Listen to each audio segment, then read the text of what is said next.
War of the Living, The Fall, Book 3, by Joshua Guess, narrated by Joseph Morton. Prologue. Kell had never been a soldier, but there was no doubt he was a warrior. The woods were dark, the sort of midnight shroud found only on overcast nights like the one he crouched in, waiting. The moon was an invisible sliver behind banks of clouds, casting no light upon the tops of the trees, much less the ground below. Tonight he carried no spear. It would have been, and always had been, his first choice of weapon. Deadly, true, but just as useful for defending himself and others as it was for killing. Instead he held a bow, painted in a mottled black and gray, with arrows to match. Not a soldier, but even the least survivor of the fall was a warrior. It was a long-accepted fact. Before, when he had been merely a scientist, Kell rarely bothered to exert himself beyond the effort it took to go shopping or take the occasional jog. Combat was an abstract concept, and survival was defined by regular trips to the market. A couple years of fighting the undead, and more frequently the living, shined a light on the uncomfortable reality that Kell MacDonald, world-class biologist, geneticist, and avid player of Dungeons and Dragons, was built for war. With a size and physique that could have won him a place in any professional sport, he was an imposing figure. Even at his most slovenly, with the beginnings of a belly, Kell's dark skin wrapped around the curves of hard muscle he barely noticed. Now, through periods of near starvation and constant labor, he was in the best shape of his life. Older, scarred inside and out, he was 6.5 feet of steel, harder than a coffin nail and capable of running like a Kenyan track star, none of which made his feet hurt less as he shifted his weight, nor did it ease the annoyance of waiting for hours on end. The piece of cloth wrapped around his face, leaving only his eyes exposed, reminded him not to give in to the urge to complain out loud. A lifetime spent hunched over lab equipment while talking to himself was a difficult habit to break, but the consequences in the here and now were enough to keep him quiet. 20 yards away were men with guns and the experience to use them well, though at this range they hardly needed it. The wrong move would end in a sad lesson in basic physics, a demonstration of the effects of a fast-traveling, compact mass against the frontal bone of his skull and the precious brain within. Still, waiting here was getting old, and he had to pee. The pain in his feet, the creeping ache heading slowly but surely toward his knees, the persistent reminder that he'd drained a full canteen before slipping into position, all these things served to distract. His surface thoughts split between his discomfort and watching the enemies ahead, leaving no space to dwell on what would follow. The sentries standing atop the school bus before him, itself part of a wagon ring protecting the camp within, turned at the same time. Kell did not hear the sound that distracted them, but he knew what it was. Bodies falling. In a single liquid motion, Kell stood and drew his bow. Muscle memory took over, the reaction drilled into his nerves by the brutal efficiency of the need to survive. He sighted easily, target framed by the dim glow of firelight from the camp. There was no time for thought about the person at the other end of the arrow's flight, only a breath and relaxation as the shaft whispered through the air. The swishing hum of the bowstring blended with the startled and wet gasp of his target as the arrow burrowed into his side, digging upward between ribs and deep into his lung. Rational Kell, the detached part of him that observed and theorized, wondered how much more damage the lung had taken because of that involuntary gasp. Even that small corner of his mind was too busy to think on it very long, as Kell was already running with another arrow ready to fire. The other sentry jerked, a fine mist of blood erupting from his throat. Out of the corner of his eye, Kell caught the movement of his partner as she dashed forward to stand near him. He nodded at the slim woman before they turned from each other to stand back to back. Facing away from each other, bodies pressed together, enemies could not sneak up on them. Their part in the night's plan was to take out one of the 4 sentry teams in order to clear the way for the entry groups to attack the camp itself. Kell was spared that especially dangerous job, though he would have to take down any living enemy that escaped the camp. His partner, Andrea, nudged him with her elbow. "Incoming," she breathed. He had known without being told. Between the increasingly loud shouts of men and women fighting for their lives, the telltale crunch was obvious. Though the organism had evolved over time, making the hosts more efficient and dangerous, there was still a large number of infected whose bodies were worn out from years of exposure and damage. The result was a dragging sort of shuffle, the signature lead-footed gait of the very tired, the very drunk, or the very dead. Smart of the enemy to surround their camp with zombies. The undead would deter casual intruders, but that confidence was misplaced when it came to Kell and his people. They were warriors, after all, and the crucible which burned all the softness from them was the daily struggle to outfight swarms of dead people. Zombies were something to worry you, make you wary and alert in much the same way a bear or wolf would on a camping trip. For people like Kell and Andrea, they no longer inspired terror. But it was more than that. Far more. The camp could have been surrounded by fire-breathing dragons hopped up on Viagra, and the team would still have attacked. This was not about opportunity, and their interest in the camp's occupants was anything but casual. The men inside the ring of trucks and buses were responsible for the deaths of dozens, possibly hundreds of survivors, who had committed no crime greater than having plenty, or what passed for plenty in the world as it now was. Men, women, and children cut down by the score, bodies burned to ash and bone, all for the food in their pantries. While killing the living usually weighed on Kell, and as the plague was at his feet, his were history's bloodiest hands. The idea of these men dying barely stirred his conscience. The act of killing bothered him, especially if it could be avoided, but these people had it coming in every possible way. Another soft hiss of a bowstring, and Andrea's zombie was down. More appeared from around the edge of the circled vehicles, enough bodies to overwhelm the two of them. Fortunately, they were not alone. 3 more pairs of fighters materialized, shadows breaking off from the edge of the woods. There were no flashes of silver. All their weapons were painted, but the wet sounds of violence filled the small clearing. Kell was glad for the backup, and with a silent surge of energy he threw himself on the shambling forms. One fell with his arrow through its face, heavy steel point jutting from the back of its head. Kell yanked the arrow through the wound as he passed the fallen body, using the spent shaft as a makeshift stabbing weapon on another zombie. His left hand clenched inside its armored glove, this one much thicker with protective plates, which turned his fist into a bludgeoning weapon capable of cracking skulls. With the right hand he pulled his knife. For the span of 30 seconds all thought was gone. Kell let himself revel in the motion, arms and legs working in harmony as he spun and flowed between the bodies of the swarm like a dancer through drops of rain. It was not a perfect dance. There is no such thing. Kell stumbled slightly here and there, body knocked askew by the press of enemies. It was no less freeing for that, his existence reduced to the primal struggle to win, to live, to survive. In that state there was no right or wrong, the weight of conscience lifted from his shoulders. His armored hand crashed into skulls with wrecking ball force, the interlocking pieces of steel making each strike deadly. The knife darted out in perfect time, each careful thrust finding an eye socket or soft palate. The ranks of the dead thinned considerably in a short time, the thrill of victory blinding Kell to the signs that something was wrong. He should have noticed, of course. They were obvious. But in his excitement even rational Kell was overwhelmed. Instead of seeing and preparing, Kell was caught completely off guard when the zombie in front of him fainted. It was then, mid-stumble, that his mind caught up with what he had seen. This body was not in the same sad state most zombies endured. There was no sign of the wear and tear of years spent exposed to the elements. No shredded fingertips with sharpened bone poking out like claws, worn to talons from constant use. No. This one was the strange gray of the new breed. Pebbly skin like some giant lizard, neck and head slightly misshapen by bands of tough material growing beneath the skin like armor. It would be strong, too, almost as strong as a living person, but that strength was not the danger. Intelligence. That was what sent a bolt of terror through Kell as he caught himself, turning his stumble into a deliberate roll. At the end of the tumble, Kell whipped his body around and upright, using his momentum to reach a kneeling position.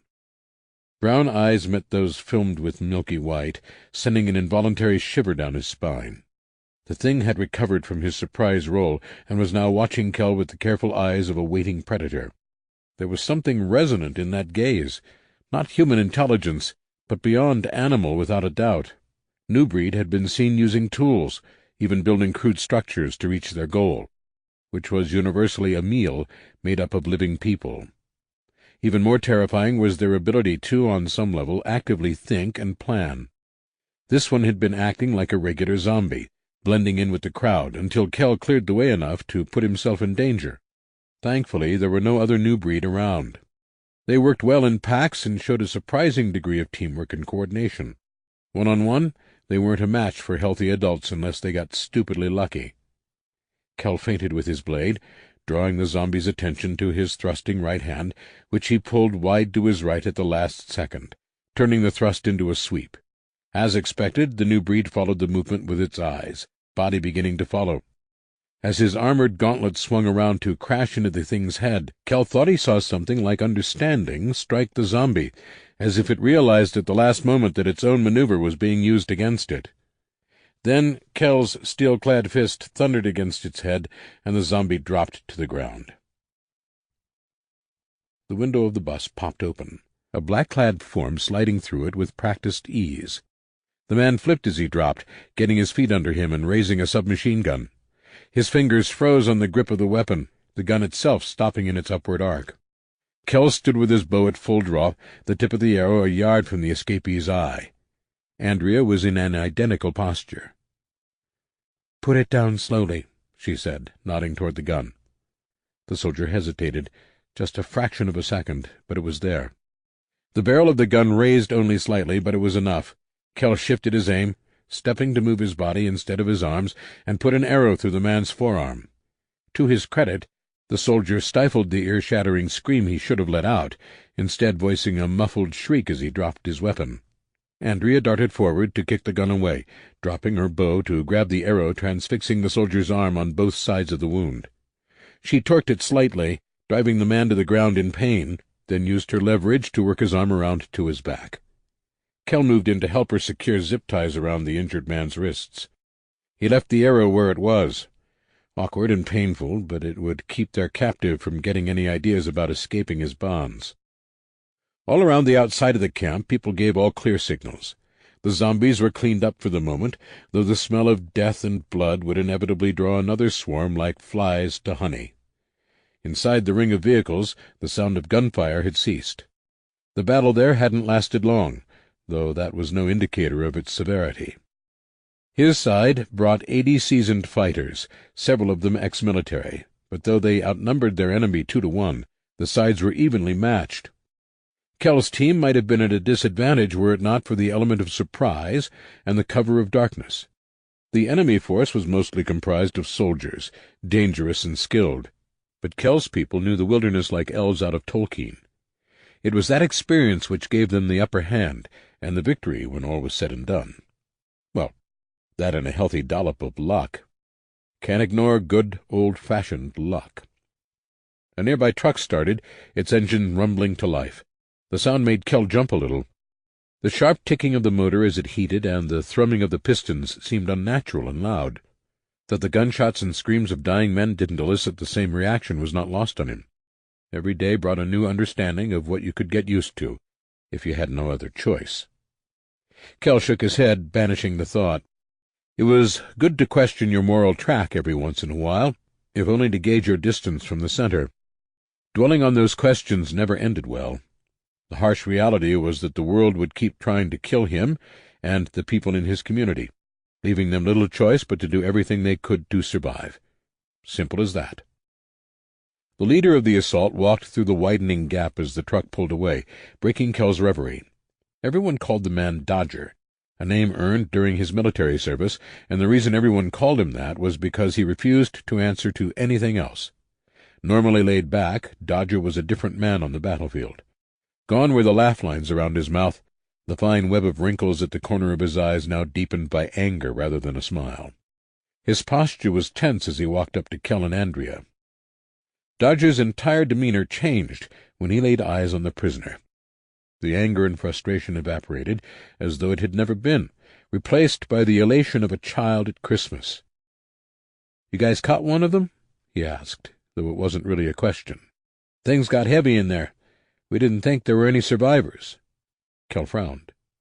The entire purpose of the attack, apart from taking down one of the band's raising communities of survivors to the ground, was to take prisoners. New Haven wasn't just Kell's home. It was the central community in a huge web of cooperative groups of survivors. They were leading the fight against the bands of former soldiers, dubbed the Hunters, who were systematically annihilating camp after camp of innocent people. Without new information, their small war against the Hunters was doomed to failure. "What happened?" Kell asked, his voice raspy from dehydration. Fighting had worked him into a sweat. "Didn't seem that bad from out here." Dodger shook his head, bitterness lining his mouth. "They fought hard, too hard. We expected to kill a bunch of them in the initial attack, but they reacted too fast. We figured at least a handful would give up the fight once they realized they couldn't win, but those bastards just kept coming." "Except that one," Andrea said, jerking her head toward the bound soldier. "He tried to run for it." "If you wouldn't mind," Dodger said to Kell, "grab him and follow me. We need to interrogate him as soon as possible." Not for the first time, Kell felt a deep pang of disquiet. New Haven wasn't like North Jackson, the first community he had joined. There, safety depended on heavy walls and a rigid command structure, both of which had their weaknesses. New Haven had none of the corruption in the leadership he had discovered in North Jackson, but there were trade-offs. Dodger was a kind man, but the hard look in his eyes as he asked Kell to bring the prisoner seemed to belong to someone else. Like almost everyone from New Haven, Dodger had a hard edge just below the surface. These people would do almost anything to ensure the survival of their community. In theory, this was an attitude Kell could appreciate and understand.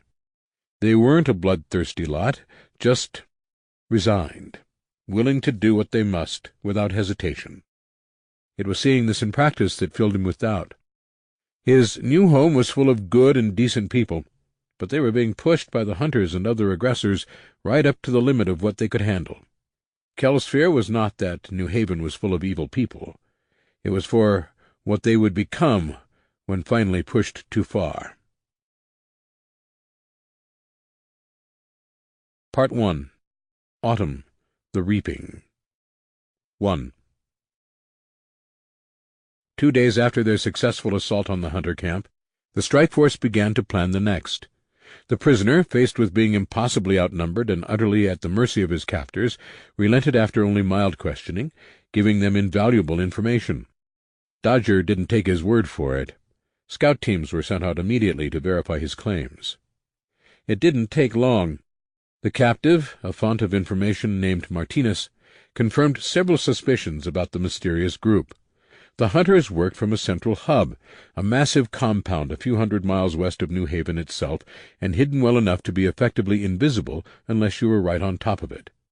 They worked in units, each handling a set of communities. That was how Martinez put it.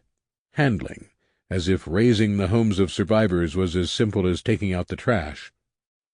Kell sat on a tree stump at the edge of their camp, slowly running a file down the point of his spear. The aluminum was tough, but did need some attention, though at the moment the point was as deadly as it had ever been. The movement was solely an activity to occupy his hands while he thought, as much a habit in the New World as talking to himself over petri dishes had been in the Old. "If you keep thinking that hard, your brain is going to freeze that way," a voice said from over his shoulder. Kell turned with a smile. "Kate," Kell said, "when did you get here?"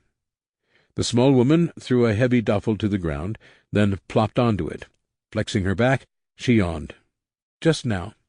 Dan and I volunteered for the resupply, along with a couple others. Thought you might like to see a few more familiar faces." Kell's smile grew. As much as he loved Kate, Dan showing up would inevitably lead to better and more regular food. Not that the guy was an amazing chef or anything, but his ability to organize the shit out of almost any group of people bordered on the supernatural. Which, in a world where survival was the primary concern of pretty much everyone, and food was on top of the survival checklist, usually meant Dan made sure everyone had plenty of top-notch grub on hand. "I thought Laura would come on this trip, actually," Kell said. "She hasn't left New Haven in months." Kate frowned slightly, the corners of her mouth deepening with lines. "I offered to let her take my spot," she said. "Didn't want to come. She looked— Hell, man, if I didn't know her better, I'd say she was scared. Laura, of all people." She laughed as if this were the most absurd idea possible, but Kell rubbed a finger along the stubble, dusting his jaw. "Yeah, I was starting to get that impression, too." Kate blinked. "Seriously? Laura?" "Well, yeah," Kell said. "Don't you think she's been through enough to warrant being frightened? You'd know better than anyone, Kate. You went through most of it with her." "I don't know," Kate said. "It's not like anything major has happened lately. She hasn't even been out of New Haven since we got here." "She was injured," he said, setting down file and spear. "She couldn't go with us to Iowa. You know that ate at her. She was safe at home for the first time in ages. I think maybe she got used to it. Stress can wear away at you for a long time, and the last straw can be the smallest thing. I think maybe getting from North Jackson to New Haven was Laura's. She spent a lot of time here instead of being on the road. Hard to blame her for not wanting to risk doing it again." They sat in silence for a little while. It was easy enough, given the lack of anything else to do. Hundreds of miles from home, provisioned to the gills, and with sentries posted to warn of any attacks, there simply wasn't any work. Kell would have preferred almost any amount of back-breaking labor over boredom and being stuck with nothing to do but think about the job ahead. Laura wasn't the only one getting anxious. Being shot at has that effect. "How'd the last trip to John go?" he asked after a few minutes, keeping his voice low. Kate glanced around to make sure they wouldn't be overheard. "It was hard, and every trip there gets harder. Finding excuses to send our people out with the scouts is getting more difficult. Lucky for us, we managed to get a team to the remains of John's old lab. The supplies we left there were still good, so we hauled everything we could find to John's place. He's set for supplies for years." Kell nodded. His thoughts focused on the lonely farmhouse John Leibowitz hid and worked in. John had been Kell's partner in the days before the fall, the only man beside Kell himself who knew every secret of Chimera, the organism that caused the dead to rise. Finding John alive was a shock. Kell had never known the exact location of the bunker he was to have been moved to, just as the plague began to spread. Finding it had been the goal of the mission, but no one expected to find anyone alive there, much less someone working on a cure. During that trip, Kell and his people encountered a massive group of survivors looking for the bunker, as well as John and Kell, anyone who knew Chimera, in order to take them prisoner, to force them to work on a cure. It was something John and Kell both wanted to do anyway, but the methods of the group, who called themselves the United American Survivors, weren't conducive to a good working environment. The hunters were the most obvious example of those methods. One of several arms of the UAS, the hunters went into the world to annihilate entire communities for their supplies. Working for them, even under coercion, was not an option. "We may have to cut off our trips to John for a while," Kate continued. "With the UAS out in force all over the place, we're putting him at risk every time we make a run there. He has everything he needs to work on the cure. It's probably safer to let him do it and keep away from him until things cool down." Kell laughed bitterly. "Cool down? Not likely. Our prisoner tells us there are more than 1,000 of these hunters. They've got plans to hit a few munitions depots in the near future, and after that—" "If they do, New Haven doesn't stand a chance," Kate said, her face grim. "Yeah," Kell agreed. "For now they're knocking over small settlements, just enough to keep themselves fed. They have fuel and equipment, but they need ammunition and food.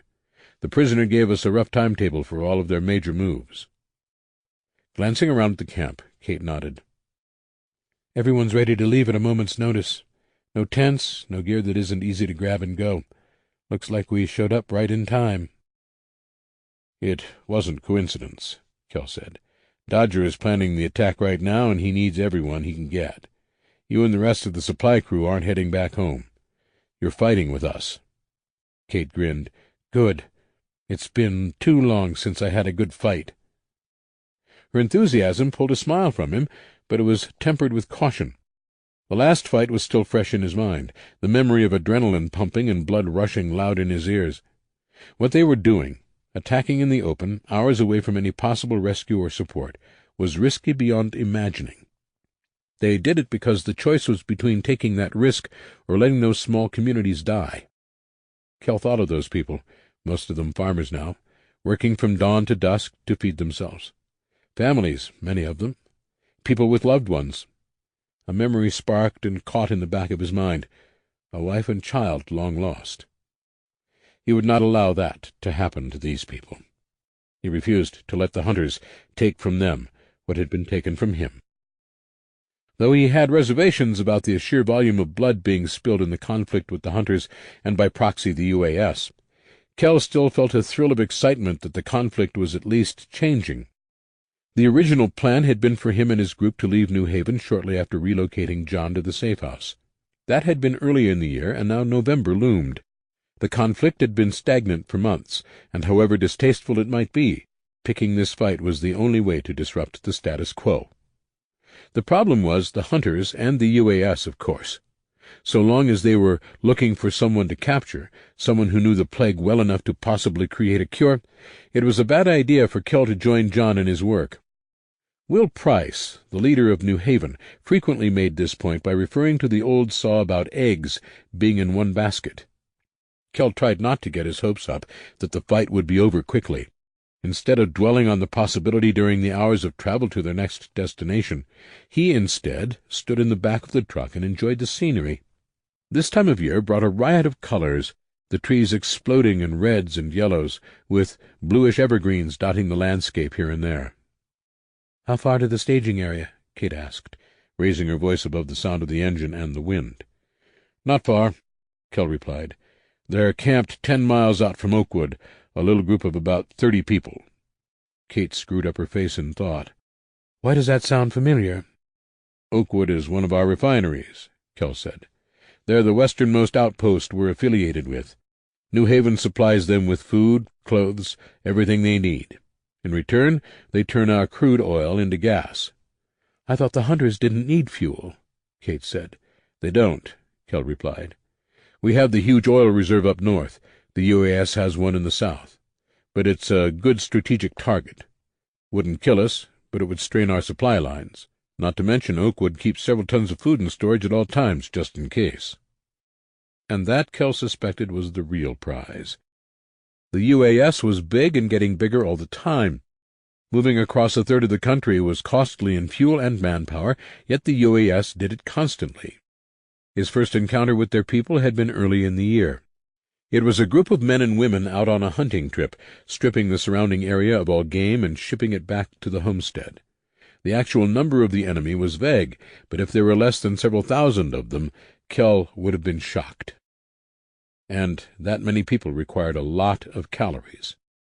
Afternoon light faded into dusk, painting the sky with bands of pink, purple, and orange, stark against the deepening blue.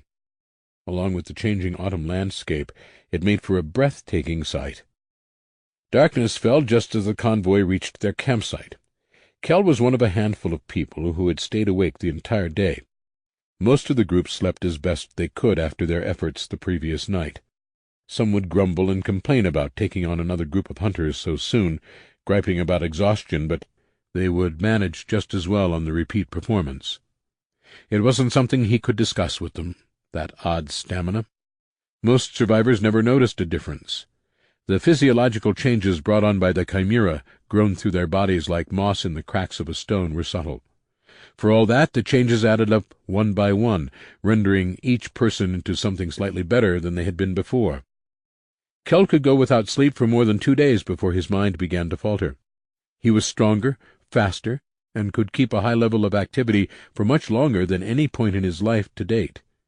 This did not make him unique among survivors. While he couldn't flip a car or run a mile in 4 minutes, the improvements did make a difference. The few people who had noticed the difference mostly wrote it off.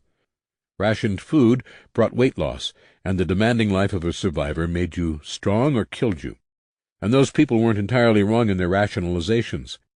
Much of their improved stamina and strength was the result of exercise and diet. It wasn't that chimera made them superhuman. It simply made it easier to be better. Kell helped Kate unload their gear and checked the time. "We've got about 4 hours before we leave," he said as he unrolled his sleeping bag. "I'm going to take a nap." He didn't need the sleep, really, but that was hardly the point. His reactions would be better with a little rest, a fact he recognized as his own rationalization. The real reason was simple, even if he consciously avoided it. Sleep would allow him a short reprieve from thinking about what he was about to do. 5 hours and a fitful restless nap later, Kell was back in his element.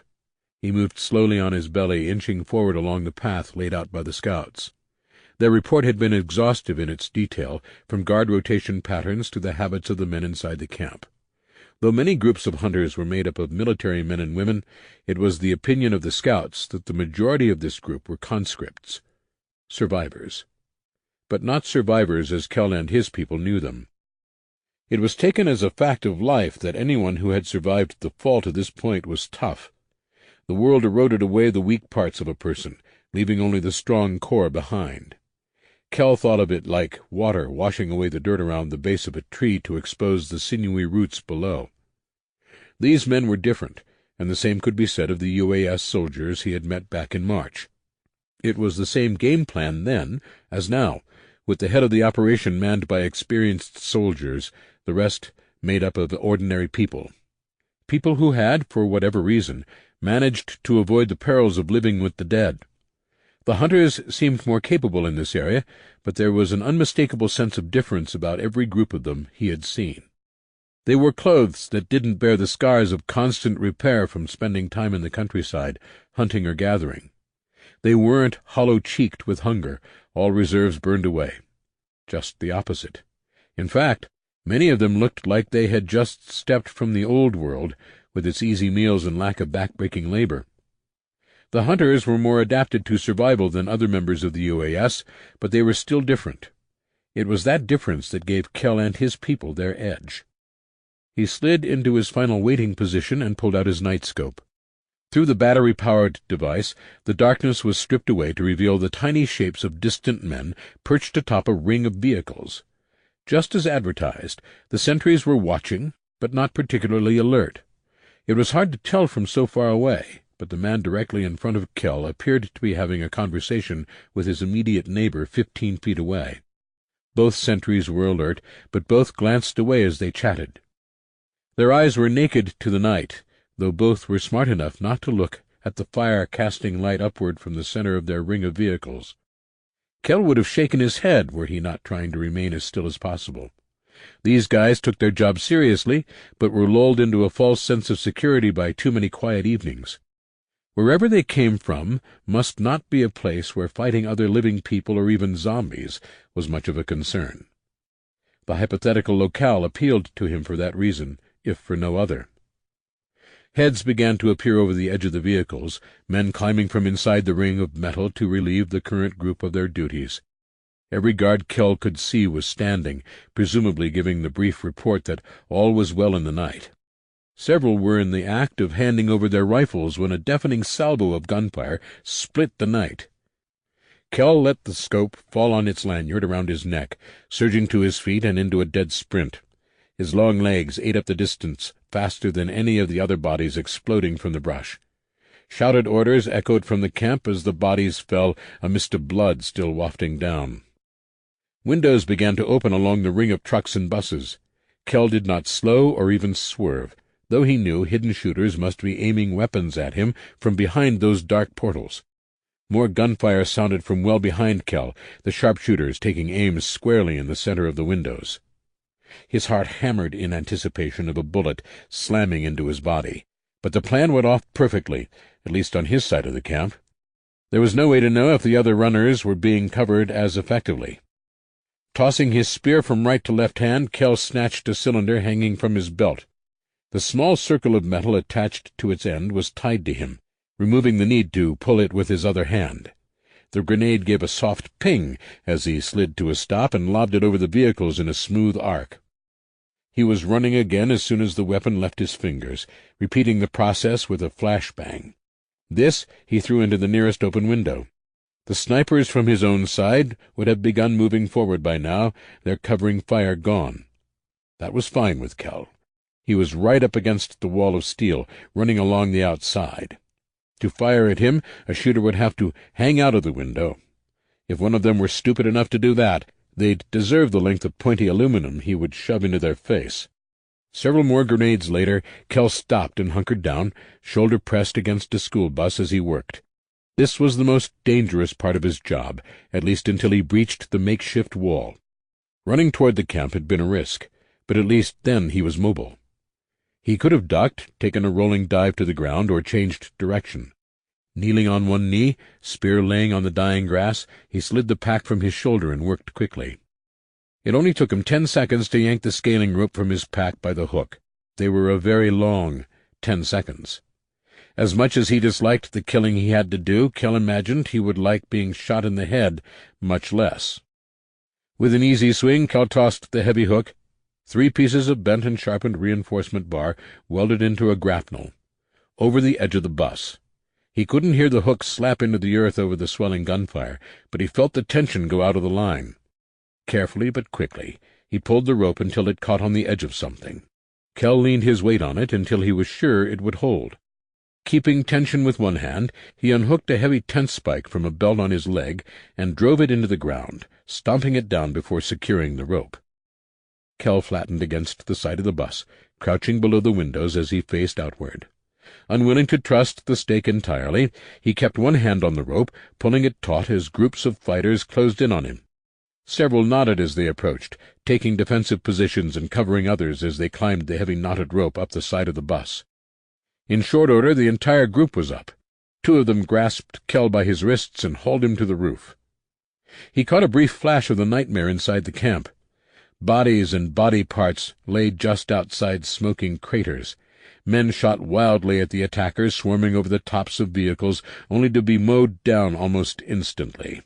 Kell saw 3 of his own people fall, nearly cut in half by a swarm of bullets from a trio of gunmen, fighting desperately to escape. "Fire in the hole," said one of the men crowding the roof of the bus. Kell flinched as the man dropped a flashbang through the open emergency hatch. The light didn't reach him, but the sound overwhelmed his hearing, making the gunshots seem like boys playing with cap guns. With an inward sigh, Kell tossed his spear to a nearby fighter, crouched at the edge of the hatch, and dropped into it. A startled, dazed man stood blinking 3 feet in front of him. Kell gave him no time to recover, lunging forward to snake an arm around the poor bastard's neck. The guy wasn't small, though Kell had several inches and a few dozen pounds on him. He fought Kell, thrashing against the iron grip clinching across his windpipe. Kell's left arm did the deed, his hand locked onto his right bicep. The victim calmed, and for a moment Kell thought he had lost consciousness. Then a knife gleamed in the chaotic light filtering in through the windows of the bus, blurring in a vicious arc as the man stabbed Kell in the thigh. He screamed as the blade bit into the meat of his leg, a primal sound, pitiless and fueled by pained rage. Kell wrenched the man, uncaring what damage the motion might cause, with 4 inches of steel transfixing his thigh. Kell arched his back and pulled as tight as he could, shaking the enemy like a dog with a rabbit in his jaws. The world went red. "He's dead, man," someone said an unknown time later. The world came into slow focus, the fury ebbing away. Kell's arms ached with the effort of strangling his opponent to death, the man's face a mottled red bordering on purple. The burning pain in his leg reminded him of exactly what had happened, though for a few short minutes the entire world had faded away. It happened that way sometimes, some random catalyst cutting the ropes he kept on his emotions, flinging away the careful logic and self-control, destroying rational thought. Kell's partner, having dropped in as soon as he'd cleared the floor under the hatch, stood over him with a worried expression. There was concern, but also fear. "I'm okay," Kell rasped, pushing the body aside. A quick glance confirmed the man had been alone in the bus, probably a lookout or perhaps sleeping when the attack began. This time hadn't been as long. His blackout had been a minute or 2 at most, but it was bad. Kell's partner, Scotty Atkinson, had seen him lose control before, but the man had never seemed frightened of him afterward. "I'm fine, Scotty," Kell repeated, unsure who he was trying to convince. Scotty knelt, put a hand on Kell's chest. "Bullshit, you're fine. You've got a goddamn knife sticking out of your leg. Sit still while I make sure you aren't going to bleed to death." Kell tried to stand, but Scotty met his eyes.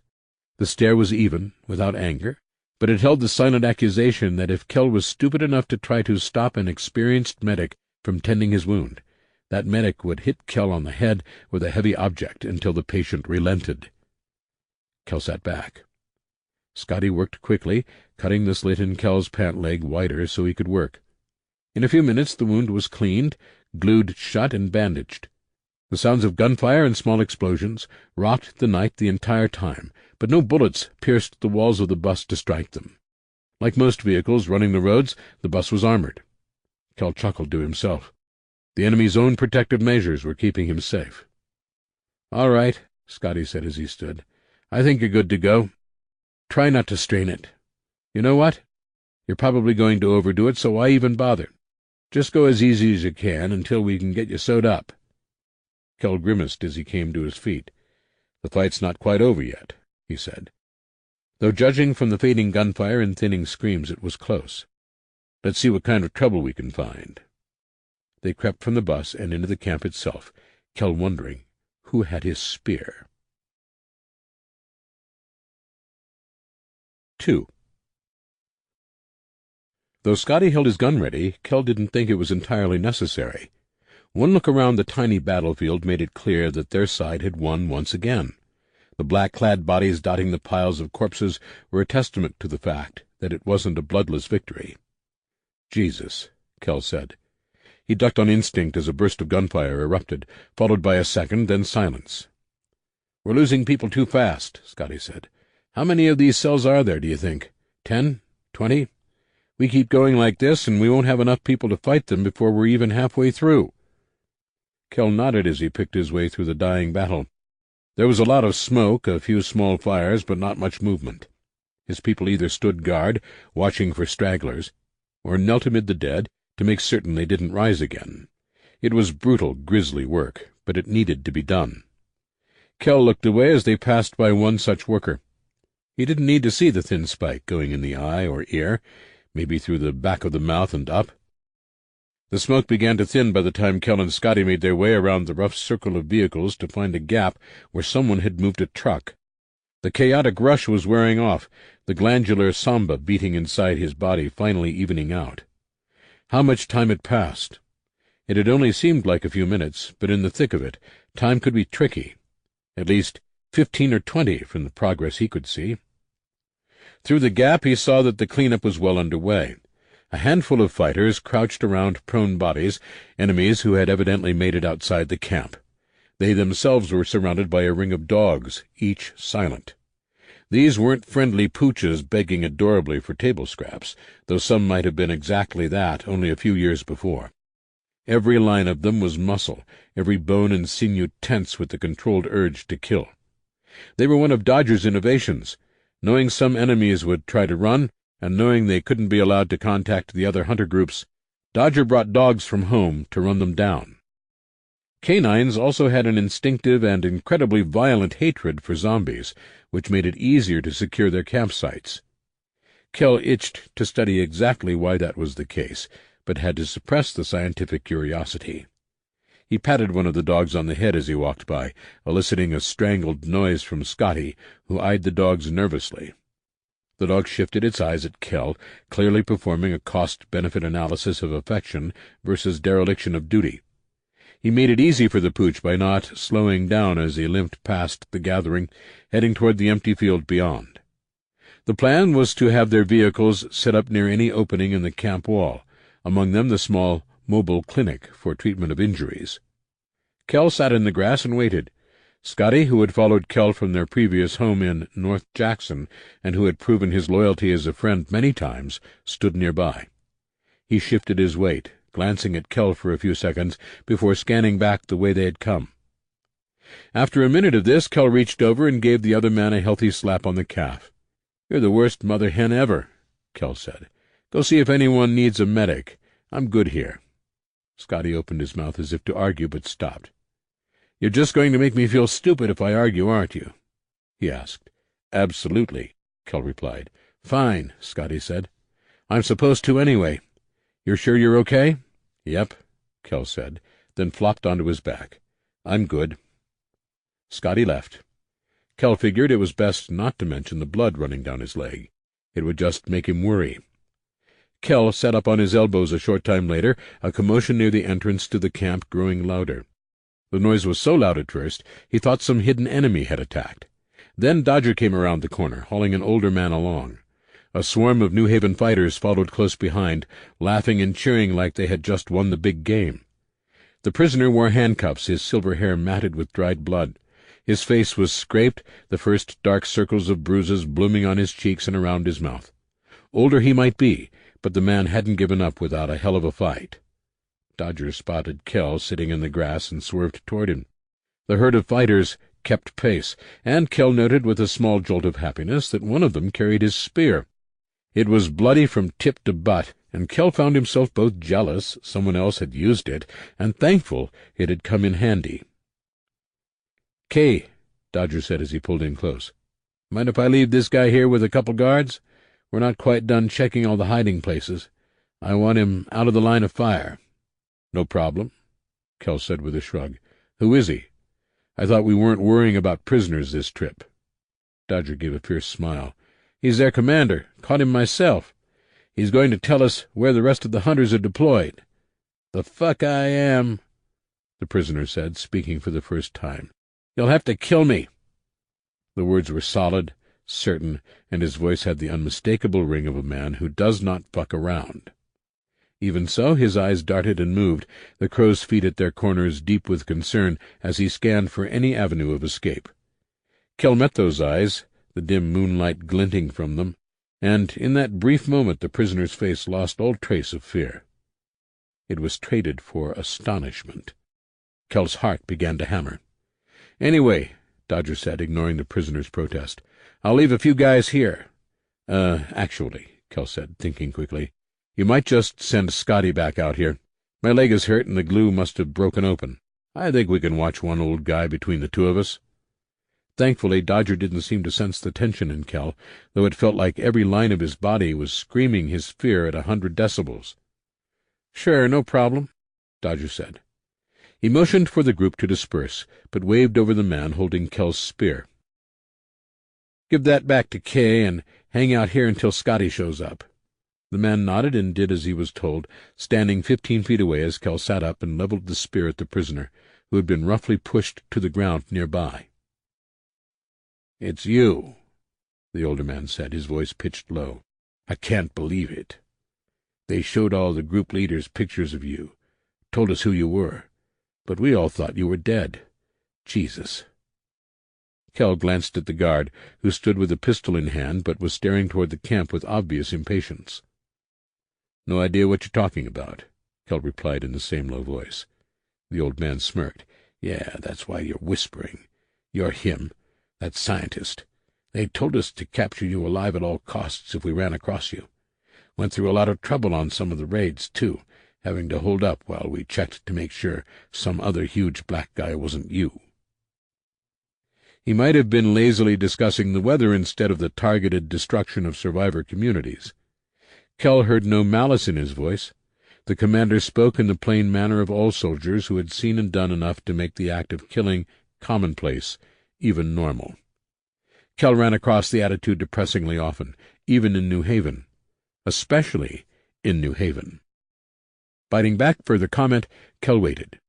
The prisoner said no more, but Kell felt the old man's eyes on him. Crunching footsteps announced Scotty's arrival. The guard nodded respectfully as he approached, then dashed off. Scotty glanced back at the retreating figure, his expression bemused. The humor drained from his face when he turned back and took stock. "What's going on?" he asked. Kell, crouching with his spear held ready, teeth clenched, locked his eyes on the prisoner. "He knows who I am." "What?" Scotty said, followed after a brief pause by, Oh, crap." Kell could almost hear the gears turning in his friend's head, the immediate problem and its possible repercussions and solutions all ticking away at once, just as they had for Kell. Really, the commander would have been smarter to keep his mouth shut, but even the best soldiers can be taken by surprise. "Not much choice, is there?" Scotty said. His voice was sad, resigned in the way a person taking their family member off life support can be. The prisoner's eyes narrowed. He rolled to a crouch, cupped hands held in the best fighting stance he could manage. Kell noticed in his usual detached way that a man his age, surely in his 60s, should have had a harder time getting up so quickly. Even with the exercise living in this world forced on him, It should have been harder. Chimera might make this more of a fight than it should be. It usually did. "What the hell do you—" Kell cut the man off, launching himself forward with only the barest flicker of a glance at Scotty. The web of pain in his leg spread into a wide net of agony in an instant, but that couldn't be helped.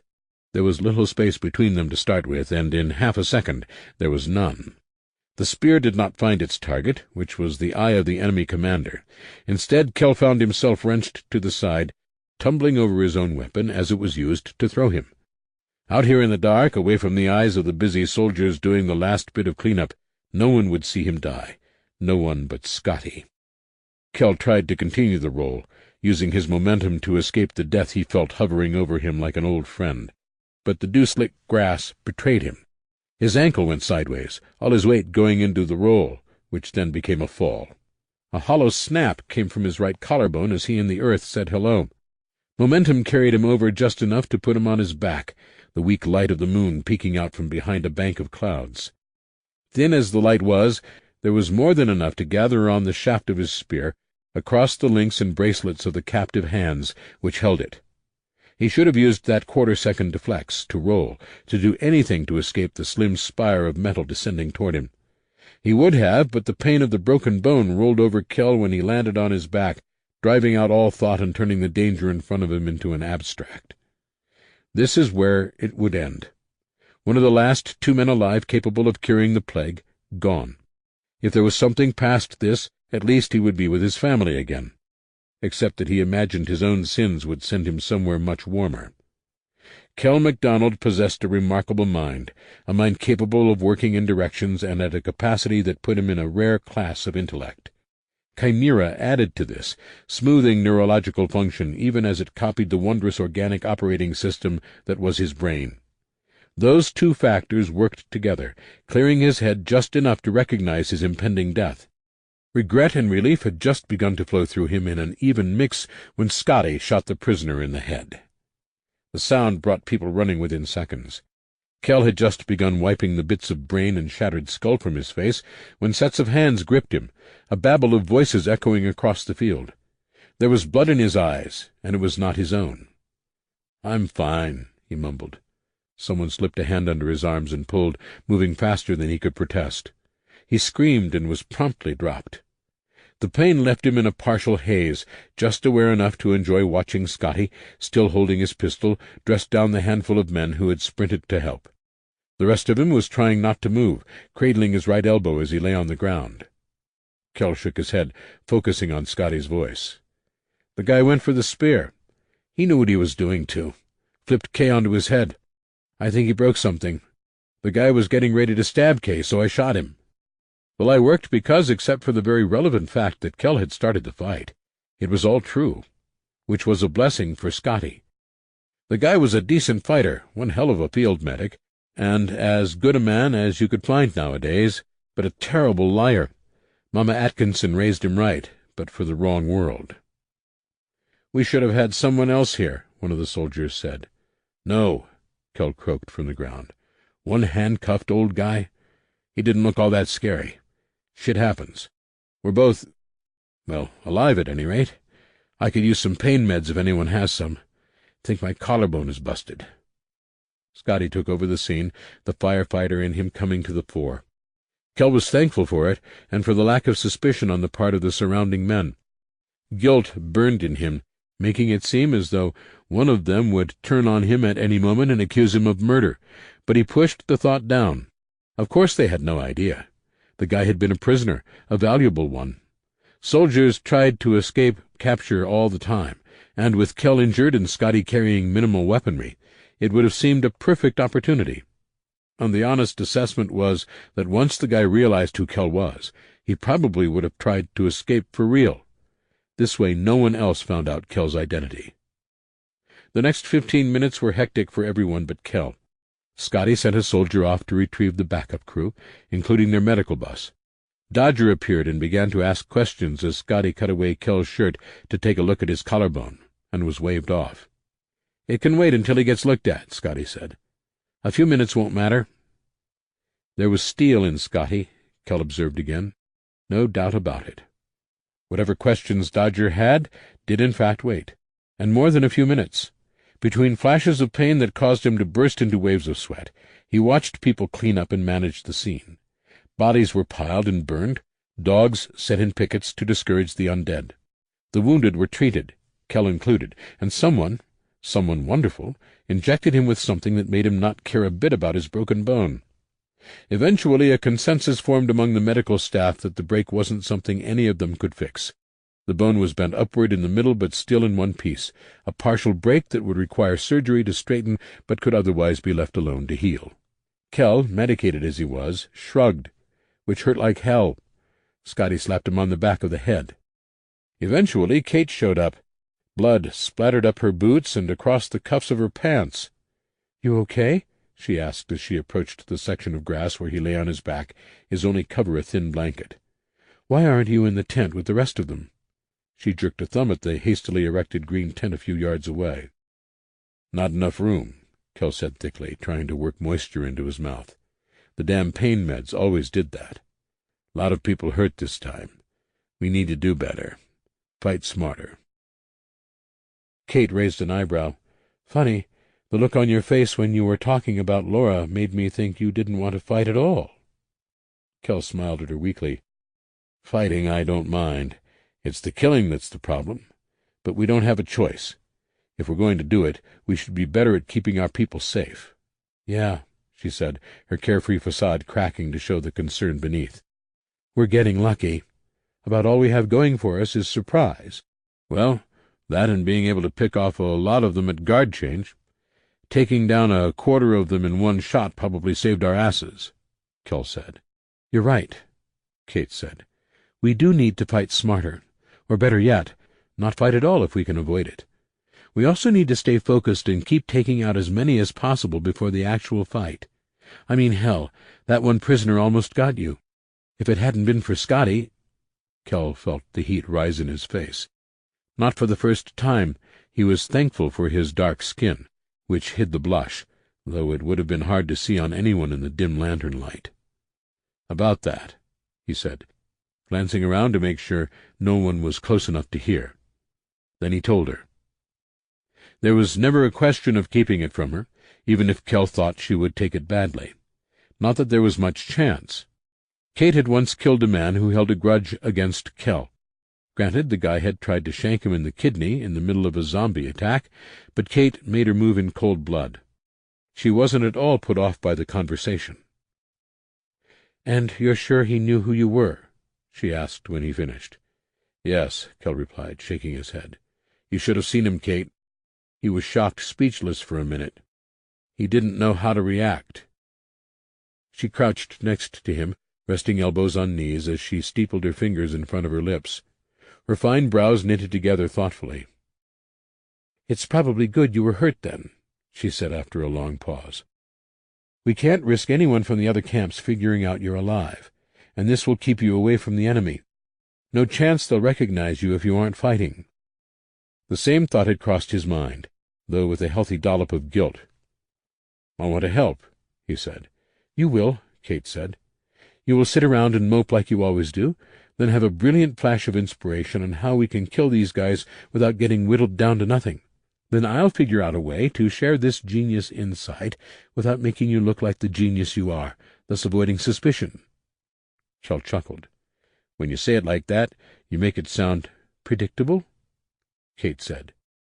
"I've known you a long time. I know how your brain works. Once you're forced to sit still and think, you'll do nothing else until you come up with a solution or two. I've seen you do it. A lot." Placing a hand over his heart, Kell gave a theatrical sigh. "Are you saying all the surprise is gone from our relationship? That I'm boring?" Kate nodded sagely. "I am absolutely saying that. But it's okay. You can be the boring one. I like being full of surprises." And with that she darted in and kissed him on the mouth. It came as such a shock that Kell froze solid. As soon as it began, it was over, Kate standing and grinning impishly.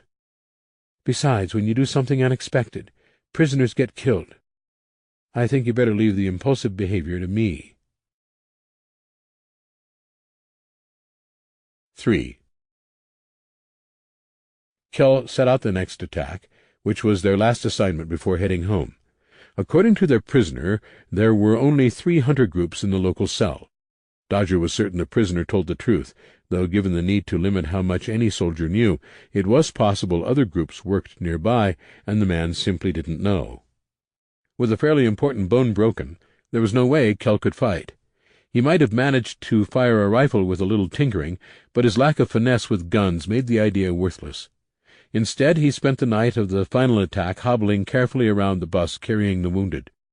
Kell wasn't in terrible shape compared to some of them, so he helped by providing food and water when asked for, helping change bandages, and keeping the injured fighters company. As he moved among them, the sound of gunfire, distant and muffled, intruded. The thunder of nearby war caused the faint sense of satisfaction, brought on by helping the wounded, to evaporate. It wasn't so much a sense of futility or sadness at the fighting, but more a combination of anger and worry. People he cared about and respected were out there right now, using the best tools at their disposal to fight a ruthless enemy. Kell carefully removed a bandage, letting his body fall into the familiar routine while his mind gnawed on the problem exactly as Kate predicted. There weren't many avenues that hadn't already been discounted, obviously. Though most of New Haven's citizens did not have military training, they had plenty of practical experience in critical, even life-saving, problem-solving. Kell had heard dozens of discarded ideas, many creative and original, just from the people in this battle group. Explosives were of limited use, given the need to recover as much of the stolen goods as possible. Anything involving fire was out for the same reason. So it went with heavy weaponry and any other notion involving a use of broad, overwhelming force. They were left with observation and adaptation of man-to-man tactics for each group. There had to be something simple and easy they were all missing, something that would minimize risk, but that no one had seen. That was always how it went, right?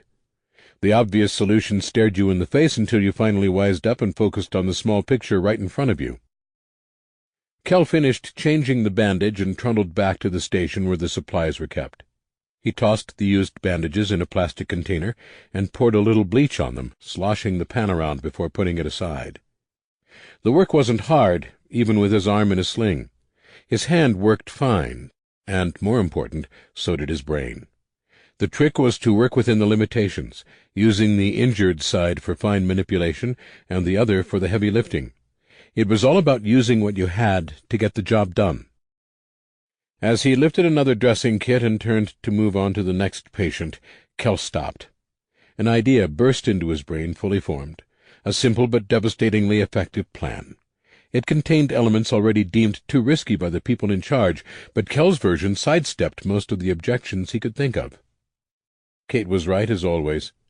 He had just needed the right circumstances to get his brain working on the problem. The right perspective. He tossed the kit back on the supply kiosk and carefully climbed out of the bus. Fortunately, whoever decided it would make an excellent caravan for the wounded had recognized the need to easily move in and out of the thing, and had added folding steps to the back.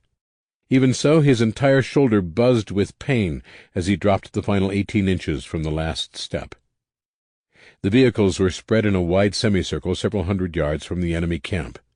The terrain here, 60 miles from the second camp they had attacked, was all hills and trees, more than enough cover for getting close to the action without being seen. The command tent sprouted from the back of a military vehicle, one of 2 in their possession. The heavy canvas draped over a locking frame welded to the back of the truck, which could be easily unfolded and set up in less than a minute. Another clever solution to living on the run. Kell wondered how many ideas like that had been thought up since the end of the world. The tent's sides were up, revealing Dodger hunched over an ancient radio plugged into a makeshift array of car batteries. One of his headphones was pushed back from his ear, but his body language was pure concentration. He was listening to a live feed of the fight. This time around, the leaders of each unit wore radios with the microphones locked on. The death of the prisoner from the last attack had been written off as self-defense, as expected. The only witnesses were Kell and Scotty, and their story was the same. This trip didn't require capturing anyone, but Dodger had sent orders to bring in the commander if possible. He wanted the sort of intelligence only people in leadership positions would have access to. Kell imagined Kate would be searching for the commander as well, if for completely different reasons. He stood a respectful distance away, waiting for Dodger to acknowledge him. It didn't take long. The sound of gunfire had already begun to slow, the initial attack having long since transitioned into entry into the camp and man-to-man combat. Dodger looked over and motioned for Kell to sit in one of the empty folding chairs near the radio. His head was still cocked slightly to one side as he listened to the feed, but his eyes were focused on Kell. "What's up?" he asked. "Sir, what's our goal with the hunters?" Kell asked in return.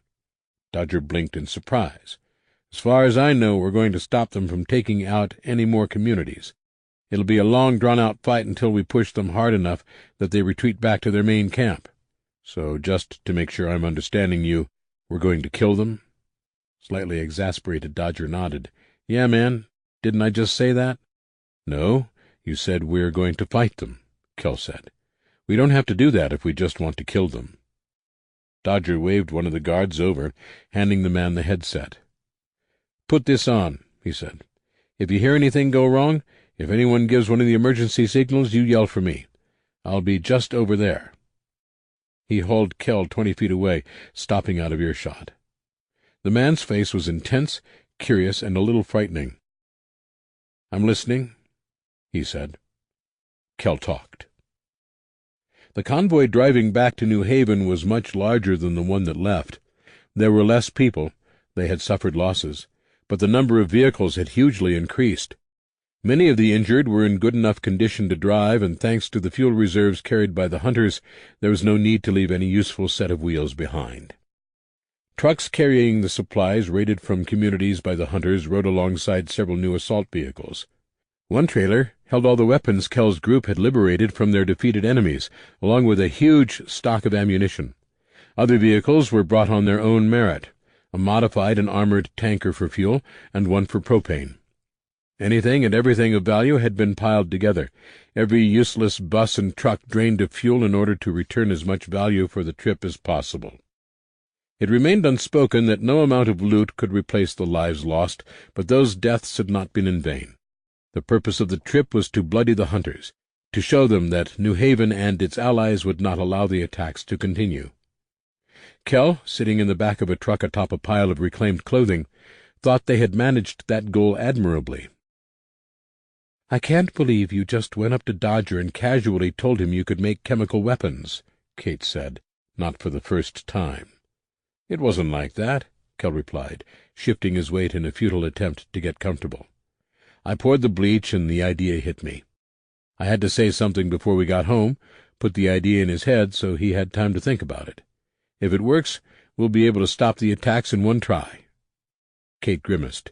"If it doesn't, you'll end up poisoning our people and get them all killed. There's a reason they shot down chemical weapons, Kell. And worse, you're drawing attention to yourself." Kell twisted around, giving her a puzzled smile. "How is that worse than everyone getting killed by my stupid idea?" Kate didn't smile back. "Because if someone finds out you created the plague and decides to kill you for it, the chances of saving the human race go down by half. If the people fighting the hunters die, it's just their lives lost." There was no denying the horrible calculus of it. Kate was right. It was a bit of an overreaction in his opinion, as the idea he had presented to Dodger didn't scream genius. The basic concept was simple enough. There were plenty of chemicals that created deadly vapors when mixed, and with most of humanity gone, there were huge stocks of them laying around for the taking. The reason no one in New Haven or its allied communities had gone that route was because of the huge risk such chemicals posed to the people using them. They didn't have access to containers designed both for safety for the user and easy dispersal against the enemy. The military had historically paid enormous sums of money to contractors to design those sorts of things. The solution came to him fully formed, as most of his ideas did. Rather than worry about having to mix chemicals at a certain time or create a custom pressure vessel that would release a mixture exactly as needed, they could create as much gas as needed and store it in empty propane tanks. Then it would be a simple matter of finding an enclave of hunters and breaching the tank, which could be done in any number of ways. "It's risky," Kate said, interrupting his train of thought. "But if it works, you'll save a lot of lives." And kill even more people, Kell corrected. Does it bother you?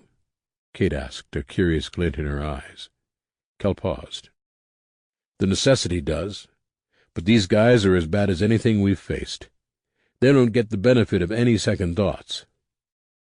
His answer satisfied her, a grim fact in its own right. They spent the remainder of the trip spitballing ideas back and forth, working out wrinkles.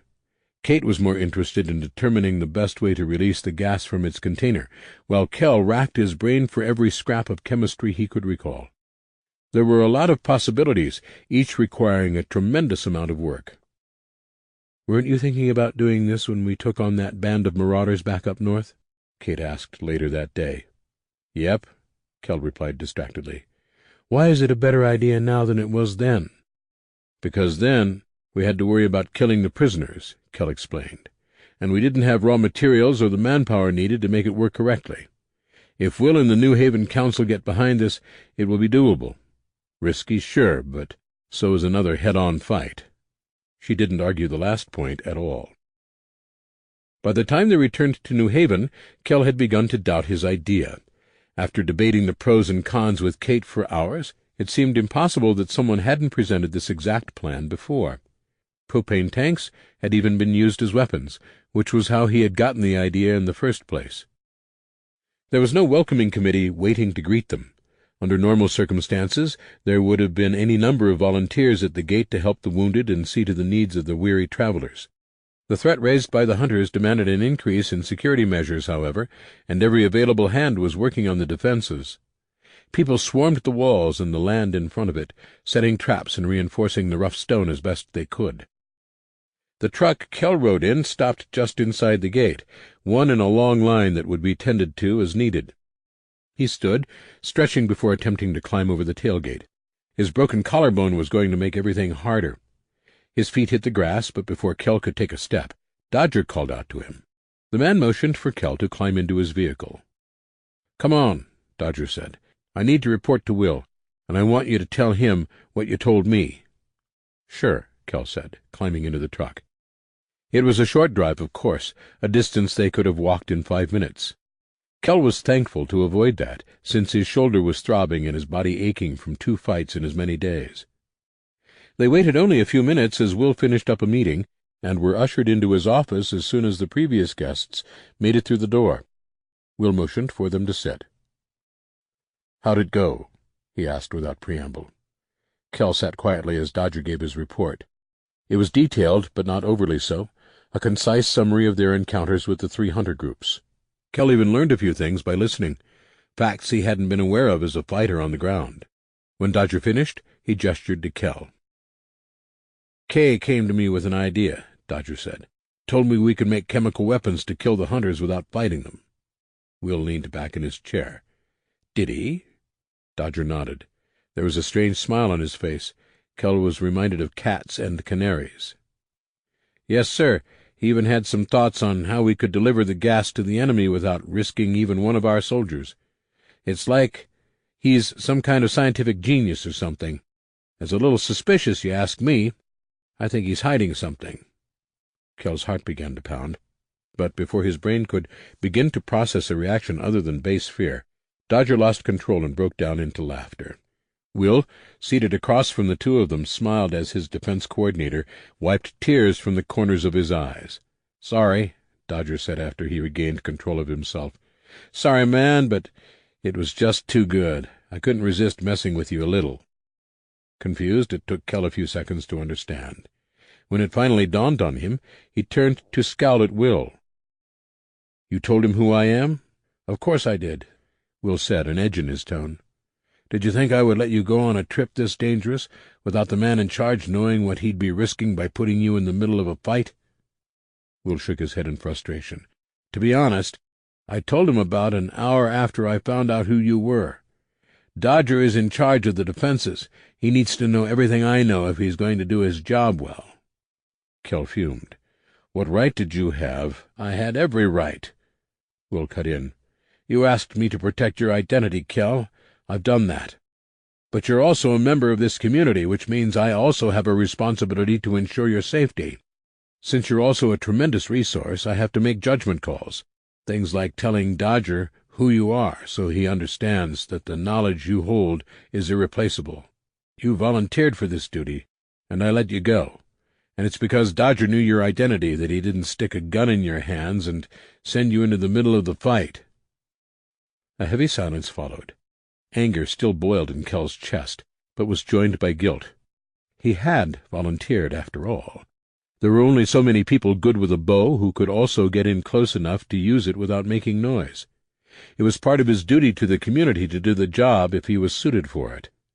"I didn't think about it that way," Kell finally said, "that you'd have to take extra precautions to protect me." "I know," Will said, the fire gone from his voice. In no time flat he had regained his composure, speaking with the calm control he nearly always displayed. "The fact is, you've got a few blind spots. You don't consider yourself valuable, but you are. It means I have to make hard calls to protect you, whether you like it or not." "For the record," Dodger said, breaking into the conversation, "Will was clear that I was to tell no one about you. There were threats leveled against me, bless his little heart." "Dodger," Will said, a warning tone in his voice. The other man grinned. "Sorry," he said, clearly not sorry at all. "My point is, the boss didn't give up the goods on a whim. He's been watching out for you, Kell. Even had me do some quiet reinforcement of the walls around the little spot you share with your people here in New Haven." "Which brings up an important point," Will said. "Why did you draw attention to yourself by mentioning this idea of yours to Dodger?" "It kind of hit me all at once, and I didn't want to wait. I figured giving him time to think about it on the way home would—" Kell trailed off, realizing how lame the explanation sounded now. "Like I said, you have blind spots," Will sighed. "You're the smartest guy in the room, regardless of what room or how big it is. You don't show it off, but the problem is you know you're that much smarter than the rest of us. Without realizing it, you've made yourself think that your ideas are always original, the best, and should be listened to first and most." The criticism stung, mostly because it was true. Kell's parents and his wife had said much the same many times over the years. It makes you say things without thinking. You put your identity at risk because you thought you knew better than everyone else, and it made you thoughtless. You didn't consider for a second that you could have come to me once you were home, and that I'd listen. That Dodger would have to talk to me before we organize another one of these trips." For all his size, Kell felt like the incredible shrinking man. Will was right. It would have been more tolerable were he being yelled at, but the even calm in Will's voice never wavered. Leaning forward in his chair, Will locked his fingers together as he rested elbows to desk. "As it is, no harm done. Remember this the next time you decide to say something outside the wheelhouse of the man you pretend to be. No more moments of brilliance that might turn heads. Also keep in mind, Dr. MacDonald, that when it comes to war, we know much more about it. We already have people working on something very like what you suggest." Will smiled, a wintry expression that didn't touch his eyes. "The difference is, you are thinking too small." As Kell would come to learn, Will was right. 4. 2 weeks went by, in what Kell theorized was some sort of time-dilation field. Every day felt like a month, as New Haven waited for news from the men and women tasked with fighting the hunters. It wasn't enough to simply kill groups of them.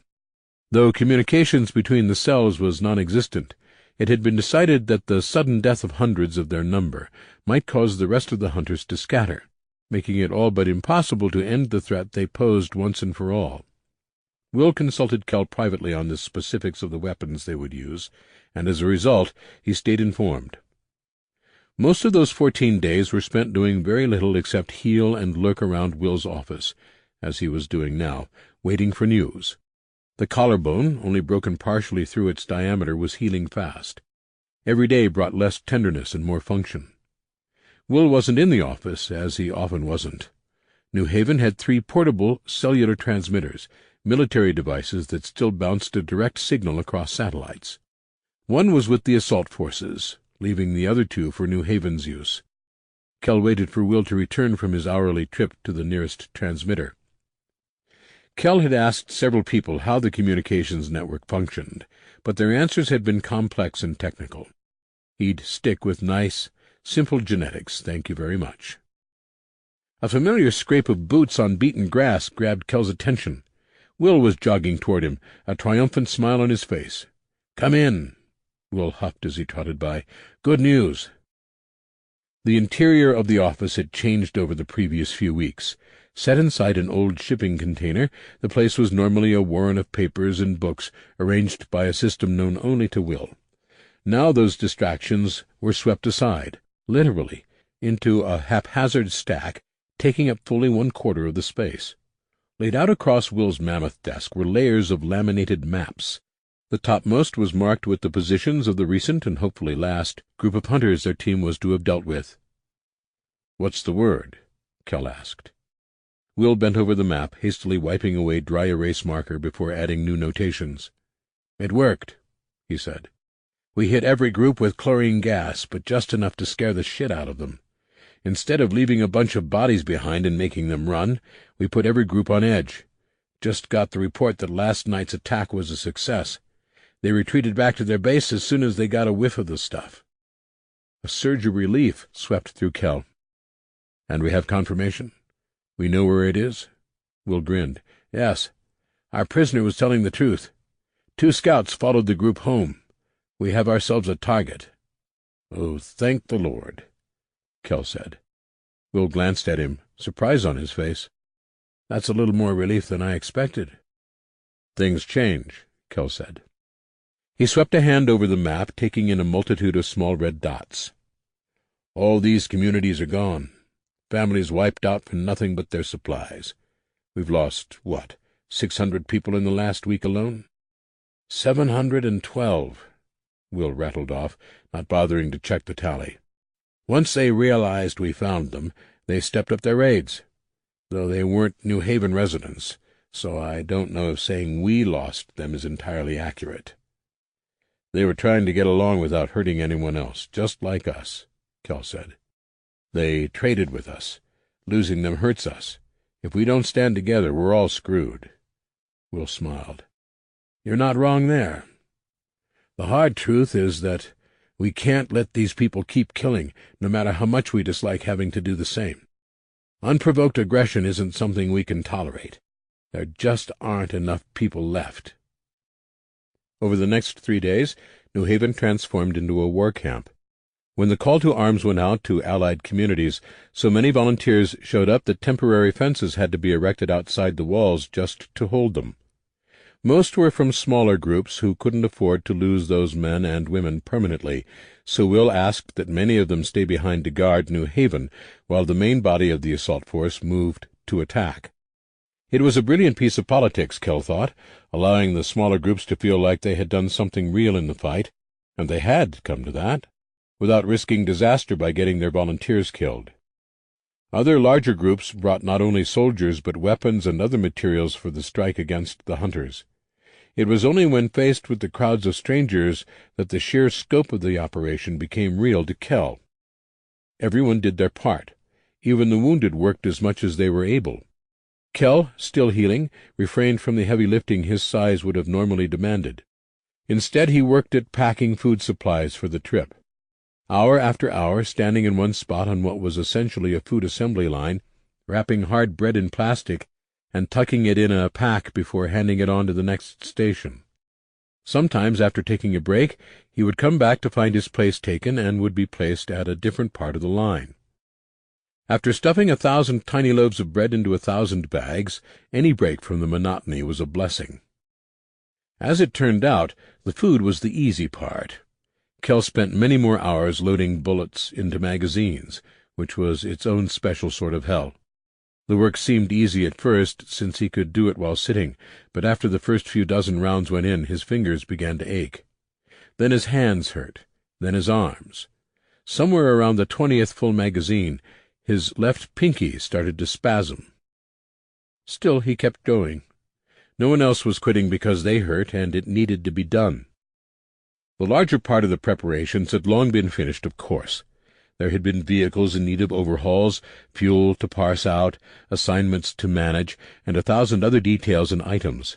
The food and bullets were the last two major projects, tackled for the simple reasons that the food had a limited lifespan, and the bullets were brought by a group of volunteers. You can't fill magazines with bullets you don't have. The work was grueling, but they got there in the end. Most of the homes in New Haven had a ladder of some kind leading to the roof. Before the place had walls, the easiest way to escape an incursion of zombies was to go up one floor. Though the need for those escape routes was rare now, it wasn't odd to see people sitting on the roof of the house as you walked through. Kell sat atop the clinic, watching the final loading of the assault force's vehicles. The line stretched up and over the hill, continuing out of sight and running the full length of the road.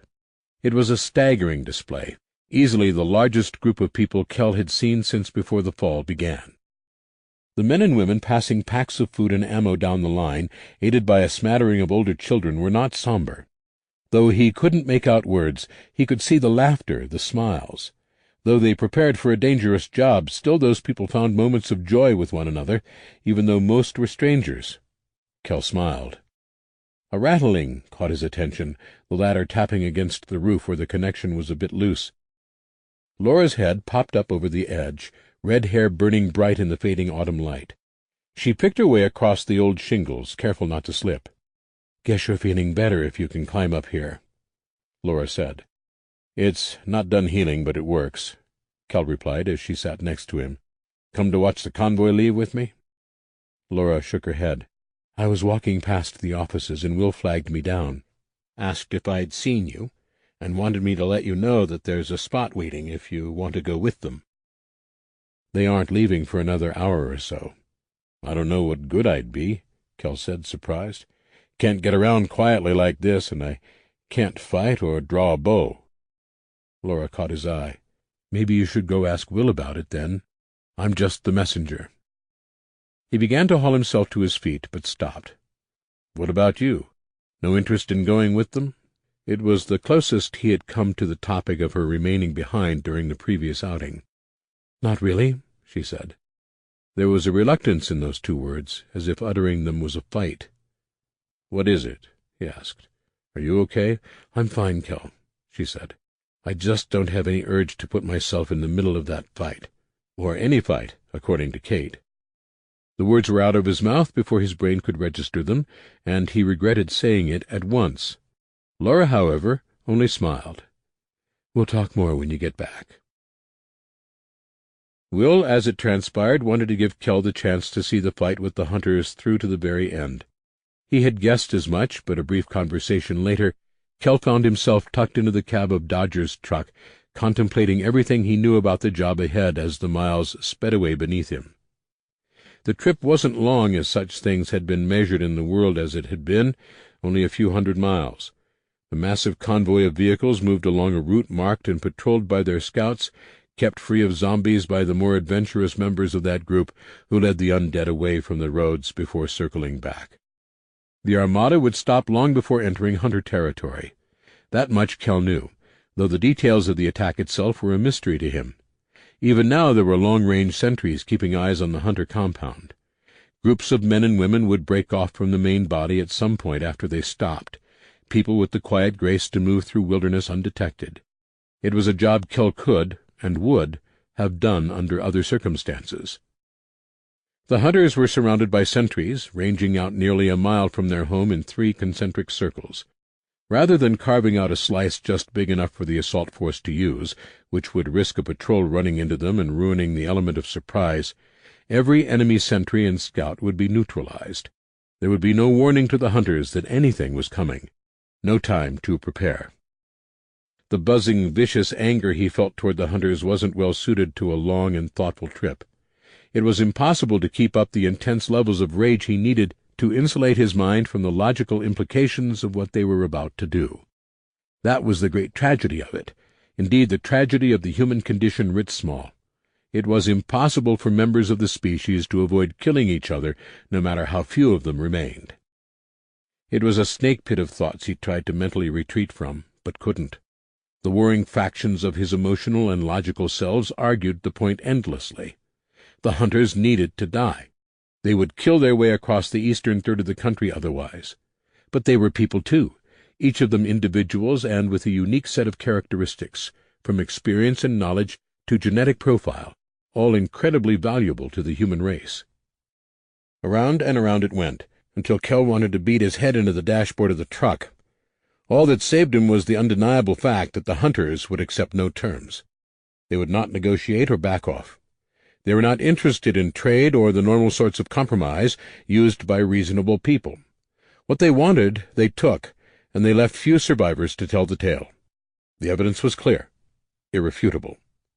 The only option was to fight. Setting up camp took no time at all, as the plan was to wait only long enough for the empty scouts and sentries to be neutralized before attacking. There were no extra bodies to set up camp, to cook, or to fill any of the other support roles. Though it had been minimal, even the previous excursion against the hunter cells had a unit specifically for that purpose. Not this time. Not even Dodger would remain behind. The sole exception was the medical staff, and they would be at the rear of the assault force, waiting for casualties to roll in. Less than an hour after arriving, they set off. As Dodger's truck inched over the narrow road in the dim woods, Kell wondered whether they would encounter the bodies of the slain scouts. They were the first to fall today, probably with no idea what was in store for the compound they protected. There were marks on the trees to direct their approach, quickly scrawled in spray paint bright enough to be seen from 100 yards away. Kell's stomach twisted in knots with every sign they passed, until the final one brought them to a halt. "You going in?" Dodger asked. Kell hesitated. "Can I? I don't know what the plan is exactly, but I can't really fight. Stay in the tree line with the others, and you should be fine," Dodger said. He reached into the rear of the cab, pulling out an assault rifle. "You know how to use this?" Frowning, Kell took the weapon.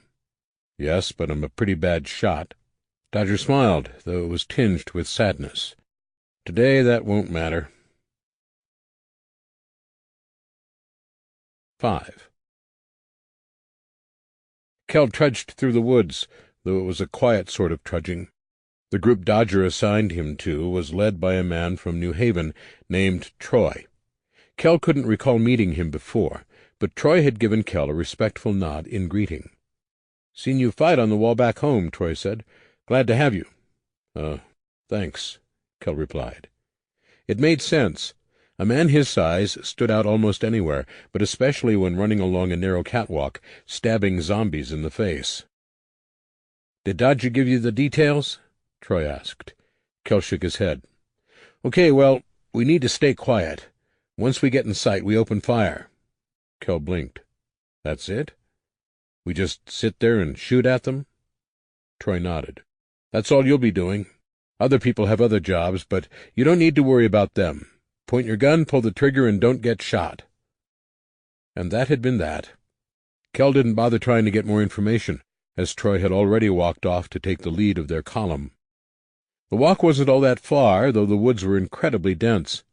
It was a difficult job, keeping his weapon from snagging on the tangles of brush and other foliage, filling most of the space between the trees. Not that there was much of that to begin with. Kell couldn't recall ever seeing a patch of woods more tightly packed. The natural barrier it created was probably why the hunters had settled here to begin with. If living people had to struggle this hard to move forward, the undead certainly must have a harder time with it. Of course, the need to move without being heard made the job twice as hard. Once they were closer to the compound, they'd need to make sure not to draw attention by moving any of the brush. That should be fun, Kell mused. As they moved closer to their target, the painted signs stopped appearing. Apparently, the scouts who had been watching the place didn't have time to move in closer after clearing the area of sentries. It wasn't a problem, as they followed the narrow access road, but even without it, Kell would have known they were approaching civilization of one kind or another. It was the smell. The modern world had not died so long ago that Kell didn't remember how different it smelled. Gone were the days of indoor plumbing and ventilation systems. Rolling through the woods, faint at first but thickening with every step, were the mixed scents of humanity doing its best to survive. The familiar aromas of the open sewage pit, the sharp tang of wood smoke, even savory hints of cooking meat. There was only the barest of breezes, only strong enough to flutter the occasional leaf. Kell tried to wrap his brain around the math of it, but came up short. To be able to smell the place from this distance would require a tremendous number of people cooking and shitting. Unless they were right on top of the place, of course, but Kell heard nothing. No people talking or the 100 pieces of background noise any community would surely have. 30 seconds later, Troy raised a fist to halt the group. Kell craned his neck, glancing over Troy's shoulder to catch a glimpse of open sky, a slice of hillside, and the corner of a building in the distance. Behind his group others spread out. A huge, curving line of people formed, stretching out from the sides of the road. More and more crouched figures slipped into the area to spread out. Soon there were more than Kell could keep track of. They formed ranks, with men and women holding assault rifles and submachine guns in the front, and as low to the ground as they could get without laying flat. Behind, and fewer in number, were sharpshooters. Many of the second group set themselves against trees, careful not to shake the branches they used to steady their rifles. In Kell's field of vision alone, no fewer than 30 people put eyes to scopes. "No activity on the wall," the nearest sniper reported in a low voice. A wave of similar confirmation swept down the line of them, too quiet for Kell to hear after the first few. "I see 4. Strike that. 5 sentries on the wall." Kneeling 10 feet in front of Kell, Troy whispered over his shoulder.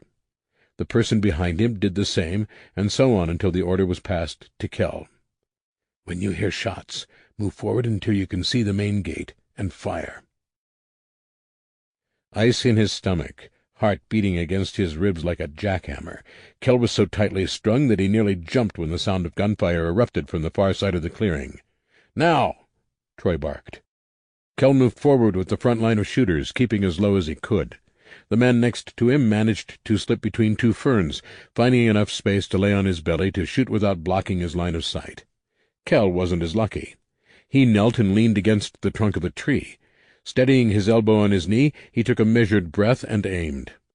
The forest exploded with sound. His own weapon bucked in his hands, but that was the only way he knew it was firing. The noise was painful, reminding him of the earplugs he had forgotten in his pocket.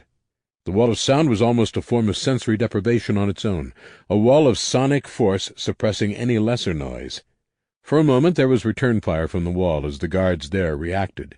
Kell was firing uphill, though not a steep one, and he saw the guards fire very clearly. Their shots, reactions born from training and fear, were badly aimed, chewing up divots in the grass just in front of the woods. He was looking when the snipers ended that particular threat, multiple sprays of red filling his vision as he sighted down the iron sights of his rifle. There was no movement on the wall, which took the edge off his fear. No more guards appeared, and it was hard to blame them, given the storm of lead pounding away at their home. It was only then, with no immediate threat, that Kell was able to begin processing what he saw. The compound was huge. At first guess, it appeared to be even larger than it actually was, mainly because he was seeing it at an angle. The walls sloped away to hide behind the curve of the hill, creating the illusion of vanishing into the distance. Even so, the place had to be 500 feet or more on a side, made up of a combination of earthworks and shipping containers. The bottom of the wall was shaped dirt 10 feet high, with the huge metal boxes strung out atop it. It wasn't consistent. There were many empty spaces where containers had either been removed or had not yet been placed. Some of those spaces were filled with debris, packed together to form a barrier. Others had actual walls, brick here, cinder block there, even a few made of wood. The front gate was thick wood banded with metal, but it was suffering under the hail of bullets. Huge chunks were near to falling off the edges as a million lead bees stung it to death, each tearing away a tiny portion of its flesh. Kell had begun to think the plan might be to destroy the door completely from a distance, to allow the fighters to enter the compound, until he heard Troy's shouted command. "Aim high!" Kell wished, not for the first time, that Dodger or someone, anyone really, had given him a comprehensive overview of the plan of attack.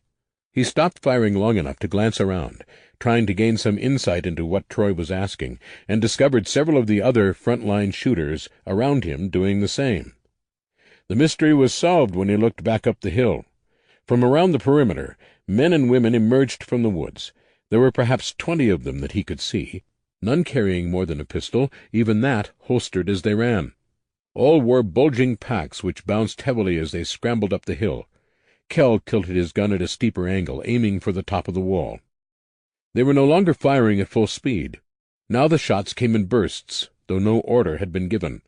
The snipers fired occasional shots, picking off the odd soul brave enough to poke his head over the wall. Kell himself fired a round every 5 or 10 seconds, trying to make his ammunition last. Dodger had given him 2 extra magazines, and he was nearly through his second. "Come on, come on," he muttered to the runners who were almost at the base of the wall. In smooth, practiced motions the runners slowed just enough to shrug off their packs.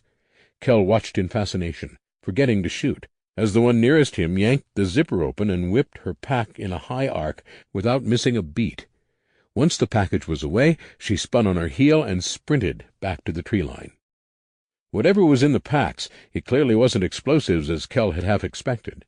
5, 10, 30 seconds passed, with no deafening booms or plumes of smoke and fire. It was only due to his intense curiosity that he managed an idea of what had happened. A thin curl of what might have been smoke wafted upward, there and gone in a flash. It wasn't smoke, though.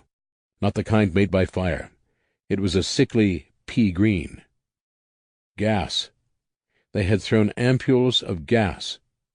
Not enough to kill or probably even damage a large number of hunters, but the intent was starting to become clear.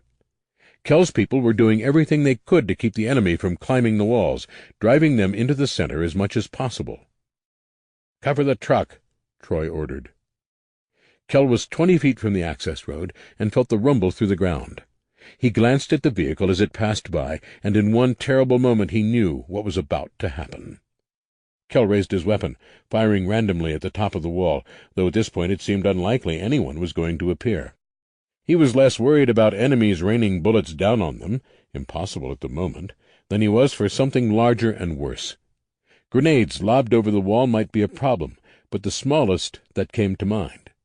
Worse would be larger explosives or chemical weapons. Whatever else the hunters might be, they were dangerous and prepared. Though it felt like eternity, the assault had only begun a few minutes before. The window of surprise and disorientation was rapidly closing. If a counter-attack was coming, it would be soon.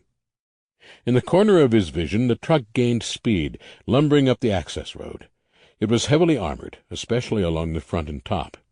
No stray bullets from the hunters would kill the driver. A smaller vehicle chased behind it, also armored. The opposite corner of his vision caught movement in the sky. Kell jerked back automatically, his mind immediately going to his thought about grenades, but it was a false alarm. Several brave volunteers had partially ascended the hill to lob small objects onto and over the wall. More of whatever liquid they had thrown before. Grenades? There were no explosions, no more wisps rising. There were, however, screams. Whatever was being thrown scared the hell out of the people behind the walls. Even as he watched, the throwers moved, some running for new bags of missiles, others continuing their efforts on a new section of wall. This went on for another minute, which was when the truck and its chase car reached the front gate. Somewhere deeper in the woods a horn blared, cutting across the field like a knife. "Cease fire!" Troy shouted. All along the hillside, people ran back to the woods. "Pull back!" Kell took one last look at the idling truck, with its massive twin tanks. As he stood, he saw its door open and the driver drop to the road. The man stooped, fiddling with something on the bottom of the truck, and raced for the chase car. "Run!" Troy screamed. Kell ran. From where Kell had stood to the nearest wall of the compound had been 30 or 40 yards. It was hard to judge. In the time he ran, no longer constrained by a need to stay hidden, he traveled twice that distance back and a good ways to the side, trying to get the corner of the compound and a slope of hill between his body and the truck, which wouldn't count for much if the trees began to fall. That was a fun thought. When the explosion happened, the trees did not fall, though they did shake. Chunks of vegetation crashed into him along with the pressure wave. All sound ended with a monumental crack and boom, as the 2 huge propane tanks mounted on the back of the truck met what Kell assumed was a fairly large amount of dynamite. Even hundreds of feet away, the blast wave knocked him down. That, combined with the mind-numbing sound, instantly knocked him stupid. Rational Kell didn't speak up from the back of his head to point out the sudden change in air pressure had probably screwed up his balance, because Rational Kell was cursing like a sailor and kicking around the furniture. The ground was soft. Comforting, really. The quiet was nice, but someone started turning the volume back up. All around, people were scrambling as someone shouted at them.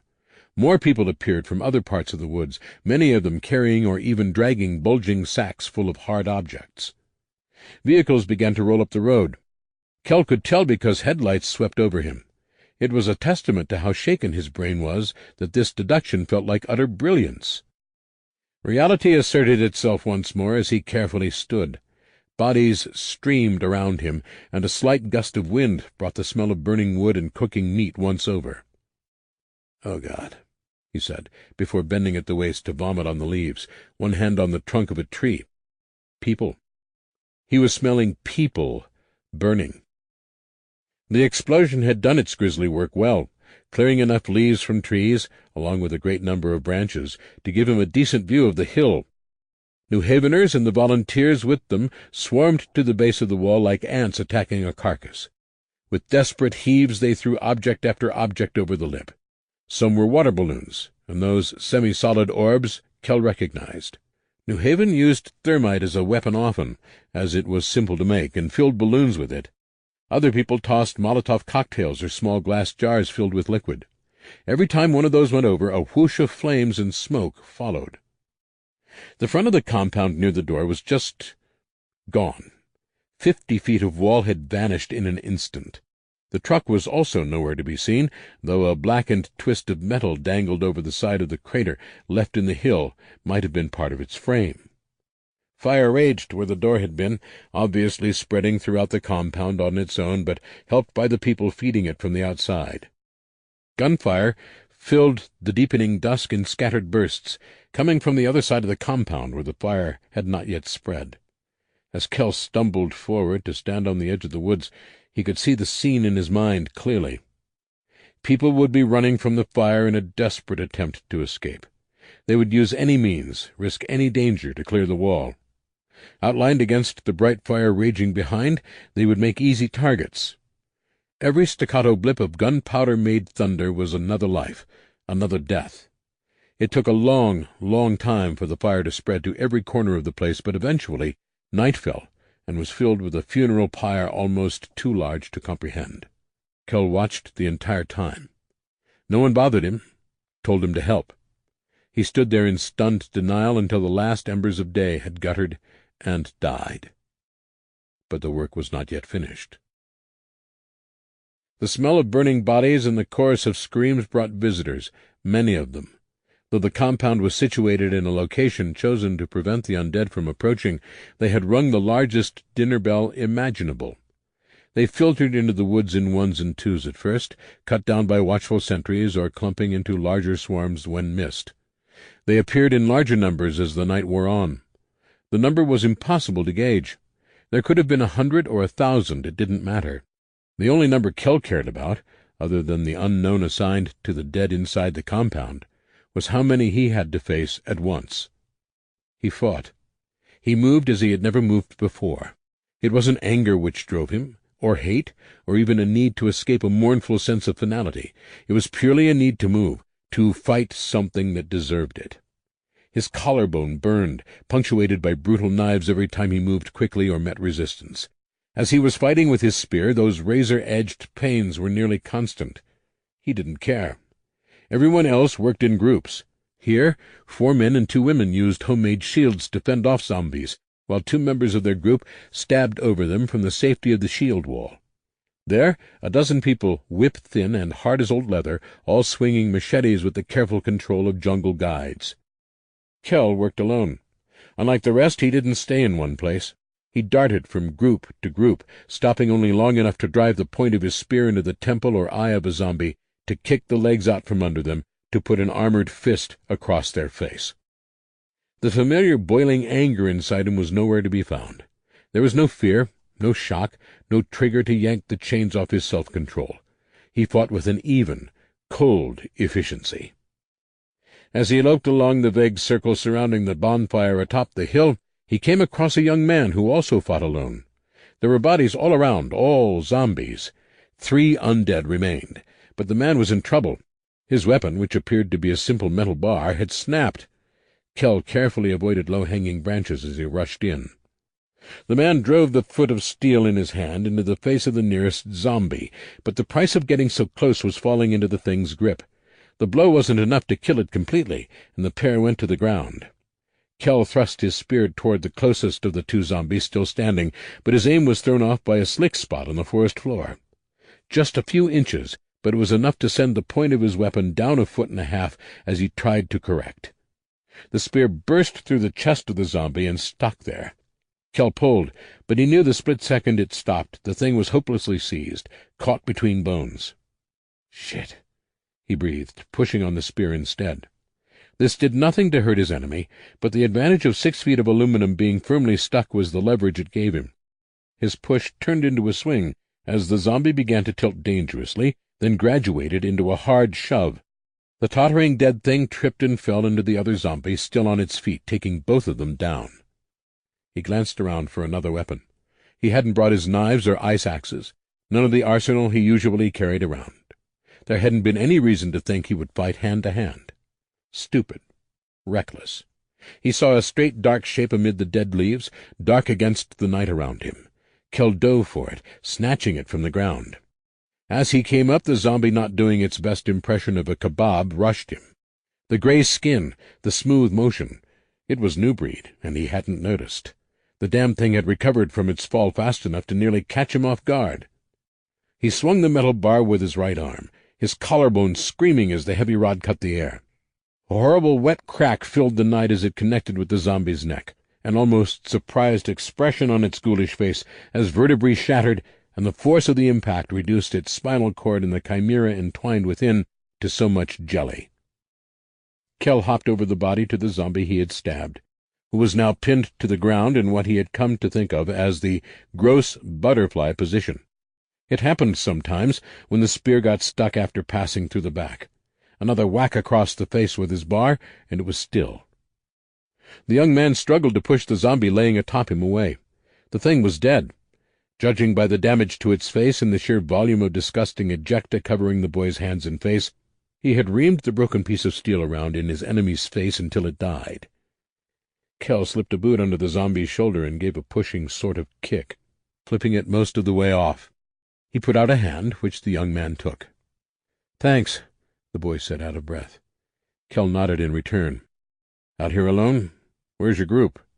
The other man glanced around nervously. "I must have lost them," he said. With no immediate threat to distract him, Kell began to see the pieces. The boy was perhaps old enough to shave, but didn't need to do it often. While Kell wore his armor, a mixture of scavenged and homemade gear common among survivors, the boy wore only working clothes. Thick jeans, scuffed boots, a long-sleeve shirt. There was a small pack dangling from his hip, big enough to hold a canteen and a small amount of food. An emergency kit, most likely. Most telling, he simply didn't have the look. There were no sharp edges to his features from weight loss. No, the boy had seen plenty of meals. He didn't carry himself with the wary tension of someone who had spent nights sleeping in fits across the branches of a tree to escape the hungry dead below. "Got separated from them," Kell said, tasting the words. "Yeah, no idea how," the other man said. "I should probably head out. Look for them." Kell hesitated, locking eyes with the young man. He tried to understand him, to read anything beyond the stark terror he saw in their depths. Both knew that with a single question, anything having to do with the attack, Kell could break the fragile illusion that the boy was one of his people. "Yeah," Kell finally said. "It's dangerous to go alone." The boy smiled tentatively. "Legend of Zelda. I loved that game." Kell didn't smile in return. Instead, he handed the bar to the boy, then worked his spear free with a practiced twist and pull. He raised the point toward the south, nodding. "You should go," he said. "I hope you find your people." The boy backed away several feet, making sure Kell wasn't going to attack him, then turned and began to walk away slowly. "Hey," Kell said to the boy's retreating back. He froze. "Be careful. Dark as it is, anyone could mistake you for an enemy." Without another word, the young man walked off. Kell fought until the sun rose. Part 2. Winter. Discontent. 6. Kell hauled shit, and he was happy to do it. In the weeks following the destruction of the Hunter base, there was much upheaval over the revelations found in the smoking remains of the place. Kell heard it every morning as he rode the honey wagon through New Haven, collecting the waste of the people he lived with. From door to door it was the same, though a sparse few held rigidly to the idea that every person in that compound had deserved it. Kell would have agreed but for the bones of the children they found. On the one hand, no one had expected the Hunters to have kids in their fortress. They were essentially a military group dedicated to the mass murder of small communities for their supplies. They were a far-flung outpost of the UAS, an arm dedicated to supplying their distant compatriots through death and theft. Who in their right mind would put more than 1,000 people in the field, knowing they would be risking horrific retribution for their actions, and let them bring children along? On the other hand, it made sense. The pessimistic part of him wondered if the children weren't there exactly because they were innocent. The idea was too dark to fully wrap his head around. Surely no group of people that large could agree as a unit to keep kids as human shields. The most probable scenario was simply that because there were so many Hunters, there were a good number of people who wouldn't leave their kids behind. Rather than leave them in the hands of strangers 1,000 miles to the south, wasn't it better to have them close at hand, behind walls and heavy weaponry? The overwhelming sentiment in New Haven and in many other communities was that someone should have known. The logic of the situation didn't factor in, for the most part. People rarely asked precisely how the scouts should have known. Kell shook his head as he approached his next stop, forcing himself to smile. The horses pulling the cart slowed and halted, though they seemed impatient for a run. One of the great jokes about living in Kentucky after the end of the world was the uses people found for almost everything. New Haven had grown, and was growing, so quickly that there was more work than hands to do it. With a wide range of abandoned farms to stable them, it was easy enough to care for a large number of horses. And though many roamed free with no one left to stop them, the more precious of the breed had been kept secure. It was in the early days they had been rescued, and Kell never ceased to be amused that he hauled human refuse under the power of thoroughbreds. One of the two hitched in front of him had won the Derby before a short retirement to stud. The early morning air was crisp, but not terribly cold. Winter might be around the corner, but the insanity that was weather in the Ohio Valley brought unseasonably warm winds. Kell stepped down from the cart and locked the brakes, then rang the bell to tell the street he had arrived. Not that most of them needed it. It was almost the end of his run, and as it was every morning, they had heard him ring the bell on the lower streets before making his way up the hill. It was easy enough work. He waited as people approached to dump their buckets and basins, making small talk with a few. It was only after the rest of the residents of the street had returned through their armored doors that the last person came out. He always waited. The house he lived in was the most heavily modified in New Haven, on account of it being the very first to undergo the process. The windows were covered in a thin layer of sheet metal, which was bolted into the bricks of the house. He had wondered aloud at the effectiveness of that defense at one point, only to be told the metal was simply a slim cover for several inches of plywood reinforcement. A thick wall was built around the original porches, both front and side. The owner had let him through the outer door to see the small pair of decks within, a square of gravel and grass between. The entire space was filled with supplies, tools, and weapons. There was a grill, too, meticulously cared for and used often. The top of the house had a hatch to the inside, homemade catwalks, and a long walkway to the houses on either side. The crowning feature was a raised perch fully 10 feet above the peak of the roof, from which a shooter could cover a solid 100 yards of New Haven. It was, Kell thought, one of the strangest and most secure homes he had ever seen, which seemed to fit the owner perfectly. He was taller than average, but nowhere close to Kell's own 6.5 feet. He was broad in the shoulders, fairly thick in the chest, and gave the impression of once being overweight. Something about the way he walked, maybe? Now he was anything but. The long black hair in its ponytail pulled back the skin on an already underfed face, framing a square jaw and sharp cheekbones. "Jay," Kell said, "Good morning." He thrust out a hand. Jay smiled. "Kay, how's it going?" "Can't complain," Kel answered. "Are you ever going to let me call you Josh?" "Not until you tell me what K stands for," Jay replied. Everyone called Kel by his first initial except for the people who knew his identity, and only then in private. Kel had used the name Kevin in North Jackson, but somewhere along the way people had forgotten it. Not that he cared to tell the man the false name, but it had become something of a running joke between them. Jay never asked anyone what K stood for, and Kel refused to even think of the other man as anything but Jay, because he wouldn't answer to his own name so long as Kel remained silent. Below the banter, there was something sad about Jay. Kel had heard bits and pieces from other people. The man was something like a local celebrity, but never dug deeper. If anyone on the planet understood the need to deal with demons privately, it was him. "And how are things with you?" Kel asked. Jay smiled again, a sunny if tired expression.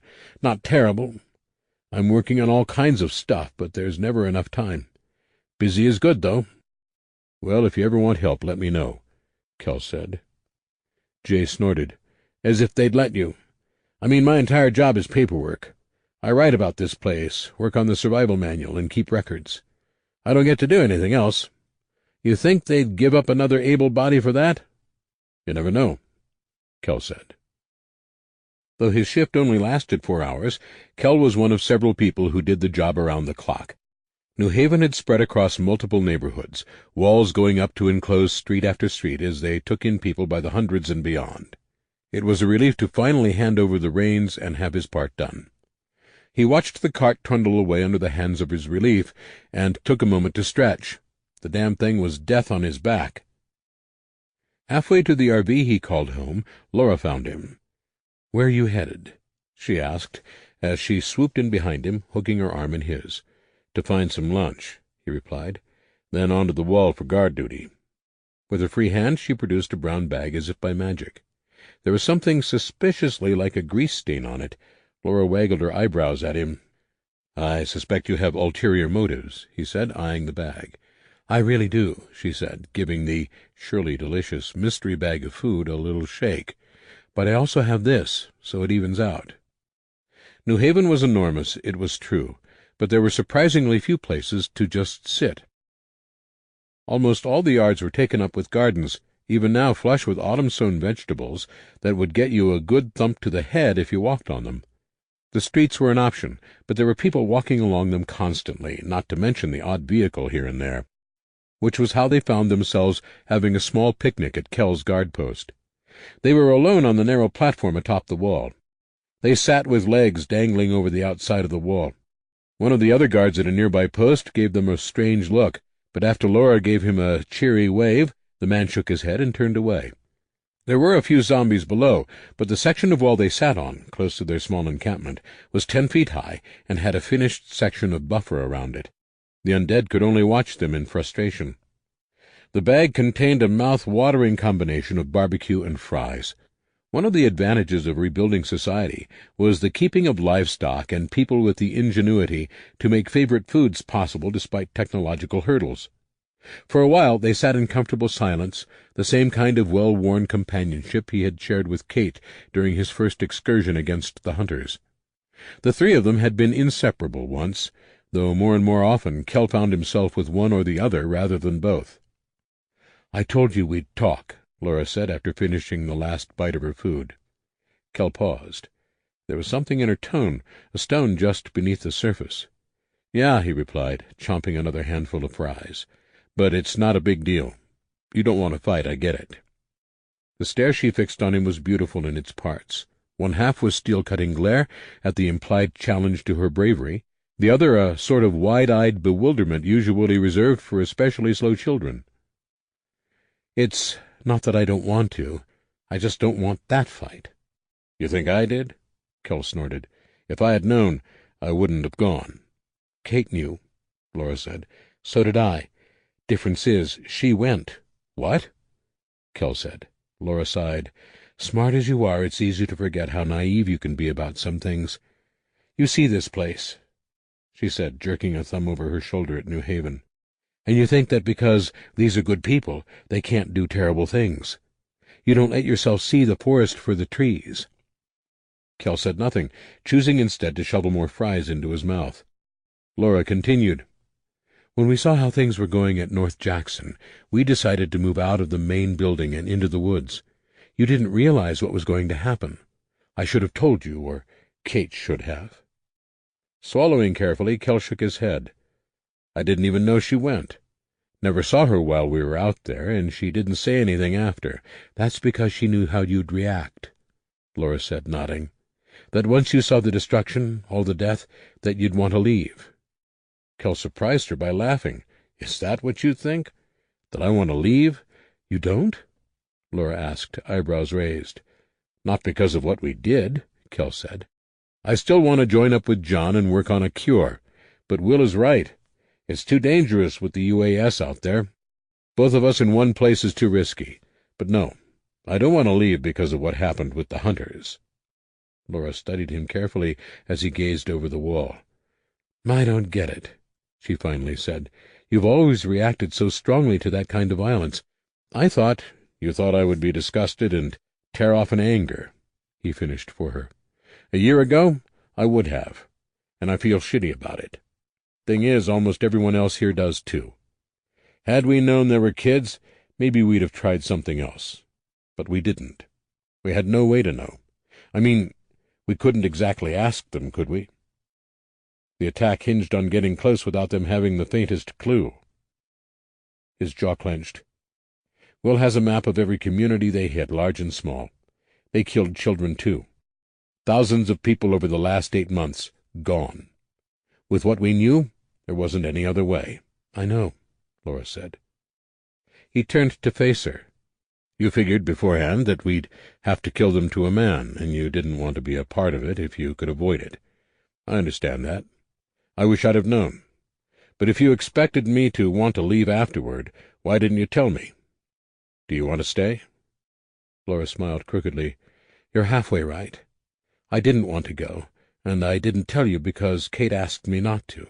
She was pretty vehement about it. She wanted you to go, and she knew you wouldn't if I told you." There were sharp stones beneath those words, too, but Laura didn't explain further. "I'll still fight when I have to," she went on. "But there's another reason I haven't volunteered for trips to the outside since we got here." "What's that?" "Find me after your shift is over, and I'll show you," Laura said. The walk back to his RV was short, as his guard post was close enough to home that he could yell to his campmates and be heard. Someone must have told Laura he was coming, because she was walking toward him seconds after climbing down off the wall. A small gathering of people circled the large communal picnic table where the group took meals together. With so many of them working odd hours at multiple jobs, it meant a constantly changing set of faces around the table. Out of the 40 or so people in the group, there were never more than a handful of the same people at each meal. But now the core members were present. Andrea, who Kell had traveled with from the north earlier in the year. Laura, of course. Kate was there, looking slightly irritated. Scotty, Dan, Chris, and all the rest. It was Dan who motioned for him to take the empty spot at the table, and Dan who cleared his throat once Kell was comfortable.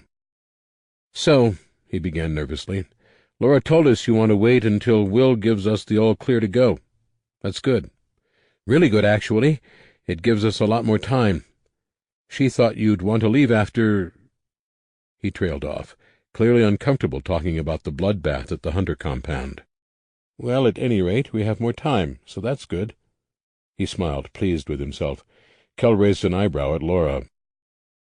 "Dan, you're supposed to tell him—" she began, but was cut off. Right, Dan said, shaking his head. "Sorry. Well, we've known since you found John that it was only a matter of time before we left." He said this with an air of utter certainty that left Kell surprised and humbled. "I didn't think you'd be coming with me," Kell said. Dan laughed. "Of course we are. We like it here, sure, but what's more important than the cure?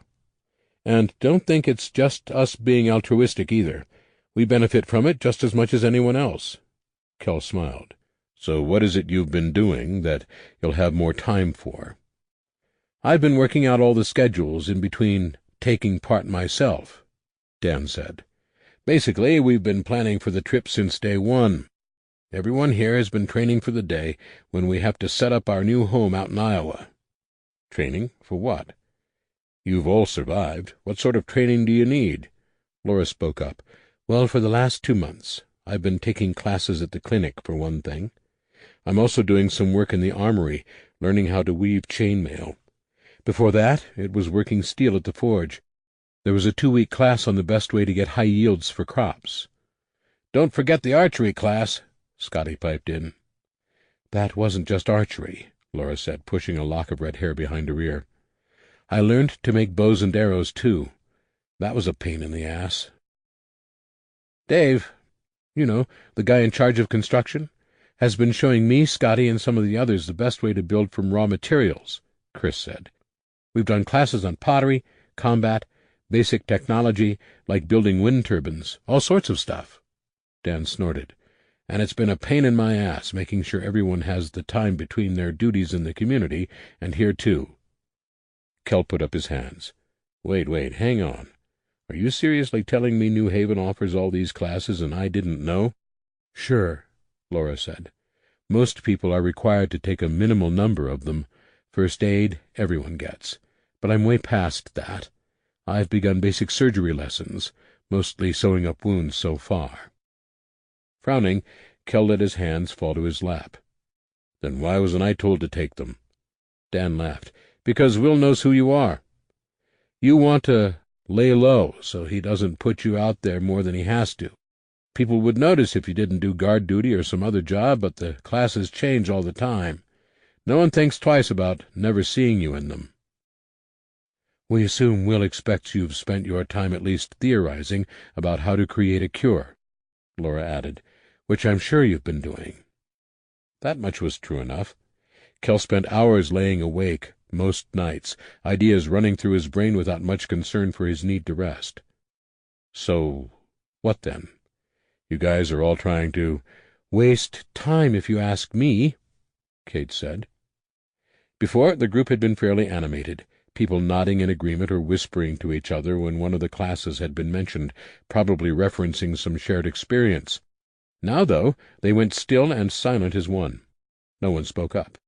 No one was shocked at Kate's casual dismissal of their efforts. Understanding was swift. This was not the first time she said this. The tension between the group and Kate was as obvious as it was palpable, the sort of disconcerting and awkward silence when someone starts making drunken racist comments at a party. The frightening thing was how clear the divide was. Rational Kell noted the body language. Nearly everyone shifted on their feet or drew back ever so slightly when she spoke. Everyone was, if not against her, at least wary and weary of her. "How did I miss this?" Kell asked, voice soft. "What's going on here?" Kate smirked. "They're trotting all their hard work out like this so you'll understand how dedicated they are," she said. There was an acid in her voice, but hurt as well, though only he and Laura could have noticed. "They want you to be amazed and humbled and on their side when they tell you they don't want me to come with you." Of all the possible things she could have said, that was the last he would have expected, and when his gaze snapped to Laura, the last reaction he could have imagined seeing was the solemn nod at Kate's words. 7. Kell felt like the world had fallen out from beneath his feet. "Whoa. Let's take a minute here," he said, shaking his head as if to clear it. "Where is this coming from?" It was Chris Vernick who spoke up. "It wasn't so bad at first," he said. "Dan started signing us up for classes, and we all went. No one complained except Kate." "Which was fine," Scotty said. "She didn't want to do them, whatever. We figured one person out of the group not knowing how to make armor or stitch a wound wouldn't be too much of a risk. But it wasn't just that she gave us shit about it, telling us we were wasting our time." There was another awkward pause, and it drew on. "Well?" Kell asked. "You guys can barely look at each other. Someone fucking explain this to me, now." It was Laura, of course it was, who raised a hand to silence the mutters in the group. Not taking part was one thing, telling us we were wasting our time another, but the attack on the hunters was the last straw. Kate choked out a laugh, a bitter sound. "You're so full of yourself, it's not even funny. Sitting here acting like you're better than me."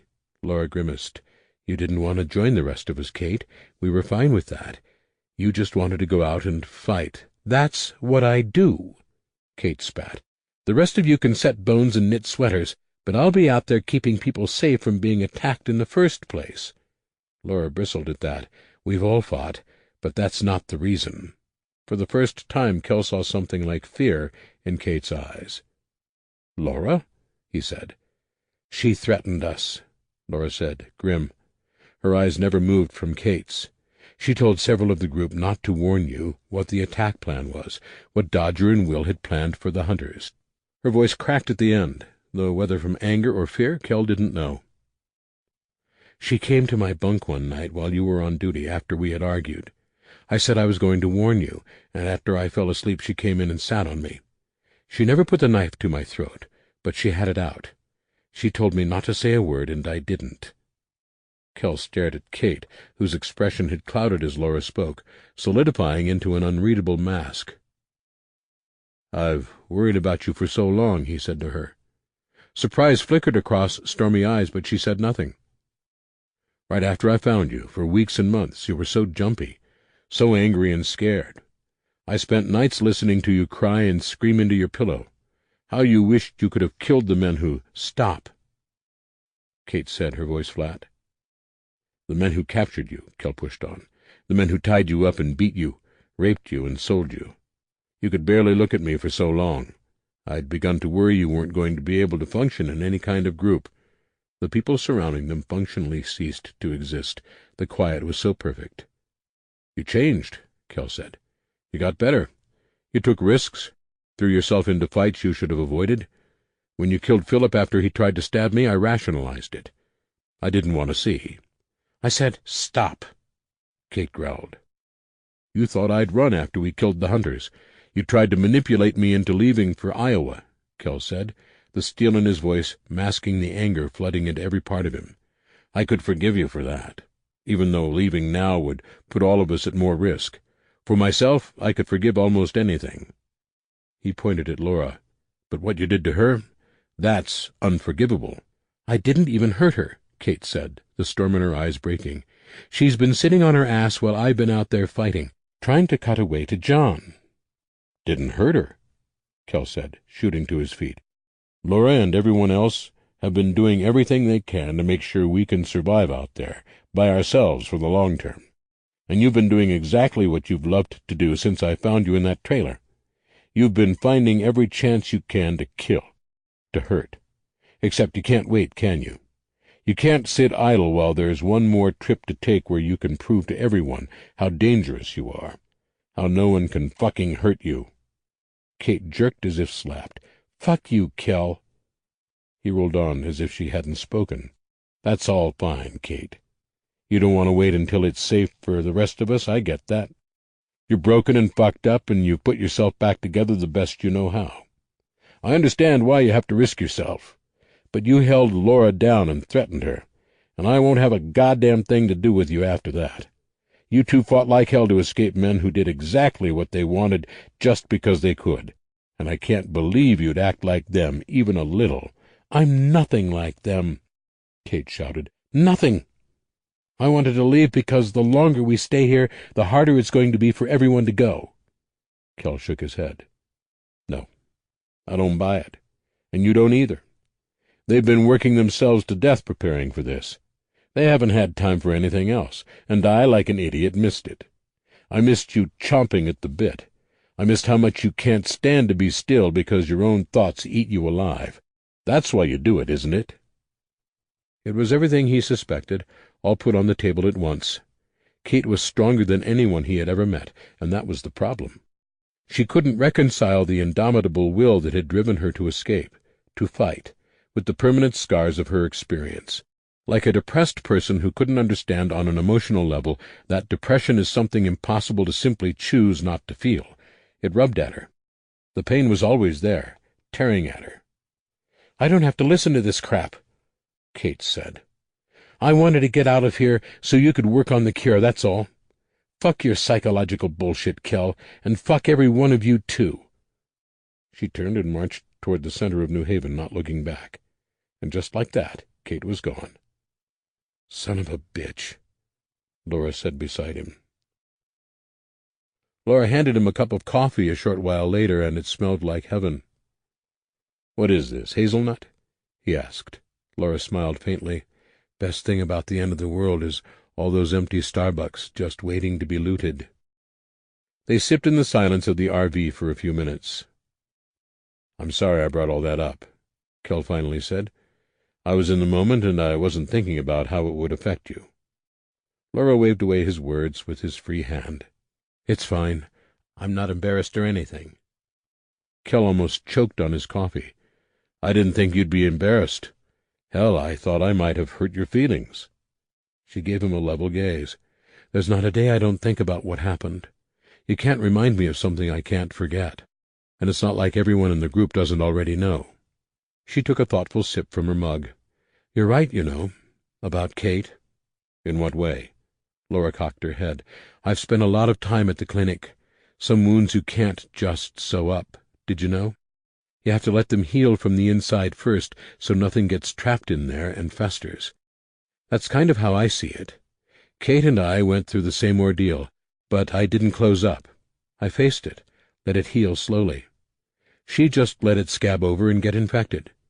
When you do it that way, you feel it every time you move." "Your metaphor is powerful, wise one," he said from behind his mug. Laura slapped him on the arm. "Really hard, actually." "I was trying to have a moment there, you dick," she said. "Sorry, couldn't resist." Laura deflated a little, settling back into her chair. "But I'm not wrong. She never dealt with it. Can't blame her for that, really. Everyone copes, or doesn't, in different ways. I just wish things had turned out differently." "So do I," Kell said, setting down his mug. "We can hope she'll eventually understand, but I'm not going to bet on it. We have to deal with her being gone and move on." Laura's eyebrows shot up. "No moping? No beating your chest in guilt?" "Not this time," he replied. "And not any more. We don't live in a world with the luxury of very many second guesses. We did what we had to with the hunters. Same with Kate. The world is a different place. A scary, dangerous one where we have to make tough calls and live with them. It's fucked up and harsh, but anything else will get us killed." Laura studied him. "Why, Kell, I think you're finally being subtle. You're saying something, but I can't make it out." A smile tugged at the corner of his mouth, though it was a tired one. "Well, I guess I'm saying that even if she comes crawling back here and begs forgiveness, we just can't take the risk. I don't think Kate is a bad person, just messed up, even after what she did to you." Laura nodded. "But we can't take that risk, right?" Kell nodded. "And not just that. We should stay here until we're sure it's safe to head to Iowa. We're only a few weeks past the hunters being a problem. New Haven has been good to us, and I'd like to repay that." "It won't hurt for sure," Laura said. "Every minute of time we have to learn crafts will pay for itself 100 times over down the road.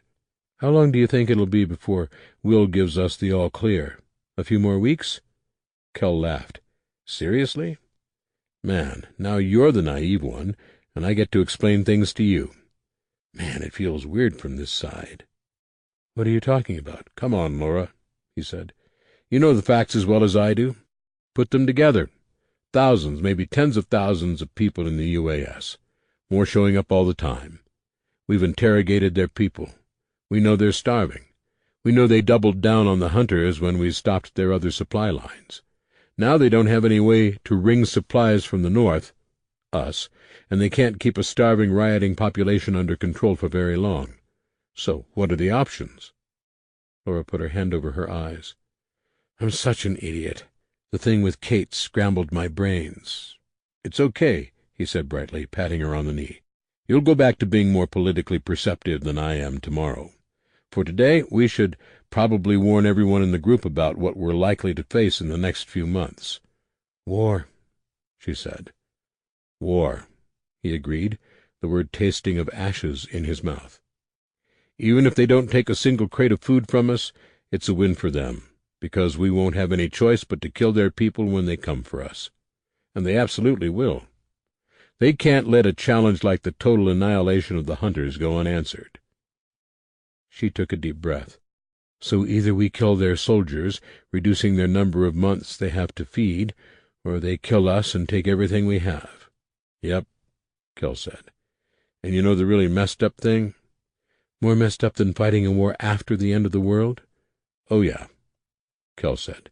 "Enlighten me," Laura said. He picked his mug up, deliberately pausing before taking a long swig of coffee, then arched an eyebrow theatrically. She smiled at him. She always did when he acted goofy, which was the only reason he did it.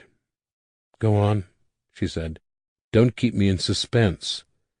"The really terrible part," Kel said, "is that I'm almost positive Will knew he would be starting a war when he decided to kill all the hunters. He picked this fight on purpose." Kel tried to sleep not long after, but the coffee had done its job too well. Flush with energy and desperate to take his mind off the frankly ridiculous day he'd had, he went searching for Dan. As usual, Dan worked to make sure there was food for any members of the group who wanted it, whether returning home for the evening or just passing through on the way to another assignment. Most of the time this meant scheduling a cook to handle the excellent grill they had erected, but some days it meant donning the apron and wielding the spatula himself. "Want a burger?" Dan asked as Kel walked up. "No, thanks," Kel said. "After all that, I don't have much appetite." Dan reached into the clever cooling chest built into the far right of the grill, producing a tall jar. "I have pickles," he said. "I want all the pickles," Kel said. Laughing, Dan laid several out on a paper towel.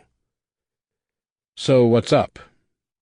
Crunching into pure bliss, Kel talked around his food. "I want to go to some of those classes," he said. Dan grinned. "I thought you would, once you knew about them." As if by magic, a schedule appeared in his hand. "All of them are on here." Kel scanned the neat grid. "They're color-coded," he said. "And indexed by discipline," Dan said proudly. "There's a key at the bottom." "You really are a profoundly organized guy, Dan." "Thanks, I know." It was Kel's turn to grin. "I don't know if I meant that as a compliment. Back before, you might have seen a psychologist about this."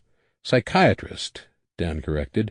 "OCD is a bitch, but if you learn to use your powers for the forces of good, it can come in handy." Kel pored over the schedule. "Even with all the stuff people named, I didn't expect so much." Dan leaned in, pointing out a block of classes. "I figure you can skip those.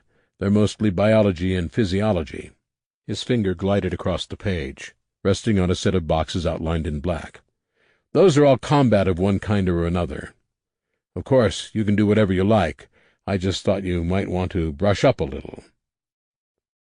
He spent the next hour learning the details, asking Dan and anyone who happened by endless questions about the content of each class, what the instructors were like, and every other relevant fact he could pull from them.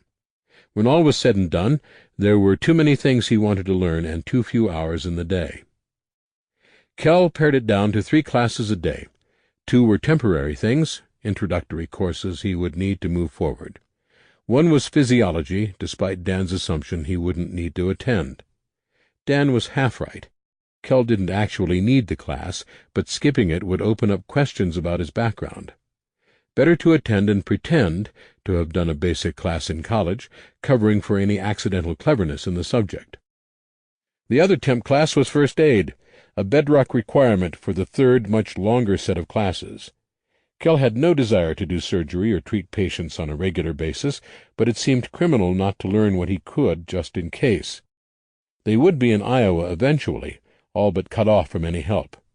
Knowing how to keep himself or others alive might be the difference between disaster and survival. Dan jotted notes in between making dinner, promising to schedule the other classes Kel checked off when the time came. Kel thanked him, both for the help and for cooking for the group, and took off for his nightly rounds. Though he had no technical responsibility to do them, it made Kel uncomfortable not to do some kind of basic patrol in the evening. There were guards and sentries on duty, as well as men and women in the massive wooden watchtower situated on the top of the hill New Haven sat on. There was no shortage of watchful eyes, but knowing it in his head wasn't the same as knowing it emotionally. The need to see for himself was strong, more so tonight than usual. It had been a trying day after all. For as much as Kell had surprised everyone by not wanting to immediately retreat after the assault on the hunters, parts of him truly were as predictable as the sunrise. He had felt that urge, the unreasoning desire to run, and had recognized it for what it was. When his wife and daughter died, Kell had run. Granted, he thought it was toward death, but that single moment in time stamped itself into his brain. It was an experience like marriage or fatherhood, one that changed a person forever. It reset his reactions and forced his brain into permanent retreat mode when dealing with emotionally damaging situations. Yes, he had seen it, understood it, and he told his brain to go fuck itself. Years of living with people who supported and helped him understand his reactions by never giving him an inch made for excellent soil in which to grow as a person. Realizing that he could ignore the niggling doubt in his head brought on by the destruction of the Hunter compound had been a revelation for him. The black-and-white world he had lived in since the fall began had filled in with subtle color somewhere along the way. Things just weren't that simple anymore. They never had been, if he was being honest. Still, there were some things about Kell that might be mitigated, redirected, or channeled, but they would never change. One was the hurt driving into his heart like a needle at the idea that someone he cared about could be so cruel. Even below that, on a much more basic level, was the simple fact that Kate was gone. Circumstances didn't matter. Facts didn't matter. It felt like a death. In a way, it was. So he marched for the wall to do a long patrol of his part of New Haven, eyes open for threats. It was a form of running away, he knew that. It occupied his mind and allowed him distance from the day's events. But it was better than the alternative. 8. A week after Kate left the group, only appearing once to pick up her things, the expected change in their dynamic never happened. No one sat around talking about her spitefully, at least not where Kell could hear them. Even if they were inclined, there simply wasn't enough time. Once his eyes were opened to the ludicrous amount of work each member was doing, it became impossible to miss. The basic rhythm in their camp was the same, something Kell realized grew from Kate's own habits since arriving in New Haven. It was easy to forget she had left their company for good, because so much of her time had been spent away from them to start with. As Kell began taking classes, it was easy to forget the hole in his life where she had been, in no small part because the hole had been there for much longer than he realized. Each day was full of work and learning, and ended the same. He walked the wall, greeting guards as he passed by. December had arrived, cold winds cutting through the joints of his armor like knives. Though the moon was full, clouds covered the sky in dense gray patches. The air didn't have the tangy humidity for snow, but neither was that a very scientific unit of measure. Glancing up as he rounded from the eastern wall toward the southern, Kell saw the first glimmers of moonlight shining through in the distance. With any luck, they wouldn't get a blizzard. Kell greeted the guard positioned at the station on the corner of the wall, a platform little wider than a man's shoulders with a box made of scraps, in this case corrugated aluminum and plywood. The guard was waving Kell on his way when the first real break in the clouds shined a spotlight on the open ground beyond the southern wall. Tree stumps dotted the ground for a long way, broken only by the parking lot of an old nursing home that had been absorbed by New Haven's relentless expansion outward. Kell stood just to one side of the building itself, the wall having been built only feet in front of its entrance. Though the tree line was kept far from the boundaries of New Haven as a way to keep lines of sight clear, the lack of reliable electricity at night made it impossible to see. Moonlight, however, was the universe's answer to poor night vision. "Son of a bitch!" the guard shouted, the man fumbling for the bell in his tiny booth. It took Kell a second to understand what he was seeing, but when his brain caught up, he swore as well. Beyond the buffer and its tangling net of old power lines and cables, past the traps and barriers laid out along the ground and partially obscured by the runty forest of tree stumps, were zombies. In the distance there were many, almost too impossible to see at 100 yards in the gloom. They weren't what made Kell's heart hammer against his ribs. That honor belonged to the dozens, perhaps hundreds, of zombies crawling through the forest of stumps. They were new breed, and their approach had made them nearly invisible. Without the break in the clouds, people swarmed toward the wall.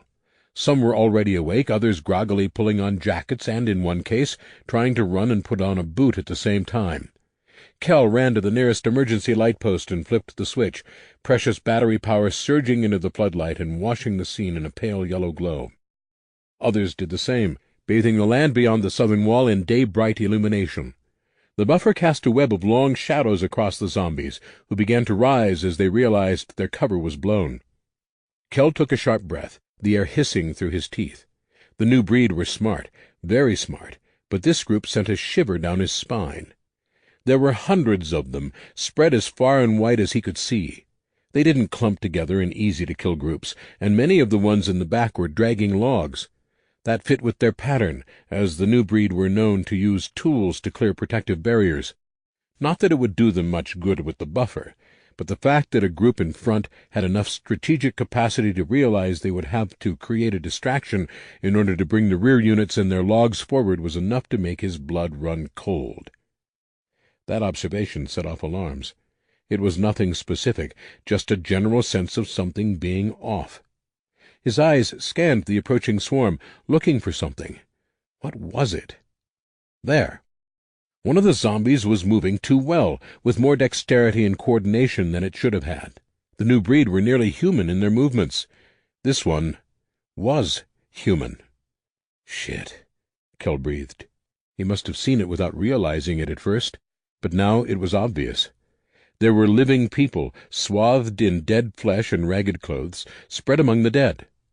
Kell could only see a handful of them, but from this distance there was no telling how many he missed. The calculus of it was swift and brutal. As much as Will and the New Haven Council might want to keep the budding war with the UAS as quiet as possible, it would take only one man with explosives to open a breach in the wall and allow the swarm inside. Kell grabbed the nearest person, an older man with a scared face. "Go get Will and Dodger. Bring them here now," Kell told him. The man looked at him in shock, hesitating, but the harsh bark of command in Kell's voice won him over. The older man hopped down from the wall and ran into the night. Kell ran to the guard station, where the man on duty swung between staring at the stream of volunteers appearing and the swarm gaining ground by the second. Kell grabbed the man's shoulder, shaking from his shock. "You're in charge," Kell said, making it a statement instead of a question. Every corner guard was in command of his section when attacks came in, and usually they were more decisive than this one was. He was young, probably a new arrival. Yes, the man stammered. "I was just about to order archers to fire." "Good idea," Kell said. "Do that, but you also need to order a unit over the wall. The archers can provide cover fire for us, but you need to send me out there right now with some gunmen and some people who know hand-to-hand, okay?" The guard began to pull himself together. "What? Why? We're better off just taking them down from a distance. No reason to send men out there like that." "Listen," Kell said, leaning in close. "There are enemies out there, living ones. They're hiding in the swarm. They might be trying to attack the wall itself, and we can't afford to let them get close to the buffer. So you need to send a team, now, and you need to keep quiet about why." The guard stared at Kell in horror, then nodded. The citizens of New Haven had a lot of practice at the sort of thing Kell was about to attempt. They were efficient, obeyed orders, and while not fearless, they didn't hesitate when, 2 minutes later, Kell motioned for his group to follow. The first jump was the hardest part, but Kell had long legs. He hopped from the edge of the wall, landing atop one of the posts making up the buffer and pushing off again. The buffer was shorter than the wall, making the jump forward easier, and the second jump put him on a post at the outside edge. He dropped the last 6 feet to the ground. 7 other bodies fell around him. 4 carried firearms, which were rarely used in zombie attacks. It was easier and more efficient to save ammunition by fighting the undead hand-to-hand or with arrows, but there were always some people on call with rifles and pistols in case things got bad. 2 others carried bows, tight compound models, and the last person stepped up beside Kell. He was unfamiliar to Kell, a short man with wiry black hair and beard who carried one of the huge machetes common among fighters in New Haven. Kell wondered idly if he had made that machete back in North Jackson. Flights of arrows streaked overhead in the night, catching stray glimmers of moonlight. "Okay, guys," Kell said, hunkering down. "This is need to know, so don't go telling anyone, but we have living people out here, hiding in the swarm. Our job is to flush them out and kill them before they can get close to New Haven. My guess is they'll hang back when the majority of zombies get to the wall, which will be soon. They'll use the distraction to move in." "Unless they're planning to circle around and sneak over the wall somewhere else while our attention is here," the short man said. Kell gave an appreciative grunt. "Didn't think of that. What's your name?" "White," the smaller man said. "Lee White." Pointing toward the swarm with his spear, Kell nodded. Lee might be right. "All the more reason to take these fuckers down as fast as we can. Any questions?" No one said a word. Kell slapped Lee on the shoulder. "Let's go." The last flight of arrows thrummed from their bows, each finding a body to lodge in. Most were aimed shots, striking faces of the undead rather than volleys meant to take out ranks of humans. Standard procedure when a team was moving below the wall was to shorten firing range to keep stray shafts from killing team members, which meant that archers on the wall would be threading a fine needle as long as Kell and his people were out here, firing at close enough range to keep the team safe, yet still trying to keep the undead from piling up on the buffer. Kell did not envy the work.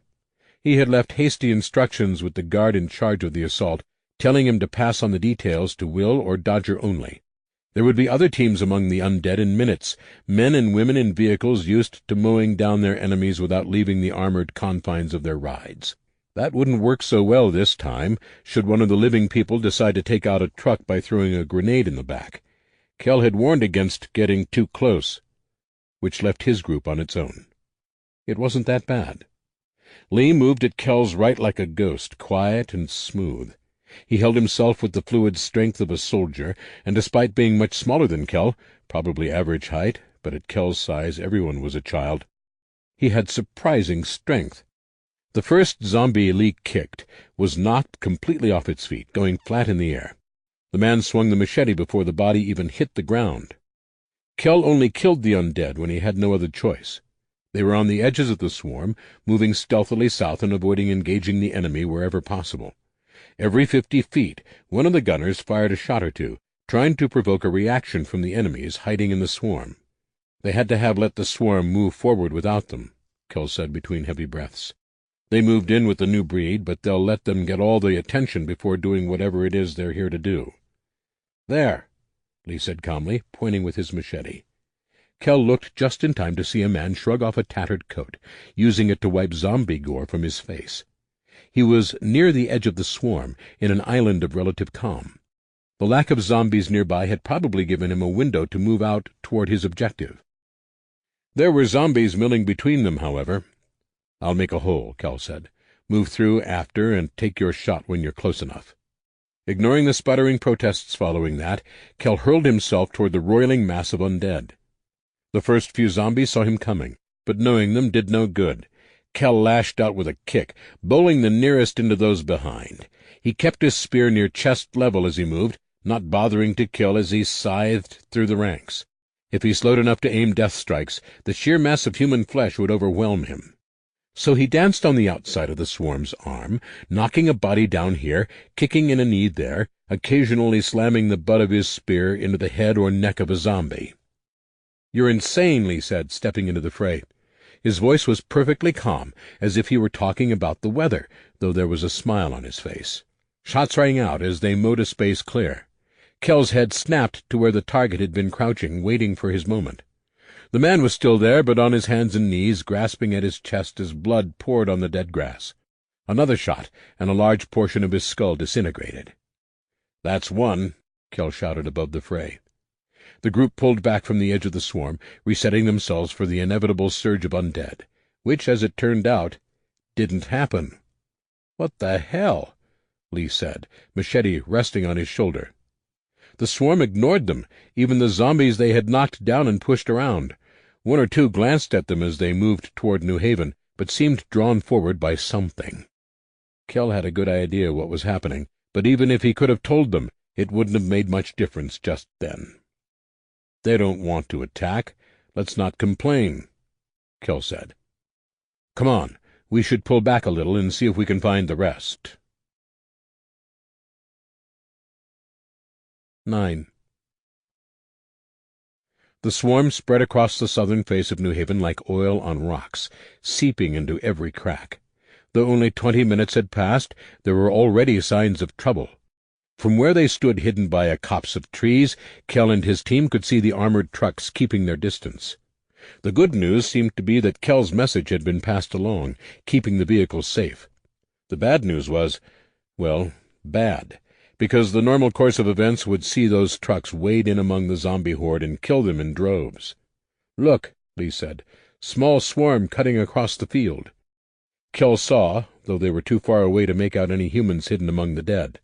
He motioned the group forward, setting off at a brisk jog toward the enemy. The zombies took notice quickly, angling toward Kell. Lee moved up, again to Kell's right, while the bowmen spread out wide to either side.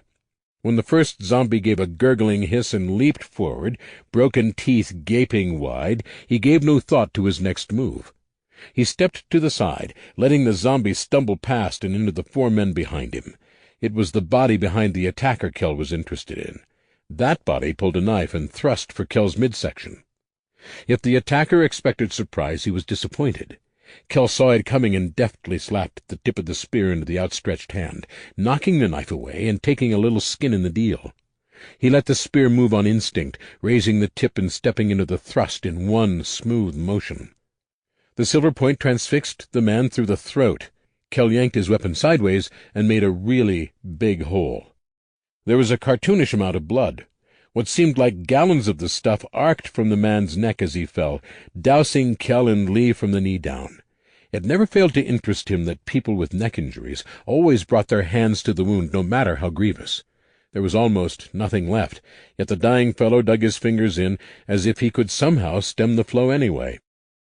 The rest of the swarm exploded with activity. There were only a dozen, but most of them were living people. Several pulled knives, darting forward to attack.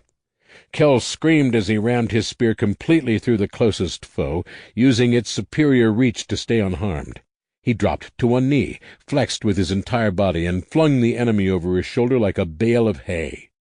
The spear slipped from his hands just in time for another attacker to slide in front of him and thrust a knife into his belly.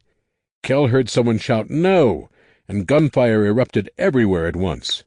His left hand locked onto the knife hand of his attacker. His right latched onto his face, armored fingers crawling upward with vice-like strength. Kell's fingers found the edge of his eye socket and scrambled to gain purchase there, sending the enemy into a frenzy. Suddenly, the pressure on the knife was gone, both hands gripping Kell's right wrist in a wild effort to pull away. Kell let him, using the momentum to yank the man forward. Kell dipped his face, pushed his head forward, and felt the man's nose shatter against the crown of his skull. Then he yanked the knife, stuck in one of the hard plastic scales of his armor, free. One click slash across the throat, and the enemy was down. The thrill of satisfaction was bittersweet, primal victory tinged with sadness. It only lasted a few seconds, right until the first bullet tugged at his shirt. The desolate spot had become a small battlefield. One of Kell's gunmen lay dying only a few feet away, ragged breathing forcing a fine mist of blood through entry wounds in his chest. Several of the enemy were down, the rest fighting. One man, still clad in his grisly camouflage of zombie gore, caught sight of Kell. He jumped back from his own fight, hand darting inside a pocket and coming out with a small gun. Kell dived to one side, trying to put bodies between them, but the uneven ground betrayed him. His boot caught on something, sending him sprawling. Puffs of dirt accompanied the roar of gunfire. Close enough he felt the wind from the bullets. Squirming, he tried to pull himself to his feet. Searing pain and deafening noise told him he'd been shot. A white-hot line traced itself against his ribs, and breathing suddenly became an action he had to think about and endure. Paralyzed with the sudden vice gripping his chest, Kell could only look up as the man ignored the rest of the combatants and steadied his aim. Time slowed, as it often did in these moments. The irritating realization that Kell often found himself in these sorts of situations was compounded by the knowledge that he almost always put himself in them to begin with. The shooter, motions practiced and controlled, only waited a few seconds between shots. The tiny shifts in posture, muscle tension, and balance were obvious from this end of the gun. The tightening around the eyes might have been kabuki theater for how clear an indicator it was for the scant seconds left in his life. The act of firing a gun looks, in slow motion, like a full-body blink. It's a dozen small actions aggregated into a single act with an inevitable outcome. Practiced fighters will recognize this and, when possible, use the tunnel vision to their advantage. Unfortunately for Kell, he was in no position to do so. Lee, on the other hand, was both willing and able. Kell saw him coming from behind, but Lee didn't stab Kell's shooter in the back. Instead, Lee swerved around, machete vertical in both hands. The small shoulder bump Lee gave the man was enough to throw off the shot, which carved a notch through the skin on Kell's shoulder, rather than going through his throat or chest. There was an expression of pure, wonderful surprise on the shooter's face as he took in the slim figure wielding an absurdly large blade. Surprise barely flickered on his face when Lee dropped his shoulders back, twisted his hips and wrists, and gracefully turned the blade horizontal. The cut took the shooter right below his nose. Kell watched in shocked disbelief as Lee continued the cut, pulling away cleanly and seamlessly, attacking the next enemy. Luckily, only a few had been able to pull their guns free, as none were firing now. Going incognito meant not carrying large, obvious weapons, or Kell and his people would surely have been dead by now. Lee never stepped more than a few feet from Kell. There was no need.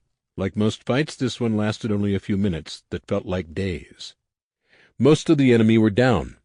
Lee attacked the remaining opportunistically, slashing at easy targets when their backs were turned and their attention focused on fighting others. Kell scrambled to his feet, gritting his teeth against the pain. Right hand covering the wound on his ribs, he lashed out with the knife in his left. As one of the archers fought with an attacking woman, both fell, bloodied and sluggish. The archer dragged her down as she sank a knife into his belly. Kell got there seconds too late to help the man, but fast enough to stop the woman from rising. He dropped a knee to her back, knife to her throat. "How are we looking?" Kell asked, too busy to glance around. There was a pause filled with a pained grunt and a wet snap. "We're good," Lee replied. "How many of you are there?" Kell asked the woman, who remained carefully still. "Just us and our scout," she replied immediately. "Haven't seen him in a while. I guess you found him first." The remaining archer moved in and helped Kell secure the prisoner. Relieved of the need to hold himself carefully in one position, Kell ambled to the nearest tree trunk and sat against it. "Do you believe her?" Lee asked, handing Kell a small flask. "I shouldn't," Kell said, "but I do. Maybe because I've been shot a few times tonight and don't want to imagine having to keep looking for more of these guys." He took a sip from the flask, half disappointed to find it was water. Lee watched the prisoner, whose hands were tied behind her back with a spare bowstring. "She didn't hesitate. I think you're right. She assumed you'd kill her if you thought she was lying, so she saw no reason to."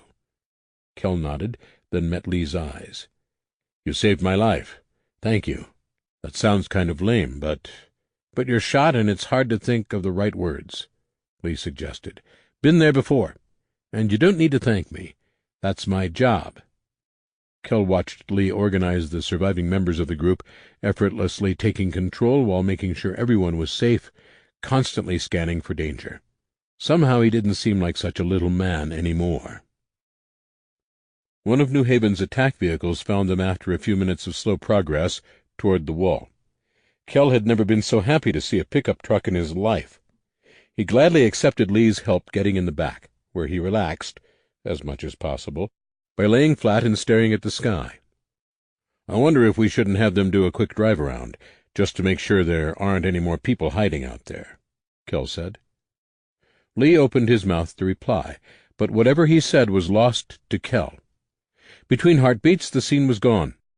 It felt a little like falling asleep after a very long day.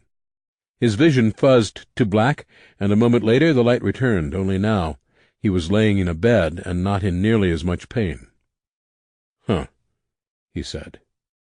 Kell tried to sit up, but was defeated by his sheet, which was wrapped around him tightly. He tried to work his arms free, but a hand settled on his shoulder. "You shouldn't move," said a woman's voice. Kell flopped his head over to look at her. "Gabrielle, how'd I get here?" Gabrielle leaned over, tucking the sheet back around him. "You passed out in the truck," she said, nodding to one side of Kell's bed. "He helped drag you in here, then wouldn't leave until you woke up." Craning his head further, Kell caught sight of Lee, who was rubbing sleep out of his eyes with the back of one hand. "About time," Lee said. Kell grinned. "You didn't have to stay here, man."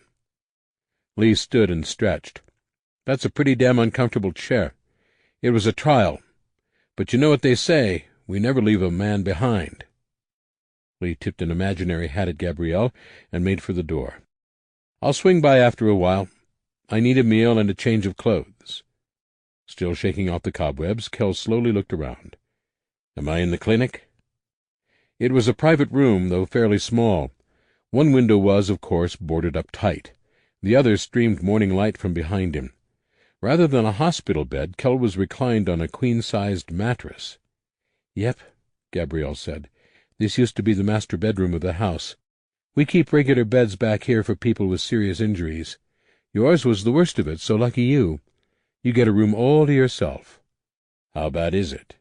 Kell asked quietly. Gabrielle hooked Lee's abandoned chair with her foot, drawing it next to Kell's head and sitting. "The wound to your shoulder wasn't much. More than a graze, but the damage wasn't severe. I'd take it easy with that arm, but given how fast people heal nowadays, it shouldn't take long." She paused, then shrugged. "If it's the plague making us heal faster and get sick less often, and we're pretty sure it must be, then I call it a win. Anyway, you had a little cut to your abdomen. Lee said you were stabbed. Going by the state of your armor when we sliced it off you, you had a lot of near misses." Kell's brow furrowed. "What do you mean? I don't remember." "Guess it can get kind of blurry," Gabrielle said. "Your armor was cut up pretty badly. Lee thinks someone was trying to cut you from behind, but apparently the fight was hectic. We also found 2 severed fingers, 4 broken teeth, and a couple pieces of skin wedged in there. We're pretty sure those are from zombies. You had a hell of a night." Kell shrugged. "It's about average, really. Any fight I walk away from is a win." "Which brings us to the gunshot wound," Gabrielle said. "The bad news is you took a bad shot to the ribs. From what I've heard from treating other folks in your group, the scouts cleaned up that mess and think you were hit with a magnum load. Long story short, the bullet hit your rib and broke it. Shattered it, really. There were splinters in the wound, which we had to pull out. Normally with a fracture we'd just sew you up and wrap it, but that wasn't an option." Beneath his sheet, Kell gently slipped a hand over his chest, fingers gliding across the bandage, stretching from his armpit to just above his hip. "What did you have to do?" There was a tug at the corner of Gabrielle's mouth. "The first thing they teach you in school is never to open a conversation with a patient by telling them not to worry, because it makes them worry. But I'm being for real here. Don't worry, it's not a big deal." "This feels really weird," Kell said as he prodded his side. Gabrielle slapped him on his uninjured side. "Stop fucking with it. You're doing your best impression of Adam over here, and those sutures are still fresh." Comprehension took several seconds, mostly because Kell had avoided church for the previous 30 years. You took my rib?" he sputtered. Shrugging, Gabrielle stood. "Calm down, you big baby. It's not unusual. Lots of people with severely damaged ribs have had them removed. It won't really affect your everyday life. And hey, this way you don't have to go through 6 weeks of barely being able to breathe while the bone heals. Really, we did you a favor." The joking tone threw him off. It was bizarre feeling the barest outline of the void in his chest. Not that he would have known or even noticed had she not told him, but now that he did, he couldn't think of anything else. It was like being a kid and constantly running your tongue over a missing baby tooth. There was a piece of his body just gone, no longer in residence. Kell looked up from gingerly prodding the edges of the bandage when Gabrielle put a hand on one of his feet. She stood at the end of the bed, face, somewhat, serious. Believe it or not, this really was the best way. There wasn't much left to work with. We were concerned that even trying would be too risky. If we took a stab at putting the pieces back together, there was a chance of sharp edges sawing into your chest or splinters working themselves free. Those things can do awful things to you. We did what was best. Still trying to wrap his head around it, Kell muttered something. "Didn't catch that," Gabrielle said. "I was just taking a walk," Kell repeated, "when all this happened. Just a walk." With a chuckle, Gabrielle opened the door. "Well, I don't want to tell you how to live your life, but maybe you should consider taking less walks. This one could have easily killed you." Kell woke with a start. The room was dark. Lee had come back again later in the day, not the only person to come by for a visit. Mostly he'd been drifting in and out of sleep. Between the injuries, the drugs, and the boredom, it was enough to do. Laura, Dan, Scotty, Chris, and a handful of other visitors hadn't stayed long. Too much to do. Now he was completely awake, lucid. That weird pressure was in the air, the change you couldn't quite explain but somehow told you in absolute terms that someone was in the room. Thin moonlight filtered through the window, shining across Will Price's face. "You scared the crap out of me," Kell said in a low voice. "Don't you knock?" Even in the dim light, Will looked tired. Though a young man, much younger than Kell, who was knocking on 40's door yet, the lines etched in his face were deep. The crow's feet forming at the corners of his eyes, the frown lines around his mouth, the furrows across his forehead. All these things spoke of the incredible pressure Will was under. Yet he had taken time to visit. "Didn't want to be seen," Will replied. "People might ask why I'm taking the time to come visit you." Kell smiled. "Really? I spent a lot of time in your office, man. People probably assume we've gotten to know each other pretty well. Maybe they think we're friends. You probably could have gotten away with visiting a little less suspiciously." Will returned the smile. "Friends? I don't have many of those around here. Between my history and being the one who takes the blame for everything that happens in New Haven, I'm not very popular. But that isn't why I'm here," he said, shaking his head. "How are you doing? I couldn't exactly ask around." Kell detailed his injuries. "I'm on bed rest here until they let me go or a more serious injury comes in and they need the bed. Apparently there's a really big incision beneath this bandage, and they're worried about me ripping it open or getting an infection." He shrugged. "Normally I'd argue and be neurotic about being away from my routine, but this hurts enough that I'm just going to be a good boy and enjoy being waited on hand and foot." "Bed rest," Will said wistfully. "Must be nice. You don't sound very worried." "I'm not," Kell replied. "At least not about an infection. When's the last time you actually saw someone with one?" "Bet it's been a while." Will's eyebrows rose, his voice dropped. "You think it's chimera?" "Has to be," Kell said. "Goddamn thing is actually doing what I designed it to do. Better late than never, I guess." Leaning back in his chair, Will steepled his fingers across his belly. "Even more reason for what I'm about to ask you," he said.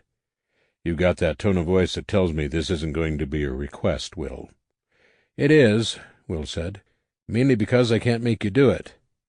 He paused, as if grasping for the right words.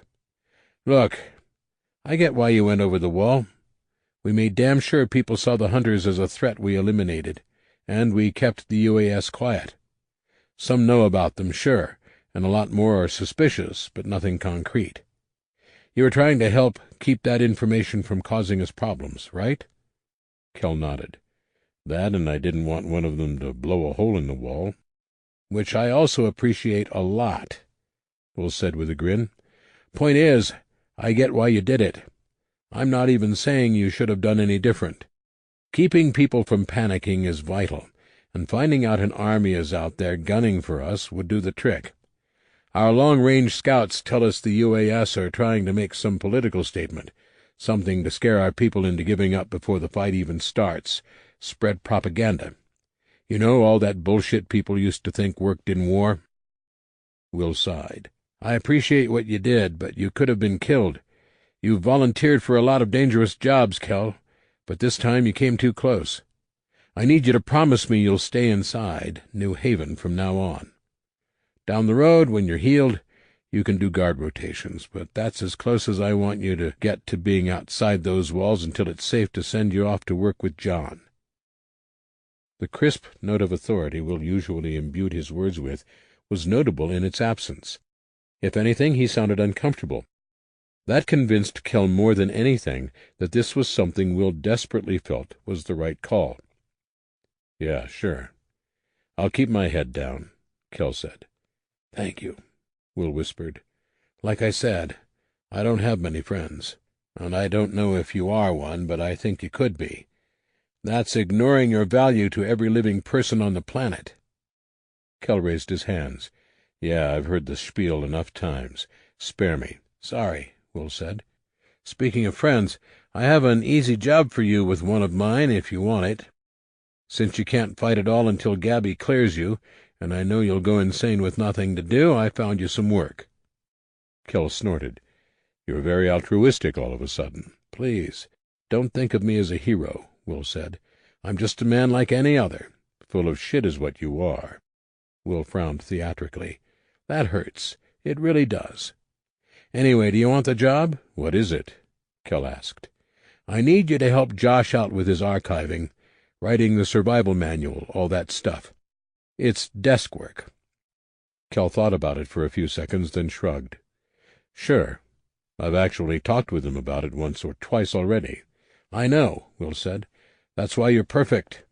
He has a habit of getting information he shouldn't have, and a moral compass that spins like a tornado. You never know what he's going to do with what he learns, which, given the aforementioned army massing against us, could be a very bad thing." "So you want me to spy on him?" Will shrugged. "I'd like you to stay informed, but I'm more interested in having someone with him who can be a voice of reason when he starts getting all righteous and decides to spread information that could harm New Haven's security." Kell eyed Will suspiciously. "That sounds practical and reasonable. I feel like you're tricking me somehow, and I'm too dumb to see it." Will smiled. "I'm not the bad guy, Kell. Just trying to keep the headaches to a minimum." Kell stifled a yawn. "Yeah, fine. I'll do it. Now go away and let me sleep." "Oh, before I do, just wanted to say I'm glad you managed to work things out with Kate," Will said. "What are you talking about?" Kell asked, bewildered. "Laura told me you guys weren't talking," Will explained. "But she was here when I came in. Left right before you woke up. Anyway, sleep tight, and thanks." "Yeah," Kell said. "No problem." Tired though he was, he stayed awake for a long time. 10. Kell knocked on the door. At least, it looked like a door. The section of heavily reinforced plywood had a handle, so he was assuming a bit. Behind the stout wall a door opened, followed by footsteps. With a clanking of metal, the lock released, and a narrow section of the barrier glided open smoothly. A woman stood there. She was tall, at least 6 feet, and her dark skin drank up the morning pre-dawn light. Her hair was pulled back into a tight nest of curls. There was a bulging canvas bag hanging at her hip, the strap wedged between her breasts.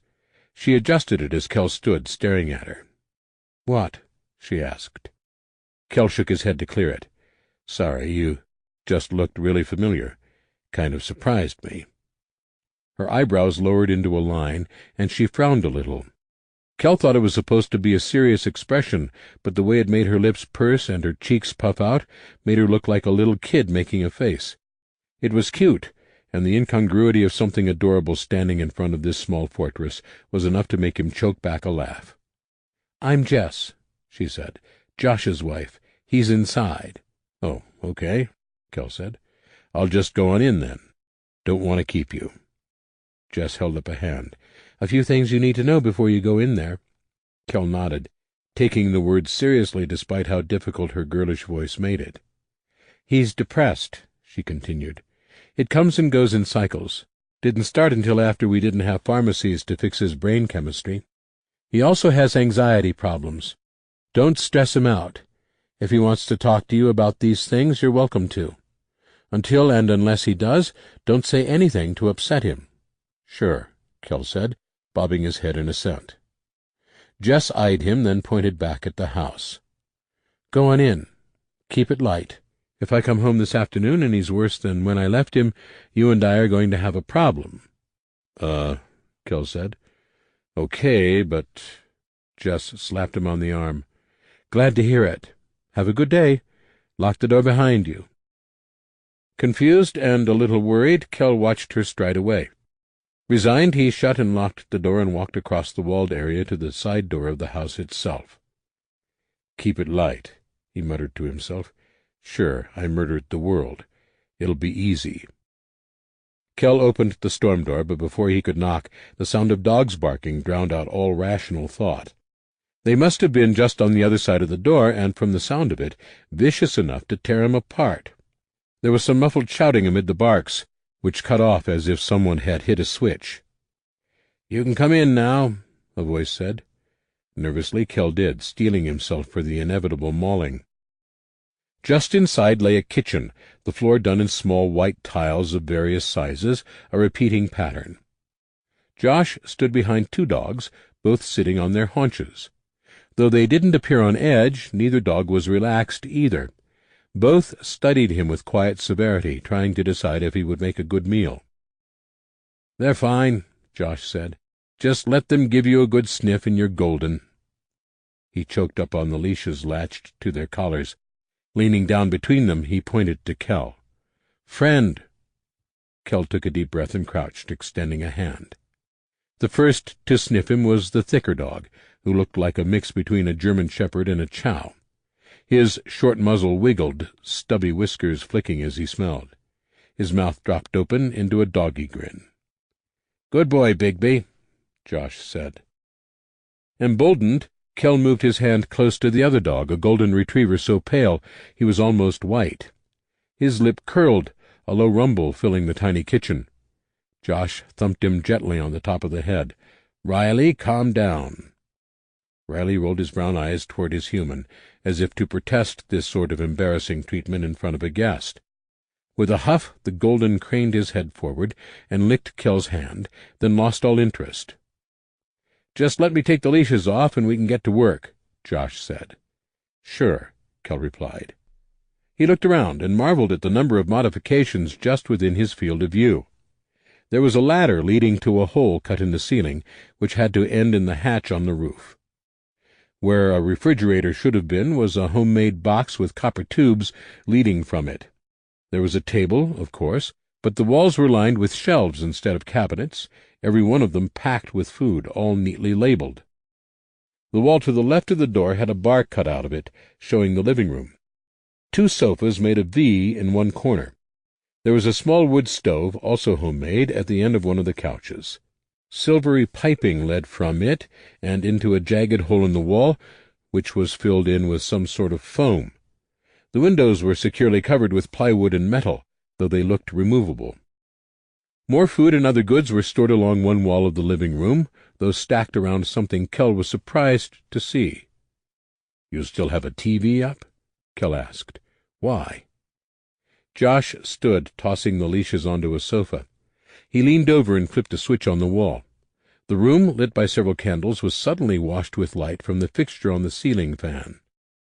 "Because sometimes we like to watch movies or old shows," Josh said, flipping the light off. "Wait, you have regular power here?" "Sure," Josh said.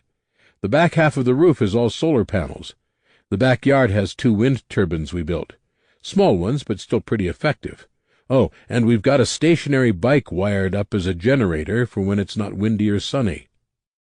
He ushered Kell into the tiny hallway, opening a set of accordion doors. "Washer and dryer used to be here. Now it's a hatch to the crawl space in case we have to make a run for it. And batteries. Even took out the furnace so we could fit more batteries in here." Kell was impressed. "How long did it take you to do this?"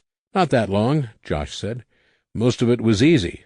Just maxed out every credit card we had." "You did this before everything fell apart?" Kell asked, shocked. "Well, not all of it. We added here and there, but yeah. We basically started a day or two after the outbreak in Cincinnati." Kell was flabbergasted. But why? Did you know what was happening? Josh smiled slyly. No, but I had an idea. He turned, opened a door, and gestured Kell inside.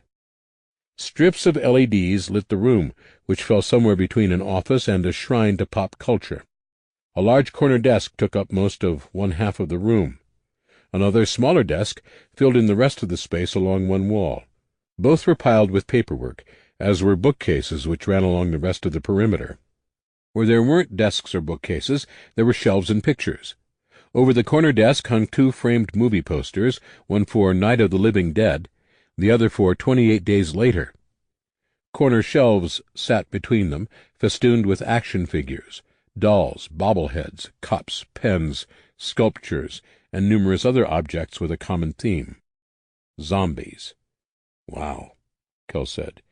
You are such a nerd. Josh laughed. Yes, I am. And when I saw what was happening on the news, I flashed back to every zombie movie I'd ever watched. It was just so obvious. Kell gaped in disbelief. You're telling me you spent all the money you had, put yourself in debt, on the off chance you were right that we were, getting ready to experience a zombie apocalypse? When you say it like that, it sounds crazy, Josh said. Though at the start I thought I was crazy, too. He gazed at the wall of paraphernalia for a few seconds. The thing that still blows me away is that I was right. For the next hour they sorted out exactly what Kell's job would be. Because of his injuries, he was unable to lift the heavy boxes of paper, but Josh wasn't put off by the limitation. I'll set out what you'll be working on every morning, he said. It'll be easy from there, mostly collating and copying records. What sort of records? Kell asked. Spreading papers across Kell's desk, the other man explained. New Haven has a lot of paperwork. It's not just pointless filing, though. We're tracking everything from how much food we expend to how efficient our scheduling is. See, right now we're in a huge growth phase. Most of our effort is spent on guarding, producing food, and securing housing for all the people moving here. What we want is a baseline so we can figure out when we're getting stable. That way we can figure out the best way to begin to build new things, maybe even start sending groups out to pioneer and reclaim land. Huh, Kell grunted. That sounds incredibly boring, Josh finished. I was going to say it was smart, but yes, it does sound really boring. Leaning against the desk, Josh tapped a finger against his lip. Well, there is something else I'd like some help with. We can switch off when we're ready to pull our hair out. He laid a heavy binder on top of the mess on Kell's desk, flipping it open with one hand. Kell leaned over, studying it. Rather than the neat handwritten and typed tables and tallies of the records, this was a chaotic assortment of notes and drawings, interspersed with the occasional printout or page ripped directly out of a book. There were many corrections, scribbled-out sections, and revisions. Kell stopped on a page thick with ink. His heart began to hammer as he scanned the page. Excited, he read a passage out loud. The first and most important factor you have to understand about any zombie you encounter is that it could be one of many varieties. From the beginning of the plague, they have evolved. First it was the ability to withstand cold, then they began to grow more intelligent. Now there are the new breed, which are undead, capable of working in groups. They're almost as strong as living people, they're harder to kill, and they seem to be able to coerce other zombies to perform tasks. As important as it is to know what kind of zombie you're facing, it's just as vital to understand that you could be looking at an entirely new strain. They mutate often and quickly. Below is a list of types. Kell looked up at Josh. What is this? That's the first draft of the survival manual, Josh said. It's going to contain everything we've been able to figure out about the plague, which, as you can see, includes the stuff our observations and experiments have told us about the zombies. But not just that. There's tons of stuff in there explaining how to build shelters, how to hunt, what common plants are good to eat, which ones make medicines. Hell, there's even an engineering section for making crude generators. The end product will cover every base we can think of. You interested? Kell flipped through more pages, drinking in the information. Absolutely. Good. Then you can spend a day copying over all that stuff onto a document. Let me grab you a laptop." For the next 2 hours, Kell lost himself in the flood of data. There were timelines of each observed mutation, cross-referenced by location. Page after page of observations made during experiments on captured zombies. Dozens of sticky notes marked pages, each note containing some factoid or piece of additional data that gave the information a whole new dimension. Often these contained theories about the plague. Kell was in heaven. His swim through the ocean of information was interrupted by the sound of an attack bell. Kell shot to his feet, his brain automatically deciphering the pattern of the bells into a location. "That's the expansion, north side," he said. Then the pain hit him. Standing up so quickly had been stupid, thoughtless. After less than a week, and even with the boost to his recovery brought by Chimera, it was still too soon to be doing things like that. "Sit down," Josh said. "No fighting for you. Don't feel too bad. They aren't letting me go out there either." Kell sat, carefully avoiding any more rapid motions. His ribs, or lack thereof, were grateful for the effort. "Why not? You're not hurt, are you?" "Had a bad time a while back," Josh said. "I was really down. Didn't care if I got hurt. Since then it's been off and on whether they'll let me fight. Will is a friend of mine, and I think he's afraid I'll jump out in front of an enemy when I don't have to." "Would you?" Kell asked. "No," Josh said. "Maybe once, but I'm in a much better place now. Even my lows aren't that low anymore. Aside from that, Just doesn't want me to go out unless it's absolutely necessary. So for the last month I've been an emergency backup. I only go fight when it's all hands on deck." "Been hurt a lot, have you?" Kell asked, eager to not think about how similar their situations were. The other man smiled. "Haven't we all?" He grinned at Kell's questioning look. "To answer your question." Josh pulled up his shirt, and Kell's breath hissed between his teeth in sympathy. It was only after Josh began to list out his injuries and illnesses that Kell began to grow seriously interested. By the end of the conversation, he was fascinated by the possibilities in front of him. 11. In the dark he could think. There were no distractions, not even light. The back of the RV was perfect, almost a sensory deprivation chamber in its unobtrusiveness. The attack had been minor, just a random herd of zombies with a new breed leader who managed to get through the buffer before they were stopped. A lazy guard had fallen asleep at his post. If the stories Kell had heard were true, the man would not soon make that mistake again. Far, far more interesting was the timeline of injuries and illnesses he had heard from Josh. It was one thing to know that Chimera was growing more pervasive over time, cementing its integration with its human hosts, but even the bare details given to him about those injuries were eye-opening. They laid out a solid pattern for him to see, with plenty of data. Josh had kept records of everything, of course. The hard part had been coming up with a decent excuse for wanting to see them that didn't give away his biology background. Fortunately, Kell was taking medical training, and Josh was overly trusting. It was an easy sell. If he was right, the man might be a perfect case study for the progression of Chimera over time. He mentally reviewed the broad strokes, growing more sure of it. Recovery times shortened inversely to the length of time the plague had existed. Severity of wounds mattered less. Early on, Josh had been stabbed, and it took him weeks to recover. A bout of flu around the same time sidelined him for another 10 days. A year later he recovered from surgery, an appendectomy, in half the time it should have taken. Kell had left the papers containing all the information on his desk. Taking them with him would have looked strange, but he had memorized as much as possible. "I need to compare this with John's work," he said to himself. "Going to have to wait a while for that." Kell snapped out of his near trance. "Andrea," he said. "Didn't hear you come in." Andrea absently flipped her honey-colored hair over her shoulder as she sat on the bench to the right of Kell's chair. "You missed dinner. We were getting a little worried about you." "Did I?" Kell asked. "What time is it?" "Almost 9, she said. "We've been back here for hours. We saved you some food, though." "I'll be out in a minute." "No, you're coming out now," she argued. "You're healing. You need food. And if I leave you here, you'll just zone out again and forget to eat. Come on." Slight as she was, Andrea was strong. More important, she was determined. She grabbed his huge wrist with both of her slim hands and made good progress dragging him from his chair before he laughed and gave in. She stopped him at the door. "Oh, before I forget, Will sent word. He wants you to stop by his office and talk to him." Kell frowned. "That can't be good." She nodded. "That's what I figured. His note also mentioned that he'd be in his office all night." "I better take that plate to go," Kell said. The walk to the office complex went by quickly. Kell scarfed down his food without tasting it, wondering which of the very few reasons Will had for wanting to speak to him was the right one. The worst, that something had happened to John, was also the most likely. Being alone only a handful of miles from the abandoned lab was insanely dangerous.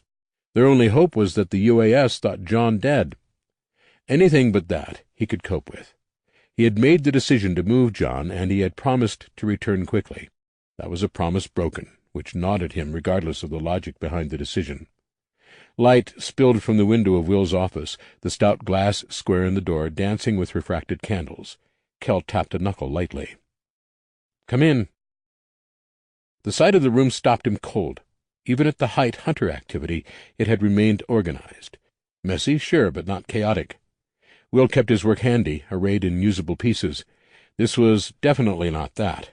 Maps were strewn everywhere, from walls to chairs, Will's desk, even on the floor. Stacks of reports sat in haphazard piles, files scattered like leaves on the wind. Despite being calmly invited in, Kell had a brief, unreasoned fear that the room had been ransacked. Will Price himself, leader of New Haven and head of the governing council, sat on his desk with his legs dangling over the edge, hunched over a book. "You wanted to see me," Kell said. Will looked up sharply. Whatever the state of his workspace, the man was still focused. Too focused, maybe, based on how Will looked. His clothes were wrinkled, the neck of his shirt stretched oddly, as if he'd been absently yanking on it. His hair, just long enough to need at least some taming, stuck together in clumps. For all that, he was not in a daze. It was as if things like personal hygiene or giving a crap what other people thought simply fell off his priority list entirely. "Yeah," Will said, his eyes latching onto Kell. "I'm glad you came by tonight. I've got some bad news." "Is it John?" Kell asked, dread rising in his stomach. Will blinked. "What?" "No, John is fine. Or he was as of the last scout mission." Kell deflated, putting one hand on the back of a chair for support. The map there crumpled under his fingers. "Thank God," he said. "That is why I wanted to see you," Will said, pointing to a new map taped to the steel wall. Kell walked over to it, tried to understand what he was seeing. It was a laminated map of the United States, or what was left of them now that governments had gone the way of cassette tapes. Tiny blue dots had been added, roughly corresponding to New Haven and other communities of survivors he knew of. There were many more he had never seen or heard of, also marked in blue. Out of curiosity, he glanced at Iowa, but there was nothing to note John's location. At the deepest southern edge of the map, clustered at the bottom of Texas and spreading out thinly across surrounding states, were red dots. 3 very large red dots sat at equal distances near the Mexican border, smaller marks interspersed between them. "The UAS," Kell said. "A lot of them." Will hopped down from the desk and walked over. "Yeah, and here's the really bad part." He pulled a marker, red, from his pocket, and popped the cap off with his teeth. His hand flew over the map, cleaning off dry erase here, adding more there, until the shape formed by the mass of enemies changed. It was no longer a scattering, centered around the 3 huge dots representing enormous emergency bunkers. Now the pattern bulged upward and to the east. The movement wasn't huge. They were nowhere near Kentucky, but it was enough to show their target. "How long did that take?" Kell asked. "About a week." Kell sketched out back of the napkin math in his head, using the map as a reference. "They could spread upward fast enough to get between us and Iowa in 2 weeks. Will shook his head. "Sooner. They've got advance elements moving all the time. Our best guess is they'll spend as long as they can entrenching themselves before actually picking the fight. There are so damn many of them, they can hit a lot of targets at once." Kell looked at the map again. "You're telling me we can't get to John any time soon," he finally said. "No, it's your call," Will replied. "We knew the UAS would be a bigger problem eventually, but until now we had no idea how serious a threat they are. We didn't expect them to mobilize so quickly or quietly. I didn't want you to leave until we could start seeding new communities between here and John's place in Iowa, which couldn't happen until the UAS was either dealt with or stopped operating in the north." "What changed?" Kell asked. "I mean, it's more dangerous for me to leave now, right? There's a higher risk of both of us getting killed out there than before." "That's true," Will said. "The difference is that." He pointed at the map. "They know we're here. They have to know at least something about the communities allied with us. They're not afraid of a fight, and they have to know movements like this are going to look like a threat. I can't see this going anywhere but full-on war. Basically, it's going to be just as dangerous here as anywhere else." "No," Kell said. "We're not ready. I didn't realize until recently just how much work we'll have to do to build a home out there. John can get by with the supplies he has and by staying close to home. There's almost no chance anyone would see him. But the entire group, we'd attract attention, probably even draw the UAS to us. Better for everyone if we stick things out here." Will nodded appreciatively. "That's, honestly, more mature a response than I expected. I figured you'd take the chance while you had it." Kell shrugged. "I might have, before I found out how hard my people are working to learn how to survive out there. New Haven has been good for us, for me. Seeing the progress this place has made kind of opened my eyes." "Aw, shucks," Will said, dropping into a southern drawl. "You're making me blush." Kell opened his mouth to make a joke, but an idea stopped him. The entire group would be easily noticed, but I bet a small group could get there and stay under the radar. It would make the move easier on everyone if we had some people out there to gather supplies, prep the house, get things ready for us. Or, worst case, keep John safe if something happens here. Do you think we could manage something like that?" Will smiled.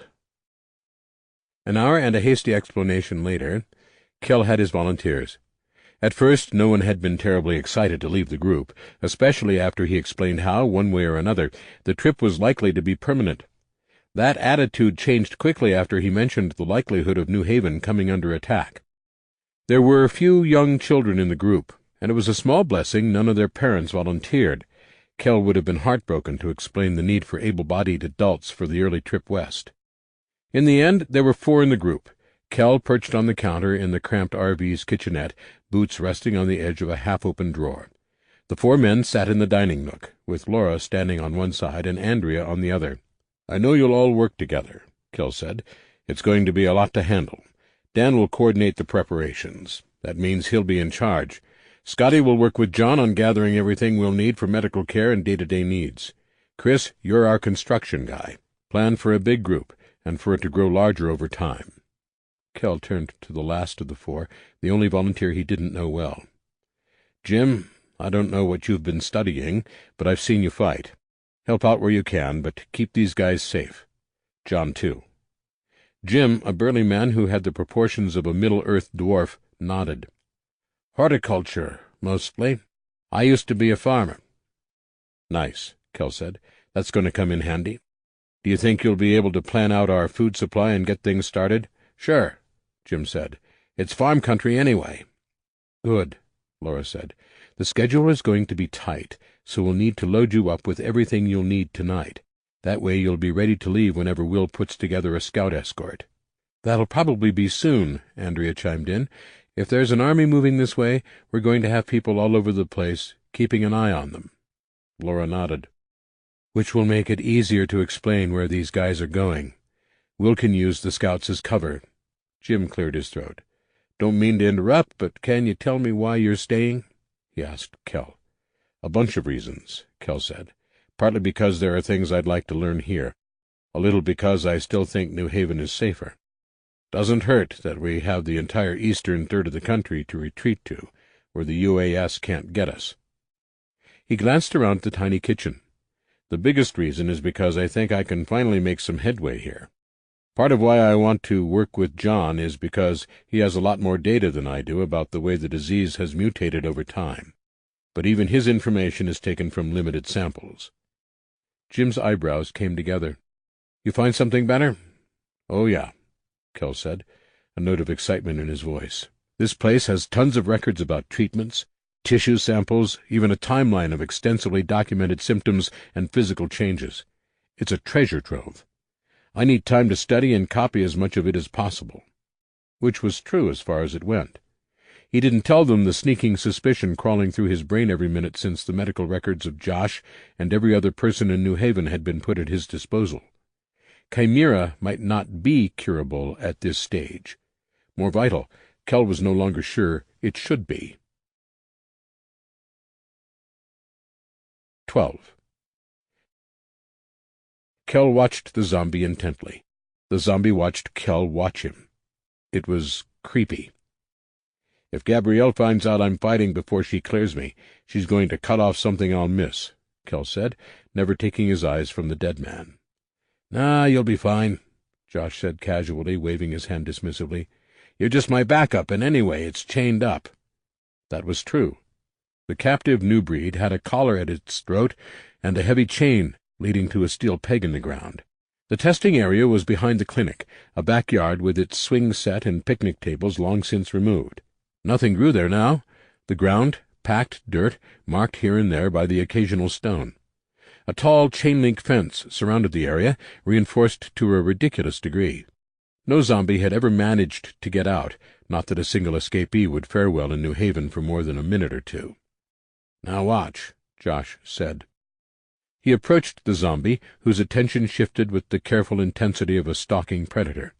It moved, chain clinking as it dragged the ground, but stopped before the slack was taken up. It knew how much space it had to fight. It had learned. This itself wasn't surprising, but it sparked half a dozen questions, all of which Kell forced to the back of his mind as he observed. Josh wore armor of his own design, made up of a martial arts uniform and 100 additions to make it as resistant to zombie bites as possible. His face was bare, however, and he wore no extra protection around his neck. This was, he said, an intentional choice to goad the zombie into focusing on the area when it attacked. Josh stepped forward, deftly striking out with his staff. It was almost identical to Kell's spear in dimensions, if not composition. Josh's weapon was wood and had no point. Too easy to kill the test subjects otherwise. The tip of the staff darted toward the zombie's knee. It dodged, hopping back to avoid being hit, its foot catching on the dangling chain. It tripped, falling on its ass as Josh backed just outside of its reach. The zombie hauled itself back up, giving the chain a shake, as if to get it out of the way. Its eyes remained fixed on the armored man the entire time. There was no hate in them, no expression at all on its face, only impassive calculation. When Josh moved in again, the zombie turned before the staff could come close to its knee, latching its hands onto the weapon as its teeth snapped together inches from the exposed throat before it. Josh, to Kell's surprise, laughed.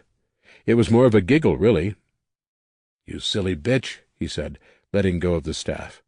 He leaped back, once again just outside the zombie's range. The dead thing moved forward, pulling its chain tight. Josh stood confidently as it struggled to move further before giving up. "Now watch this part," Josh said. The zombie gazed hungrily at both men, glazed eyes narrowing in contemplation. Then its fingers tightened on the staff.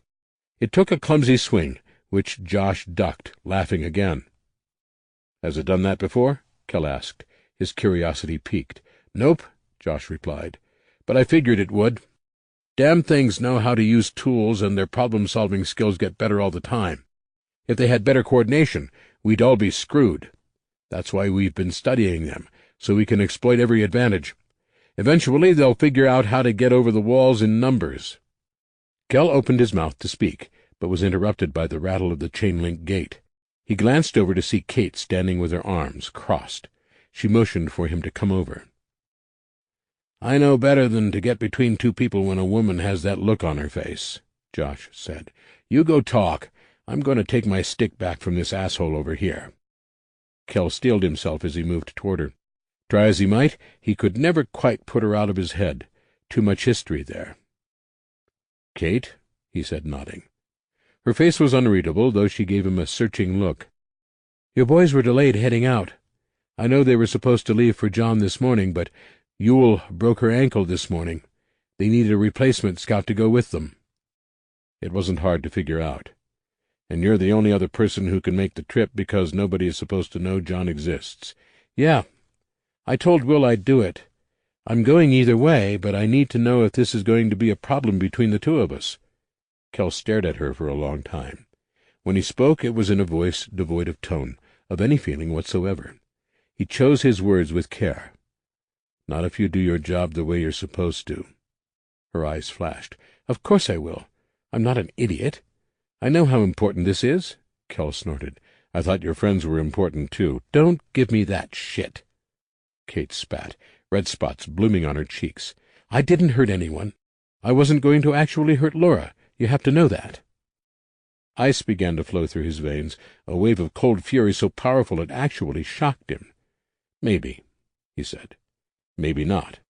The problem is, you don't seem to get how badly you betrayed our trust. We'd have died for you. Laura suffered the worst things a person can live through by your side. Threatening her that way, I can't even imagine what could have made you do it. I'd have never thought it of you, Kate, but then I've always had that blind spot with people, haven't I? Can't see what they're really capable of until it's too late." Kate had murder in her gaze, but somehow she wrangled it under control enough to speak. "For your fucking information, I did it because I wanted us gone, out of here as fast as possible, because there's a fucking war coming. We've known it for months, but we still stayed here. I was trying to get us all to safety before it was too late." Kell knew as much, of course, but it didn't change the basic and unbridgeable gap between who Kate was and who the rest of them were. "I know that. My problem is that you never tried to talk to me about it. You never made your case. Instead of taking a chance of being rejected, you tried to manipulate me and the rest of the group, and you hurt your best friend in the world to do it." For a moment it seemed as though a glimmer of understanding danced across her face, a brief surge of understanding. It was gone so quickly Kell assumed it was his imagination, as Kate's face fell back into the impassive mask she wore at the start of the conversation. "So, yeah, go to your job, Kate. Make sure Scotty and the rest are safe. Say hello to John for me, if you want. But until you grow the fuck up and take some responsibility for the things you do, don't bother talking to me again." Kell walked away without looking back. The dogs greeted them when they returned to Josh's house. Jess was nowhere to be found, but that wasn't unusual.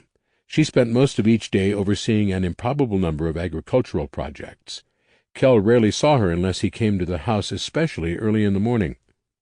He wrestled with the dogs while Josh stowed his weapons and armor. It was becoming a bit of a ritual upon entering the house. Something about the doggy grins made him incapable of feeling the weight of the world. For those brief minutes it was just him and the furballs engaging in mock battle. Josh bustled around the house, surprising Kell with a dark brown bottle. He looked at the other man quizzically. "It's beer," Josh explained. "Well, okay, it's closer to bread, but my brother brews the stuff and he calls it beer, so we try to do the same. Thought you might like one. I hate the stuff myself." "Yeah, thanks," Kell said, twisting the cap off with one hand. The beer was not a fan of this treatment, foaming over immediately. Kell tried to catch the overflow, bringing the bottle to his lips as quickly as he could, but his chest took a dose of suds, despite his best efforts. Josh grinned. "Dave, my brother, calls that a baptism. I think he brews it that way on purpose, just so everyone knows you've been drinking his creation." He threw Kell a towel and dug out a fresh shirt, handing it to him. "Might be a little small, but it'll do. You're welcome to take a shower if you like." It was a mark of just how far the world had fallen that Kell needed time to process the last sentence. "Oh, what?" Kell muttered intelligently. "A shower," Josh repeated. "Like, alone. I wasn't offering to take one with you or anything, if that's what that look on your face is for. What?" "No," Kell said, thankful for the darkness of his skin as a flush climbed his face. "I'm just surprised. You have an outdoor shower? I thought most people tried to conserve water." Now the other man grinned. "Outdoor? Hell no. We don't do freezing our asses off in this house, man. We have a setup on the roof. Even in winter, the sun will warm it up really well. It's all rainwater we capture here, so no one can bitch about us using up the public supply. Just hop in the tub and turn it on. Just like you used to." And that was how Kell MacDonald took his first real shower in longer than he could remember. Maybe since the day his family died. It was glorious. He kept it short, unwilling to overstep his welcome by using up the entire supply. Even so, the difference was stark. The man who stepped out of the tub was, in some minor but very real way, a different man than who had stepped in. Maybe it was reliving a boring old experience made exotic by the end of the world. It could have been the subtle realization that all was not truly lost, some small pieces of what was surviving through the ingenuity of those who refused to let the past die completely. Mostly, though, it was a sense of cleansing, of finally saying to Kate what he needed to say. The words had been inside him for years, really, the pressure building nearly unnoticed as she grew more distant and brutal. It was that and 100 other things New Haven had shown him or brought out in him, which all added up to a better world than he could have imagined existing in the hell he had created. It felt good. And if the UAS had their way, it was all going to burn. Part 3. Spring. Marches. 13. War, being an efficient beast, does many things. Chief among them, it prioritizes.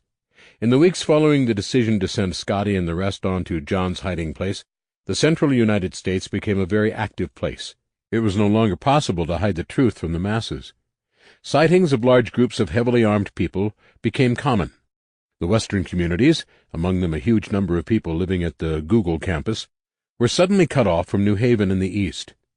Not that more than the occasional brave soul made the insanely dangerous trip from California to Kentucky, but it was more than they could. Now they couldn't. In reaction to the sudden appearance of an organized nation, the Allied communities of the East made their friendship formal.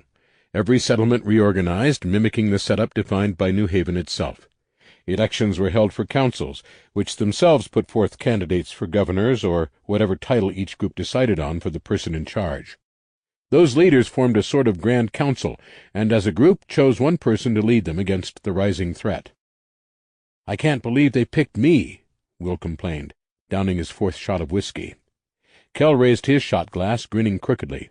"Congratulations," he said, finishing his own shot. He refilled both from a bottle of something called Pappy Van Winkle, which Will assured him was the finest bourbon known to man. Kell drunkenly reasoned that his palate must be unrefined, as the stuff tasted as much like paint thinner as any other whiskey he had tried. It was the first time he had seen Will since his confrontation with Kate. Well, that wasn't entirely true. Will could be seen most days, though only as a flash as he zoomed across the compound on his golf cart, seeing to one detail or another. Now that Kell and his people were decidedly seeing the coming war through in New Haven, his position on the list of shit Will needs to worry about went from near the top to somewhere below whether or not kilts should come back into fashion. It was understandable. A cure doesn't matter much if you're too dead to enjoy it. "Man, it's just—" Will slurred, trailing off for a second before finding the thread again. "The Union is important. Maybe the most important thing we've ever done. And it's on me to do the right thing." Kell hid his surprise.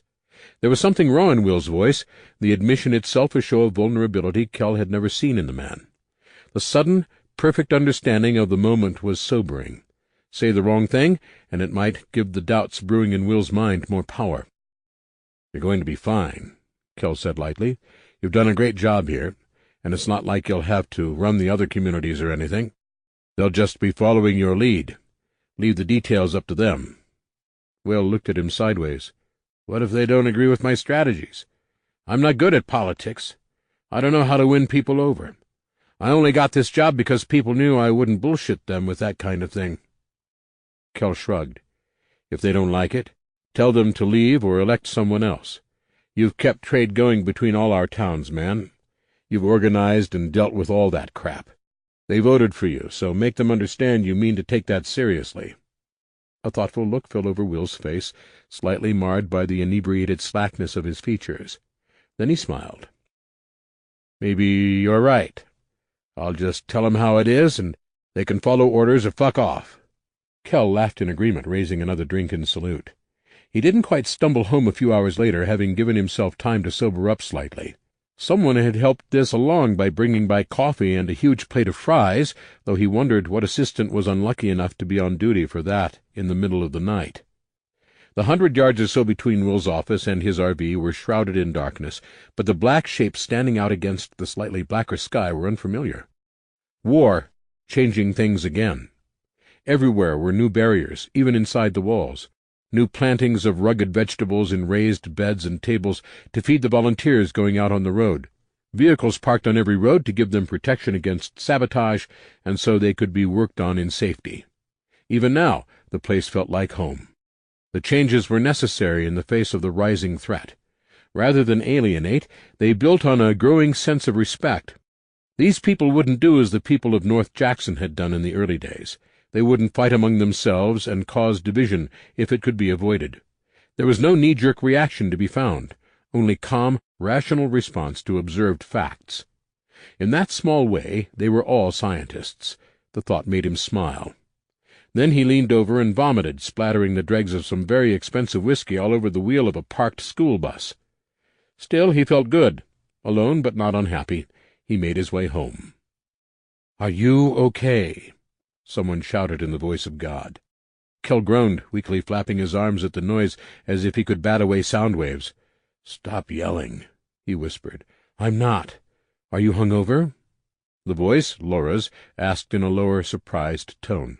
"You?" "Me," Kell said, cracking open grainy eyes. The RV still had most of its armor cladding, keeping the space dim. The rich smell of coffee filled his nostrils, ruined by the smell of food creeping in from the outside. "What time is it?" "After 9, Laura said. "What happened to you?" He sat up, rubbing his eyes with his knuckles. "Will wanted to celebrate the vote." "He's not setting a very good example," she said in a sickly sweet voice, rubbing a hand over the stubble on the crown of Kell's head. "Bad old Will, getting my little guy wasted." The slight movement of his skull sent his stomach into a panic, feeling like it was running around looking for an exit. He clumsily slapped Laura's arm away and groaned again. "Quit it. I'm going to hurl." She chuckled, a sound almost pure in its disregard for his suffering. "You must be feeling terrible. I've never heard you use the word hurl before." She slapped him lightly on the shoulder, then stood up. "Come on, baby. Suck it up. Grow a pair. Whatever it is men say to embarrass each other into being responsible. We have work to do." Slowly gaining control of himself, Kell glanced up at her. "Work? It's Saturday, right? I'm not due anywhere until this afternoon." Another wave of nausea rolled over him, though death has its appeal. "Yeah, that'll work. I'll just die." Instead he was hauled to his feet, too busy keeping himself from vomiting again to protest. "No dying today, Stretch. You might have been too out of it to notice, but the call came in to mobilize a few minutes ago, which means we've got jobs to do. Get some coffee, I'll find you some aspirin, and if you can keep a few eggs down, even better." Eggs were out of the question, but after downing 2 cups of Java so dark and strong it probably qualified as a biohazard, Kell felt human enough to try toast. There was even butter to be had, a gift from one of the local farms run by New Haven citizens. Though the first few steps away from the breakfast table were a struggle, his body began the climb back to operational efficiency quickly enough. He slogged his way through the vast field his camp sat in to the duty officer standing at the inner wall leading to the central section of the compound. "Let's see," the officer, a tiny woman with smoky brown skin and a thick Bronx accent, said as she scanned the paper in her hand. "Looks like you're at the clinic today." "Weird," Kell said. "You sure? I never get work details there." The small woman gave him a put-upon look. Without glancing back at her paper, she nodded. "I'm sure." At the clinic he found the person in charge, who took the shape of Gabrielle in one of her better moods. "I asked for you," she explained when he asked about the assignment. "I figure they have plenty of big guys like you to lift heavy things. You've been one of the best in our classes, so I figure I can trust you to remember what to do and how to do it without me holding your hand." Kell was oddly touched. "Yeah, sure, just tell me what to do." "Let's wait until your partner shows up. Oh, there he is. Right on time." The partner in question was Lee White, who walked through the front door of the clinic with an air of casual surprise. "Hey," he said, "what are we doing?" The work turned out to be easy on the surface, but delicate. They were to assemble medical kits, which were as close to sterile as could be managed under the circumstances. They wore gloves and paper gowns. One of them set out and set up the pieces, the other assembled them into kits. It was the same work Kell had done months before on their run against the hunters. "Does it seem kind of weird to you that everyone around here is super calm about this?" Kell asked between assembling kits as they rolled gauze. "About what?" Lee asked. "Us going to war. Sending out so many people to fight." Lee shrugged. "I'm a Marine, man. Spent a lot of time learning not to freak out. I might not be the best judge. I'm not suspicious or anything," Kell said, unable to let it go. "I'm all nerves. I don't see how people can be so accepting." Lee paused, his expression thoughtful. "I'd guess it's because they've spent the last few years dealing with one crisis after another, you know? Neither one of us would bat an eye at a dead person trying to eat us. But when the shit hit the fan at the beginning, I thought I was going crazy. Now it's not even an afterthought." He tilted his head toward the front of the building and New Haven beyond. "I've been here a while, seen these people deal with constant warfare with one group or another.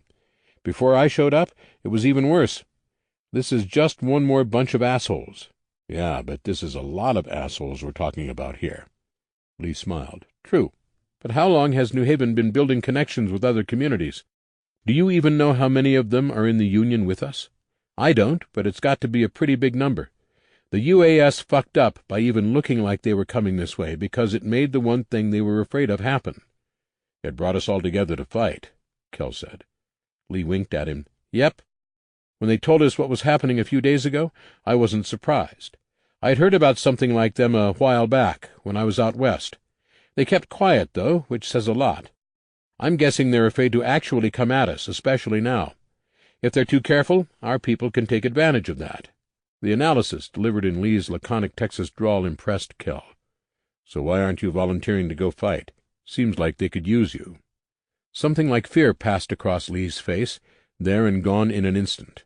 "You might be right," he said slowly. "But I've got something more important to do. It's for sure bigger than me being in the trenches again." The sober way he said it was almost too serious, like a child feigning remorse after being caught in the cookie jar. "What is it, if you don't mind me asking?" Lee's hands worked, rolling his gauze perfectly without any apparent conscious effort. His eyes stayed locked on the far wall. "I've been looking for someone. My last orders were to find him, and I plan to follow them." It might have been the lingering effects of his night spent drinking, because despite the chill of caution that sprung to life in the pit of his stomach, Kell spoke anyway. "Who are you looking for?" Lee was definitely avoiding looking at him when he answered. "A doctor. Maybe the only guy alive who can fix things, cure the plague." Kell had expected it, of course. Too many years of living in paranoia to be caught off guard. "And what are you planning to do with him when you find him?" Lee grinned, a sudden and bright expression. "I'm going to stick to him like white on rice and make sure he stays alive no matter what. Wherever he goes, I'll follow." He met Kell's eyes. "Even if that means jumping into a swarm to back him up." Relieved, Kell smiled back. "Pretty dedicated soldier, aren't you? To be carrying out your orders so long after the Corps is gone." "The Corps isn't gone as long as there are any of us left," Lee said, a little fire in his eyes. "Knowing what I know, I'd still be doing it even without orders. This guy is our only hope." Kell began laying out the next set of kits. "You should come to our camp after we're done," he said. "We should probably talk." 14. Lee was accepted into the group slowly over the following weeks, and if Kell had his suspicions at first, he was almost the only one. Laura pointed out the obvious, that they had encountered more than one person who knew Kell was, or who had been ordered to search for a person fitting his description. Had Lee been planning to do him harm or kidnap him, it would have been easy enough to accomplish while he was injured. Instead, the man had watched over him, refusing to leave Kell's side. He found himself convinced. Once it became clear the group approved of Lee, Kell found himself the owner of a small, deadly shadow with a penchant for booze, dirty jokes, and assault rifles. With so many people gone from New Haven, everywhere was short-handed. Kell had recovered well enough to fight, or at least to draw a bow, which was all Gabrielle would let him do, and spent much of his time patrolling the walls. Lee had volunteered for patrol duty for all his shifts. Whenever Kell punched the clock, Lee was there. The routine became normal, then ingrained. Every day Kell went to work on the archives, the survival manual, and whatever else Josh had on his plate. He listened, playing up his natural tendency for quietly observing. Once in a while Will would find him, wanting updates, but there was little to tell. Josh posted to his blog most days, if that could really describe the very basic text board piggybacked on cell signals and satellites, but never gave a hint to Kel that he was aware of any vital information. He usually got lunch with Lee or Laura, who seemed to have a professional respect for each other coupled with wariness. Kel chalked the slight frostiness between them up to the mindset all seasoned fighters and trained soldiers had to live in. After that, it was to the wall for at least 4 hours, followed by classes or 4 more hours of duty, depending on the day. Today was double duty, though Kel didn't mind. A month had passed since the first wave of volunteers from the Union had gone out into the world to begin laying traps and blockading roads to slow the advance of the UAS. It was as cold as early February should be, but the sun shone brighter than it had since autumn. It was easy to forget the larger problems facing the New Haven and the Union. Most of their fledgling nation was far enough from the front lines to make the war seem like an abstract, an attitude reinforced by the seeming reluctance of the UAS to fire the first shots. Well, the first literal shots. They had fired metaphorical ones every day for weeks. The UAS was trying to win hearts and minds, and each offer they made was sent to the leadership of every Union community.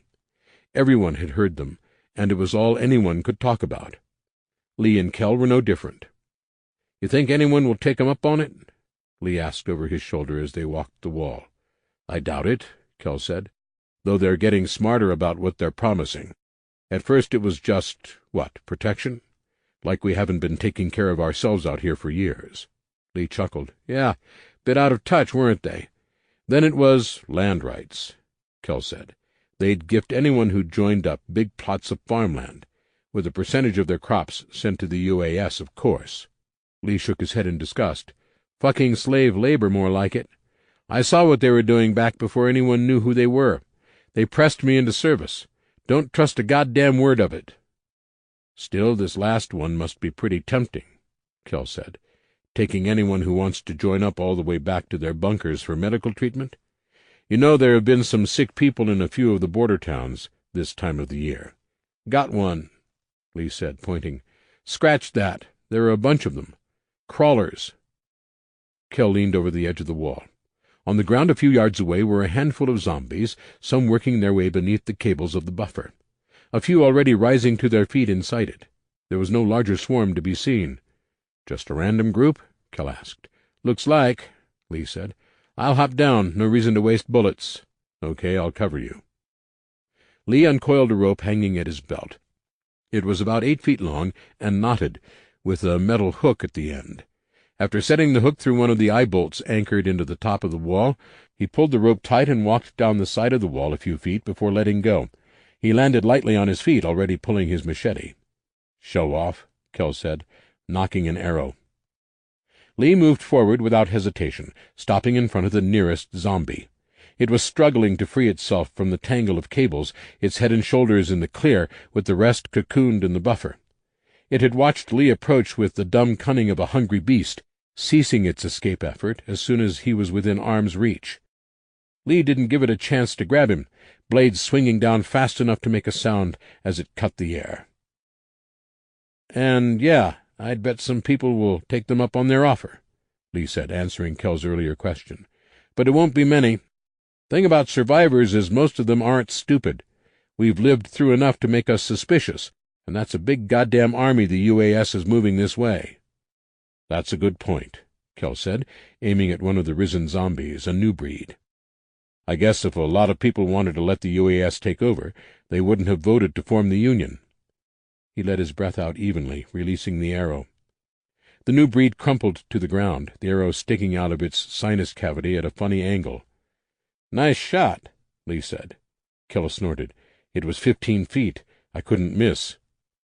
Lee looked up at him, ignoring the approaching zombies. "Just take the damn compliment. I swear you're worse than my ex." Kel knocked another arrow and fired, killing the crawler nearest to Lee. "Eyes on the job, little fella. I don't want to carry you back." They were nearly through cleaning up the small swarm when the warning bell began to ring. Kell put an arrow through the skull of the last zombie as the pattern resolved itself. 5 even rings, signaling an emergency meeting of all non-essential workers. "At least it's not an attack," Lee said as he bent to pull Kell's arrows free of the corpses. Kell shook his head, staring toward the center of New Haven, where people were surely gathering already. "Still can't be good news." Lee tossed the arrows onto the wall, then climbed the rope. Kell grasped his hand, hauling the smaller man up. His healing wounds barely twinged with the effort. They continued along the wall, but the day had lost its luster. The wind felt colder, the sun less bright, the light conversation replaced with heavy silence. An hour later, people began to reappear. A lone figure broke off from the crowd, flooding back to their homes and camps, making a beeline for Kell and Lee. The loping form slowed as it approached in the fading light, resolving into Andrea. "What is it?" Kell asked. "We lost an entire unit," she said. "Almost 100 people, along with LaGrange and Louisiana." Kell sucked in a hard breath. "They took an entire community?" Andrea shook her head. "No, thankfully. The combat unit held them off long enough to evacuate everyone. Then they set the place on fire. Apparently everyone was expecting LaGrange to fall, so they moved most of the supplies and about half the people out over the last week." Lee's brows knitted together. "Then how the hell did we lose the people defending the town?" Andrea grimaced. "They had way more firepower than we expected. Will said the people running from LaGrange saw tanks, and men using what looked like rocket launchers. They hit our guys with everything at once." "Jesus," Kell said. "There's something else," Andrea said. "Will thinks they're trying to sneak a small attack force past our lines." The fear in her eyes, surely for the 2 children waiting for her back at their camp, said it all. "They're coming here," Lee said. New Haven being what it was, there was already a plan in place. Dodger and Will had not sent their volunteers out into the world without a workable set of defensive measures just in case. As one of the guards, Kell was brought in along with the rest of the men and women who worked the walls for meetings to determine the best way to defend the community. "We have Kate's crew running constant surveillance on the UAS team," Will said at the first of those meetings. "They're a long way off, but our people managed to find them." "How?" Kell asked. Will looked at him, and something in his body language told Kell not to ask questions. "We have a long-range asset in the field who followed them until they made camp, then reported the location to the nearest of our units with radio capability. We sent Kate's scout group in that direction." Kell listened from then on, content to absorb as much information as possible while trying to sift through it for things he might be missing. Will was more open with him generally than he might have been, but the fact was that Kell was essentially a junior citizen like most other people. He didn't have a working knowledge of the details of New Haven's resources, or that of the Union. By the time the meeting ended 3 hours later, that had changed. There was nothing to gain from keeping very many secrets, so Will told them everything pertinent. Kell learned how many survivors were in the Union, spread among the dozens of allied communities making up their fledgling nation. He learned about the previously top-secret caches of weapons liberated from military bases and depots all over the eastern third of the United States. Backup plans upon backup plans for every contingency were laid out in stunning detail. More shocking than learning there were upwards of 25,000 people in the Union, or that New Haven had some truly frightening hardware stored a few miles away capable of eradicating quite a lot of enemies in a single barrage, was the fact that corralled not far from their home was a field full of zombies, more than 1,000 of them. They were a desperation move, a last-ditch effort to prevent soldiers from hitting New Haven on foot. Kell was not part of the team assembled to take out the incoming enemies. The reports put their number in the 30s, and even as heavily armed as they weren't a threat requiring all hands on deck, assuming, of course, they were stopped well before an attack on New Haven was possible. The advantage belonged to the home team, as the enemy appeared unaware they were being tracked. It made them slow and cautious, giving Will and Dodger time to put together a serious response team without having to rush. Though the facts were there in front of him, and he knew the level of threat New Haven faced was minimal, a strange sense of helplessness gripped Kell during the meeting and persisted when he left with Lee. "It's normal," Lee told Kell when he tried to explain the feeling. "Before it wasn't real. You knew in your head that we might be attacked, but it was just out there somewhere," he said, waving a hand toward the wall. Now it's real. They're coming for your home. The war isn't just happening to other people anymore." Kell shook his head. "I've fought zombies. I've killed living people. It's not that I'm afraid, really. I just hate not being able to go out and do my part." Lee shrugged. "That's the deal, man. You know Will isn't going to risk you if he has another option. Until they're at the walls, he's going to keep you safe, or as safe as he can, anyway. I have no doubt you'll find some way to get yourself in trouble." Grinning, Kell slapped Lee on the back. "You're probably right. I do have a knack for it." 15. It was a week before the team left New Haven to attack the incoming UAS force. The closer they came, the more careful Kate and the other scouts were to make sure no enemies were sneaking away from their camp to gather intelligence on New Haven. As it turned out, the delay was a combination of factors, though mostly due to the poor state of the crumbling roads and an unfamiliarity with the area. Lee was among the people assigned to the strike team, which was led by Kate herself. Kell said his goodbyes in their camp to avoid the awkwardness of having to see her. Lee assured him all would be well. The UAS camped less than 20 miles away, close enough to send people in to get the lay of the land, and far enough away that they couldn't attack without warning. The entire community shared every piece of news as it came in. A little more than a day passed between the enemy setting up camp and the order to mobilize the strike team, long enough to let the UAS soldiers believe they had moved in unseen. Kell huddled with the rest of his group at the picnic table in their small camp. A radio sat in the middle of the table, though if all went well, they would hear nothing from it until the fight was over. Kell had traded Josh for the radio and a charged set of batteries, giving up a week of free time to put in double hours on the survival manual. The clunky thing sat silent as a dozen people waited for any news at all. There were only a handful of them available, precious means of direct communication taken from the National Guard base nearby and turned to the frequency Kate would use to call home. Half an hour passed, which itself wasn't anything to worry about. It would take time to reach the enemy without being seen. Then it was an hour. At an hour and a half, Kell began to worry. His concern for Lee and the rest was short-lived, however, as the alarm bells began clanging. The pattern repeated, though Kell was so caught off guard he couldn't work out the code. "What is it?" he asked Andrea, who stood nearby. "Western wall, just south of the administration complex," she said. "Looks like a big swarm, at least several hundred." "Son of a bitch," Kell said. "This can't be a coincidence." Kell loped to the RV, snatching his spear and armor pack from their place by the door. He tossed the pants back inside, unwilling to take the time to change into them, though he slipped on the coat and gloves as he ran. The bell continued to ring, his mind clear enough to make out the code, which was repeating. It was a call to arms, all hands. When it began again, the pattern changed, indicating a larger number of zombies. "Jesus," he muttered to himself as he ran. He reached the southwest wall in less than a minute, sweat rolling down his face. Andrea and Laura arrived a few seconds later, followed by every adult member of their group. The wall was already being manned by those who lived closer, many more milling about on the ground below. The practiced experience of New Haven's people came into play almost immediately. Designated unit commanders were given their assignments and called out to the people assigned to them in order. Kell's commander was near the top of the list, and he fell into place immediately. Josh, Andrea, and Laura were also in his group, which was sent to man the southwest corner. They trotted off at once, making good time to their place on the wall, which was so far untouched by zombies. Kell followed the others up the steps and stared out from the top of the stone wall at a scene directly out of a nightmare. The sun was almost down, still giving enough light to show the hundreds of bodies pressing against the buffer.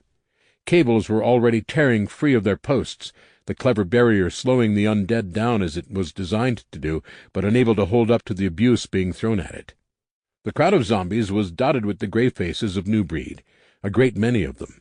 Kell could see groups of them holding fallen logs, no doubt to be used as a means to scale the wall. Not for the first time, Kell marveled at the fact that the old central part of New Haven was surrounded by such a solid structure, the stone wall made in one desperate summer with the work of hundreds. Given what it was in front of them, it hardly seemed enough. It wasn't the number of zombies, though there were enough to be worried about even in the best of times. It was the circumstances sending an unfamiliar jolt of fear through Kell's brain. Half their population was gone, and another large chunk out trying to kill the enemies who had either driven these zombies here or led them at the very least. What remained were the old and young, the injured, and nowhere near enough able bodies for Kell's liking. "Breach!" shouted a voice from down the line.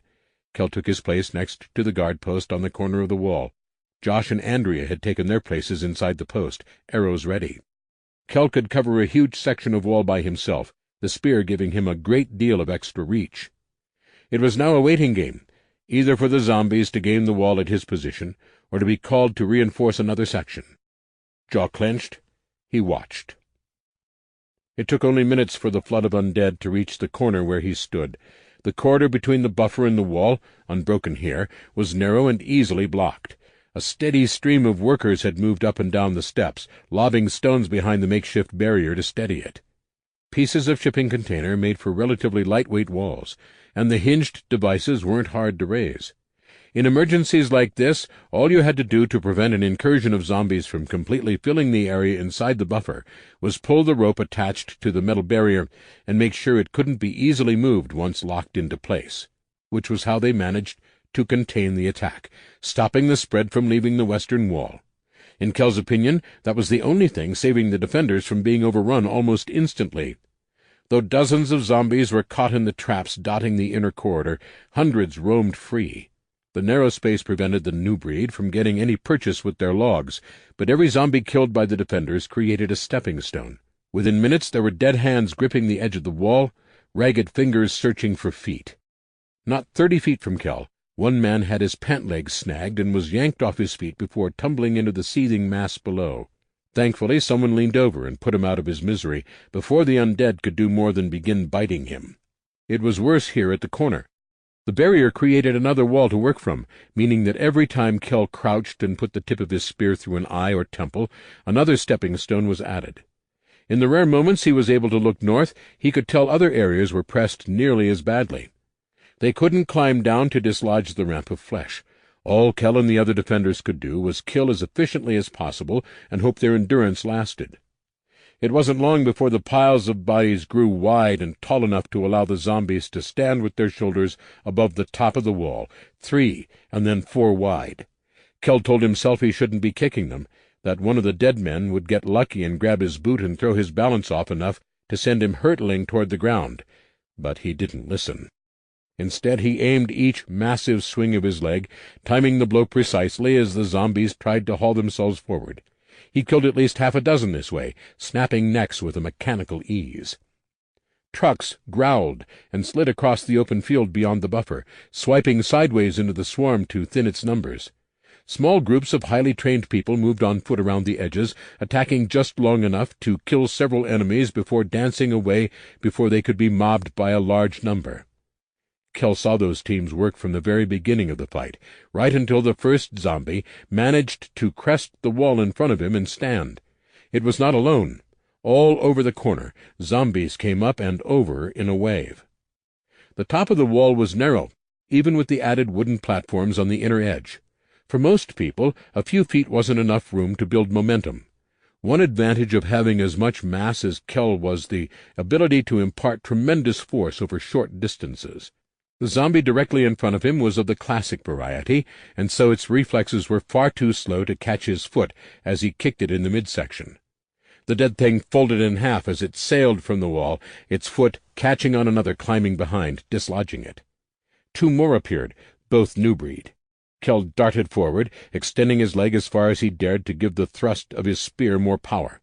The zombie on the right died as it tried to rise to its feet, spear all the way through its skull. The one on the left was quick.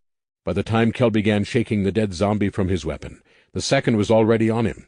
He let go of the spear with his left hand, continuing to shake the spear with his right.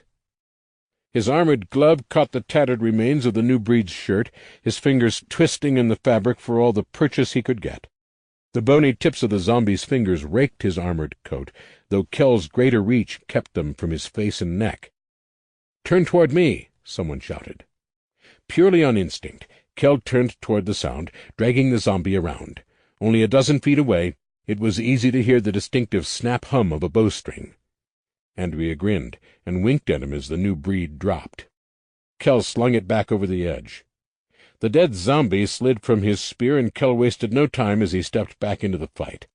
Time began to lose meaning as he fought, defined not by seconds or minutes, but by how many dead men stood against them and how quickly he could kill them. At first he was careful, aiming each blow as precisely as possible to kill in one movement. The new breed scampering up to fight him began to learn, coming at him 3 and 4 at a time, forcing him to attack more broadly.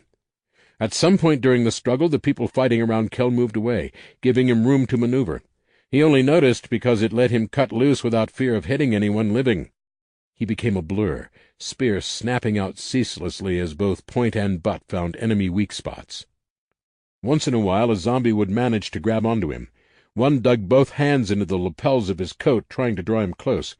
Without taking a hand from his weapon, Kell slammed his elbow down on the inside of the zombie's elbows, bending them, and thrust his head forward. Kell's forehead broke its jaw, whipping the dead man's head backward as its shattering teeth scored cuts into his scalp. Ignoring the blood and pain, Kell pivoted his weight and tossed the zombie into its brothers. As they lay in a struggling pile, Kell crouched over them and brought the spear down once, twice, then more times than he could count until they stopped moving.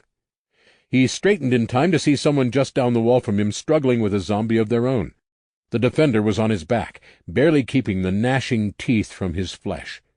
Too close for the spear, which Kell dropped on the wall before dashing forward. His arms snaked around the zombie's neck, yanking it away from the prone man. Kell gripped and twisted, hauling the monster into a hip throw and shattering vertebrae at the same time. He grabbed the body by its belt and shirt, then tossed it as hard as he could toward the buffer. The zombie sailed over the barrier, just missing the highest cable. Kell paused as he watched, seeing only minor scuffles and few zombies remaining. "Thanks," the man he had rescued said. "Tripped on a body and the thing was on me so fast." There was a vacant glaze in his eyes, a hollowness in his voice. Kell put out a hand, hauling the man to his feet. "I'll help you to the stairs," Kell said. As he walked the man past the dying battle, people all over the corner section, even a few inside the wall below, stared at him. Even Andrea gaped a little. "What?" Kell asked as he walked by her. She shook her head, then grinned. "That was just badass, man." Though he made a dismissive noise, Kell had to suppress a smile as he moved back to his post. 16. No one was smiling when Lee and the rest of his team returned an hour after the last zombie had been killed. Kell was helping haul bodies into a pyre outside the buffer when headlights came over the hill, moving slowly enough that for a moment he thought it might be an enemy. Then a scout separated from the returning fighters, jetting ahead and cutting across the field to where Kell and several dozen others worked beneath battery-powered floodlights. The scout pulled up to the work crew, pulling his helmet off. It wasn't anyone Kell knew. A man on the edge of middle age, though still fit. His eyes had a haunted look as he surveyed the growing pile of bodies. "Did we lose anyone?" the scout asked the group. "6 dead, a lot more injured," answered one of the crew. "Not sure how many." The crewman hesitated. "What happened?" The scout grimaced. "We were tricked. I'm sure you'll hear all about it after I give my report." And with that, he started his bike and trundled around to the main gate. The convoy crept close enough for Kell to make out some details, and what he saw confused him at first. It looked like a large group of people being guarded as they walked in front of the vehicles. Had they taken the UAS soldiers captive? If so, they would be valuable sources of information. Kell finished his work and trudged back home. He was happy not to be hauling bodies until the job was done, happy to let another group of volunteers take over. During the fight, he had the surge of adrenaline flowing through him, damping his pain and giving him strength. When the hormones ebbed after the fight, and he began moving the dead, every cut and bruise flared into bright reality right along with the ache of his strained muscles. Still, the walk back to his camp was refreshing, the cold breeze welcome after his heavy exertion. He made his way without rushing, aiming to grab something to eat if there was any food left from dinner, and sleeping for as long as possible. What he didn't expect to see, as he moved through the eastern gate from central New Haven, was a blazing fire surrounded by people. Kell picked up his pace, though the uphill climb made his legs scream for mercy. The group sat around the flames, chatting quietly as he limped in. Laura, who might have been a telepath, appeared from behind the gathering of people as Kell sat on the steps leading into the RV. She carried a tray covered with a thin cloth. Steam rose from it, along with food smells that made Kell forget about his pain. "You're a goddess," Kell said as he took the tray. She gave him a lopsided smirk. "Don't get used to it." Kell tore into the food, which turned out to be a thick stew, a side of fresh corn, and fresh bread. As he began to eat, someone cleared their throat. The bodies shifted to reveal Lee, who sat on top of the picnic table. There were bandages on his hands and neck, though his demeanor was unchanged. "We had a meeting with Will after we got back," he began. "I knew you'd all want to know what happened, so I made sure I was allowed to tell." The corner of his mouth twitched, though I probably would have anyway. "So tell us," someone said. "It's pretty simple," Lee said. "They tricked us. The group our scouts saw wasn't the only group. There were others who led that swarm here. We only found out about them after we hit our target." "And you took them alive?" Laura asked, sounding impressed. "No," Lee said. "The main UAS force was following a group of UAS defectors who were heading here. I guess their leaders figured it would be a good opportunity to hit us too, which is where the swarm came from. They made the team pursuing the defectors so obvious we couldn't miss them, while the 3 people leading the swarm were all but invisible." "We missed the swarm because we're short on scouts, and the ones we have weren't patrolling since they were watching the UAS, Laura said. "Damn, that's smart." Lee nodded. "They got lucky too, but in the end, we managed to take out all of them. The group following the defectors gave up the others, so they're no longer a threat. And, as some of you saw, we brought the defectors back here, minus their vehicles and gear. For now they're prisoners, at least until Will and the Council decide what to do with them." Kell swallowed a bite of his food. "What were they like? The ones you fought, I mean." Lee paused, as if weighing his words. "We've known for a while that the leadership is bad. They keep making stupid decisions. These guys were organized, though. The brass might be morons, but they have at least some competent officers and soldiers. I think we've underestimated them. They're also hungry, really hungry, and it makes them dangerous." "Like literally hungry?" someone asked. "Yeah," Lee said. "The UAS has a lot of fuel and gear, but they're always short on food. They also have a lot of people." "Which means," Kell said, "we'll be facing enemies who basically have to kill us to eat." Laura laughed, sudden and sharp. Everyone looked at her. "Sorry," she said, fighting back more laughter. "But come on, don't you guys get it? Zombies are hungry too." There was no word about the captives that week or the next. The weird sense of impending doom Kell had felt since finding out about the UAS incursion began to fade as the days wore on. This was helped in part by the return of some of the volunteers. Granted, they were short visits, but seeing the brave men and women fighting for New Haven and the Union coming home lifted his spirits.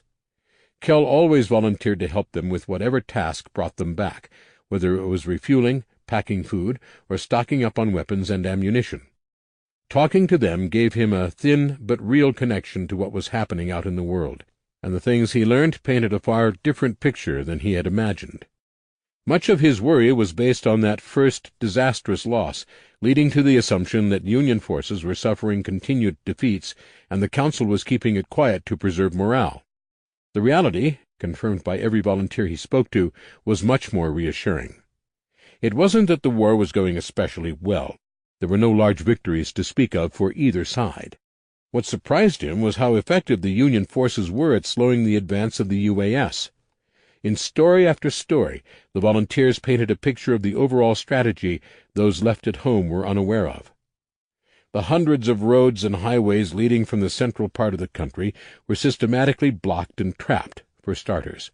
This turned out to be a piece of long-term thinking on Will's part, the process begun long before the UAS began to ready for war. For months, people from every Allied community had been sabotaging roads and felling trees with every supply run, creating a relatively narrow set of approaches for any given community. The closer you got to New Haven or any of the other strongholds, the fewer avenues of approach were available. It made perfect sense to Kell as soon as he heard it. Any attacker wanting to take an alternate route instead of the easy way, which would raise suspicions, would have to take time to remove huge piles of downed trees to do so. Regular patrols would almost certainly catch anyone stopped long enough to do the work it would take. which meant most of the UAS forces trickling into Union territory were being extremely cautious while using the clear roads. The number and variety of traps on those roads had reached a level bordering on competition between the volunteers. If one group weakened a bridge such that the weight of a vehicle would collapse it, the next would saw and prop entire stands of trees with blocks of wood and wire, so they would collapse on passing enemies. It was a macabre sort of contest, seeing who could come up with the most efficient means of stopping the enemy, but Kell was glad for it. And as the volunteers came and went, the rest of New Haven grew less fearful too. The air of worry never entirely vanished, of course, but there was a sense of growing confidence that they might win. It wasn't the big, showy victories made popular in movies. There had been no epic battles. Instead, the Union was winning in a slow grind as the UAS forces lost morale, their troops less and less willing to feed themselves into the maw that was enemy territory. Kell had hoped they would give it up and decide to settle other land, realizing the cost was not worth the reward. Lee had been right about the danger posed by desperate people, but the worry seemed distant given weeks of otherwise solidly good news. Which was why, when Kell was ordered to a late-night meeting, the bad news still managed to catch him off guard. He paused inside the door of Will's office, unhappily surprised to see Kate in attendance. Then he noticed the other person sitting in front of Will's desk, and had to blink to make sure he wasn't seeing things. "Tim?" Kell asked. "What the hell are you doing here?" "Close the door," Will said sharply. Kell did as he was asked, then flopped down into his favorite chair by the door. "I thought you didn't want to come back here," he said to Tim. "You said your friends would come looking for you." Tim, a large man covered in enough scars to make Kell wonder if he'd lost a fight with a wheat thresher, smiled. "I've been supplying New Haven with information for a long time, and Will needed to know he could trust me as a source. He's one of the friends I was talking about, but he hasn't let anyone know I'm still alive." He paused, then added, "My real name is Mason, by the way. You can call me whatever you want." "Wonderful," Will said. "Glad we've cleared that up. Can we get on to why I asked you here?" Will was haggard, his usually neat appearance ragged and unkempt. It was never a good idea to push his buttons when he was as irritated as his tone said he was, so Kell nodded. To his surprise, it was Kate who took over. "Mason brought us some news tonight we can't ignore," she said. "The UAS isn't holding back only because they're worried about running into traps or losing in a fight. They're trying to clear enough of a space between us and them that we can't attack them outside our borders without seeing us coming, which is the same thing you've been doing to them," Mason added. "Right," Kate said. "We've been trying to keep them from coming at us full force, but Mason's information leads us to believe we're leaving them exactly where they want to be, which is settled in land close enough to us to threaten the Union, but far enough away we won't try to take it from them." Kell raised an eyebrow. "So? That sounds like a good thing. They want to settle there and farm. Why shouldn't we let them?" Mason shook his head. "You don't get it. They're planning to dig in for the long term. They're going to start farming, sure, but those communities will be military. They'll keep mostly to themselves at first, sending small teams across the border to hit our trade convoys when they need more food than they have. They'll hunt the area clean to survive the rest of the time, and by the time they're stocked up, they'll have brought up 10,000 fighters from the south, if not more. Then they'll come at us all at once." "Basically," Will said, "they're trying to lull us into a false sense of security so they can roll over us later." "What does this have to do with me?" Kell asked. Will glanced at Kate, who sighed. "I made the point that we might not be able to safely get you to John, but that doesn't mean we can't put you somewhere safe," she said. "So I asked Will if I could go on a solo scouting trip, and he let me." She didn't look at him as she spoke, though her words weren't unfriendly. "There's a place in southwestern Indiana set up for you and up to 5 other people. I've stocked it with weapons, food, and supplies. There's fuel, and I found a vehicle nearby. I have directions." "I appreciate it," Kell said. "I really do. But I'm not leaving." Mason grinned at Will. "Told you. I only spent a little time with him, but I told you he wouldn't run." Will ran his hands across his face, rubbed his eyes. "I didn't think he would, thanks." Locking tired eyes with Kell's, he shrugged. "I know you don't want to leave your people. I get it. All I'm asking is that you think about it. If it gets bad here, if it looks like New Haven is going to fall, please tell me you'll seriously consider this." Kell looked at Kate, who, despite her flaws, had risked her life for him more times than he could count. At Mason, who under another name and as a virtual stranger had taken a stand against the UAS with him. And Will, who, despite the pressures of his job and the headaches doing so caused him, had helped Kell in every way he could. None of the three pressured or pushed, and that made the difference. "How sure of this are you?" Kell asked. "Dead sure," Mason said. "I heard two of their commanders discussing it myself." Kell's eyebrows rose. "How the hell did you manage that?" "Same way I got in here tonight," Mason said, his grin stretching the scars on his face. "I'm a SEAL. Sneaky is what I do." "Okay, I'll do it," Kell said. "But I decide when." Will deflated, sitting back in his chair. "Oh, thank Jesus." "I'll get you the directions and describe the hidden escape routes out of New Haven so you can find them," Kate said. The deeply observant and logical part of his brain spoke up. "I have to wonder why you needed to ask me this in the middle of the night, and why you seemed so relieved I agreed. I mean, if they're coming for us after they've set up new communities, it's going to be a while before they attack us, right?" There was a shared look between the other three people, but it was Mason who spoke up. "We can't let that happen," he said, all humor gone from his face. "We believe 10,000 is a lower limit. I've seen them bringing refugees up from Mexico, and they could easily hit us with twice that number, maybe 3 times. If we let them set up shop and give them time to build up reserves of food this close to our territory, they'll win. They're already better armed and have greater numbers." "So you're saying—" Mason's eyes were hard, flinty chips of dark gray in the candlelight. "We're going to force them to do something stupid. We have to make them attack us." 17. Kell was sworn to secrecy about the plan to force a confrontation, even from the 5 people he had to choose to go with him to the emergency shelter Kate had created, though he did tell Laura. That decision was a minor hell of its own, as choosing from the group was next to impossible, especially when he realized taking Andrea would be impossible, since she wouldn't leave without her children. Which led him to realizing he would, in a worst-case scenario, be abandoning all of them without a word. The world was no longer a place where hard choices could be put off or agonized over, however, and within a few days of the meeting Kell had his group. Laura, of course, and Lee. They were the most dangerous and resourceful people in the group, and there was zero doubt they would hunt him down should he have left them out.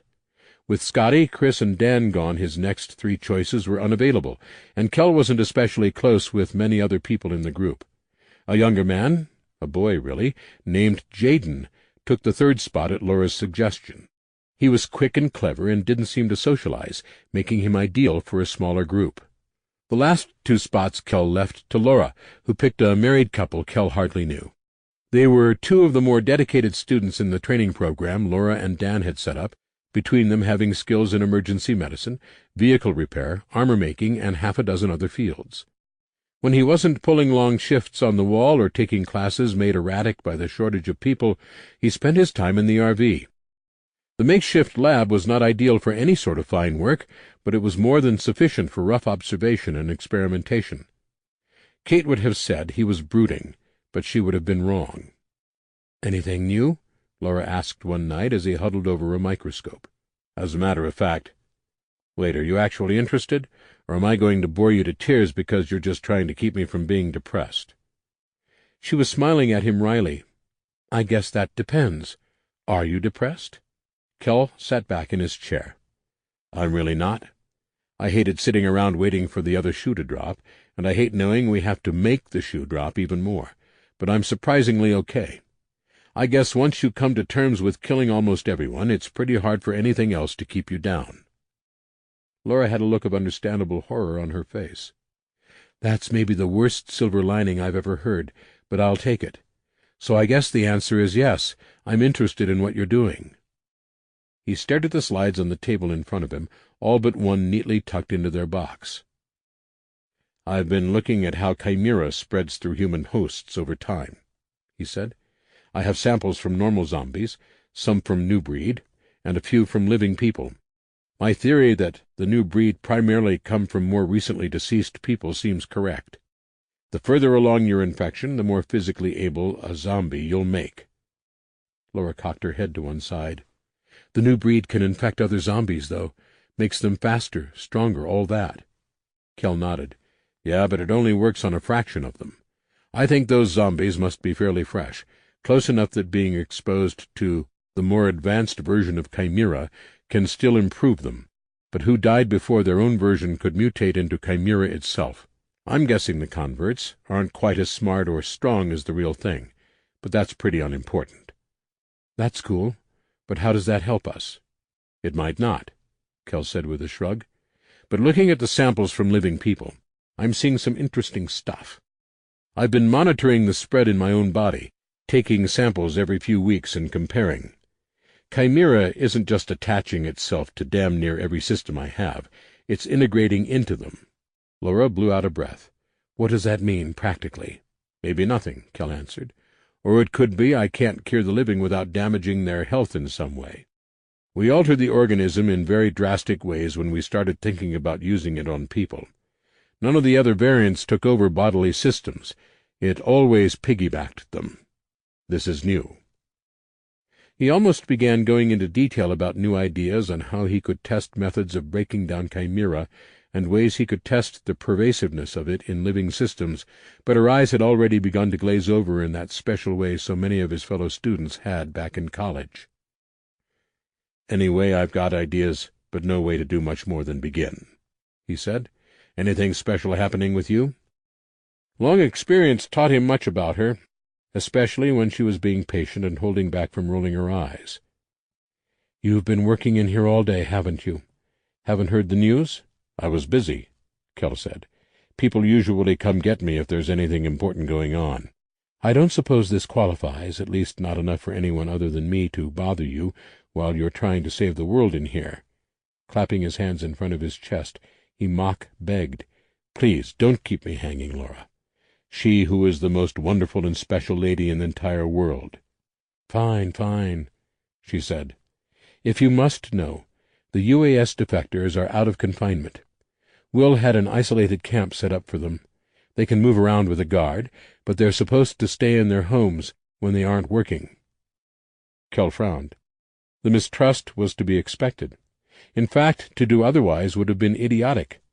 But the thought of those people having to live like prisoners still bothered him, even if he agreed with it.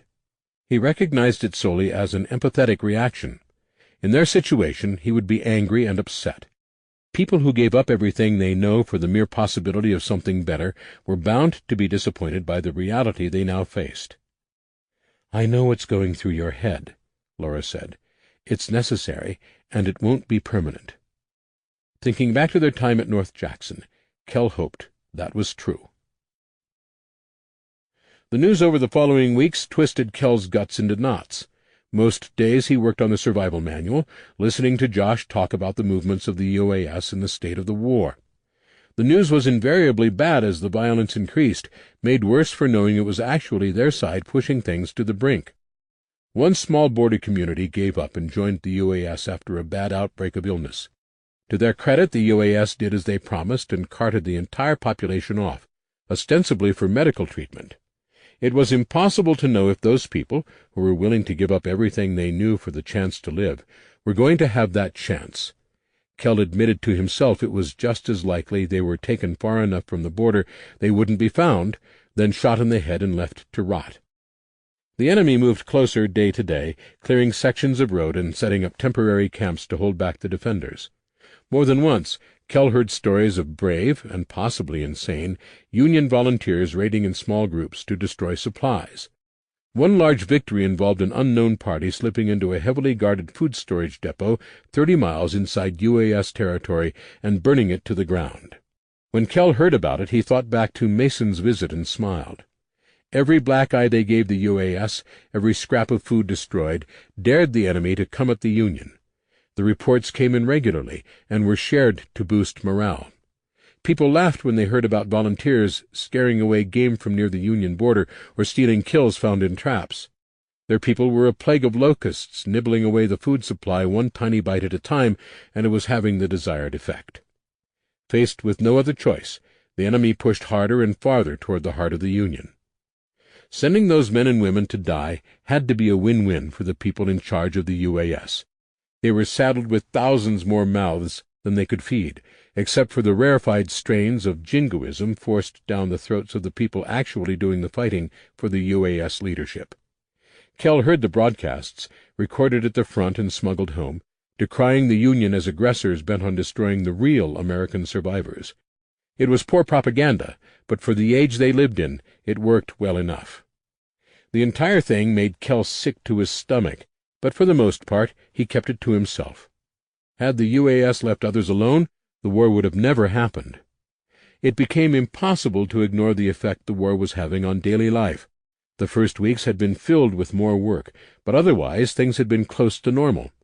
As the conflict dragged on and grew closer, things changed. Kell found himself being drafted for odd jobs at all hours of the day and night. As one of the biggest and strongest people in the community, and as someone known as a good fighter, he was in demand. Life in New Haven became strained. Fuel was being rationed, the reserves of food carefully meted out to save as much for the war effort as possible. No one at home could get new armor or weapons made. 2 examples among many of services dedicated to the fight. People understood, though they griped about it in private. The more obvious change was the constant work just outside New Haven, where large groups of people prepared the place for the inevitable attack. Kell and Lee were among those workers more often than not, trading off between doing work and guarding the others. "Why is it so goddamned cold?" Lee asked as he stood guard as Kell fitted a large piece of metal between 2 trees. "Like 2 days ago it was in the 60s.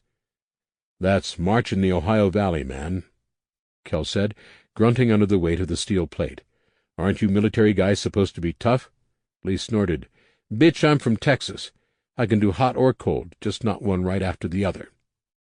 "There we go," Kell said, as he tied a knot in the rope snaking through the steel and looping around the trees. "That's the last one. Good, I need something to eat. We've been out here all day." Kell looked around, trying to see the woods surrounding the huge clearing New Haven sat in, as the enemy would one day see it. He tried to pick out the dozens of other pieces of metal dotting the ground between trees, but it was impossible. They were too well hidden, as were the many other traps and surprises being laboriously installed. "How many is that?" Lee asked. "At least 3 dozen in this section," Kell replied. "There are a lot more lining the woods on the road. I think the goal is a total of 400 shields. That's what we have the metal for, anyway." "We've got to be close to that, right?" Kell nodded as he packed up his gear, stuffing tools and spare rope in his knapsack. "With the shields, yes. But have you looked at the work list? We still have to set up the fallback positions, install shooting platforms, and 20 other things. The work won't be over until they're on our doorstep, Lee." "I've been in firefights before," Lee said. "That's when the real work will start." 18. To the surprise of nearly everyone, the next few months saw the conflict slow to a crawl. The UAS continued to fight a broad war for a while, but the effort in fuel and manpower taxed their resources. A lull in the fighting began at the end of March, and no amount of prodding could make the enemy come at the Union in great numbers. Then they began to withdraw. It wasn't a uniform movement. Valuable pieces of land were held with smaller forces. The front, stretching 500 miles north to south, shifted and changed shape as the UAS backed off to regroup. Lee theorized part of what drove the shift was the Union itself. By so aggressively attacking food supplies, they had accidentally done too much damage. It had forced the enemy to slow enough to replenish their stocks. In practical terms, it gave New Haven and the rest of the Union more time to prepare. With hostilities at a low if constant simmer, the bulk of the volunteers were able to come home. Things didn't return to normal or anything close to it, however. That precious time was spent using the extra manpower to add to the defenses, reinforce the fallback positions, and generally make taking New Haven as painful as possible for the aggressors. It was the middle of June when the hammer finally dropped. In the middle of the day, as Kell sat sweltering in Josh's office as he pored over a set of records, carefully noting important passages, the alarm bell rang in a way it had never done in his memory. It was constant, uneven. the wild banging of someone trying desperately to get everyone's attention. Kell glanced over, but Josh seemed just as confused. While they hesitated, someone began shouting outside, calling for a meeting in the small outdoor theater near the entrance to Kell's camp. They left at once, jogging at a brisk pace to get a decent spot. There was already a large crowd, with more people streaming in every second. There wouldn't be enough space to hold even a fraction of the bodies in New Haven, but that didn't seem to be a problem. Someone had set up a generator, large public address speakers plugged into it. Will Price stood on the tiny stage usually reserved for entertainment. He looked grim. "As many of you know, we have been tracking the UAS very closely," he began. "Over the last few weeks, our soldiers have pulled back as the enemy has pushed forward, drawing them deeper into Union territory. We just received word that the bulk of the UAS forces arrayed against us have moved within 100 miles of New Haven." There was an outbreak of chatter, but Will put up the hand, not holding the microphone. The crowd grew quiet, but it was a charged sort of silence. "Right now, the remaining soldiers in the field will split into 2 groups. The smaller of the 2 will act as harriers, slowing the UAS down for as long as possible. The other will retreat to New Haven. Between the number of sabotaged and trapped roads and bridges in their efforts, we believe they will take at least a week to cover those last 100 miles. Some of the non-combatants have already moved from New Haven to the fallback locations. The rest will begin moving tonight. Your block captains will come around and let you know what order the groups will go in." Will swept his gaze across the gathering, pausing here and there on a familiar face. He looked older than Kell had ever seen him, cheeks hollow and lines etched around his eyes years before they should have appeared. "We have drilled for this," Will said. "But more importantly, we're survivors. We've been through worse than those people can even imagine." He nodded to a tight gathering of people. Kell recognized them as the refugees from the UAS. "Ask them if you don't believe me. We're not going to let our home be taken, and we won't let them kill us. The price for victory will be high, but we'll pay it just like we always have." There was no jubilant reaction. No one cheered or whooped. Instead, there was only the steely gaze of hundreds of scarred veterans of a harsh world, ready to do what was required. Some nodded, others clenched their fists, but nowhere did Kell see anyone disagree with Will's words. "Come on," someone whispered, putting a hand on his back. Kell first thought it was Josh, who had been standing next to him, but he had vanished. Instead he found Lee, whose face was unusually haggard. Kell allowed himself to be led, snaking through the packed crowd as the first of the block captains stepped up to the mic to direct his assigned citizens. "What's going on?"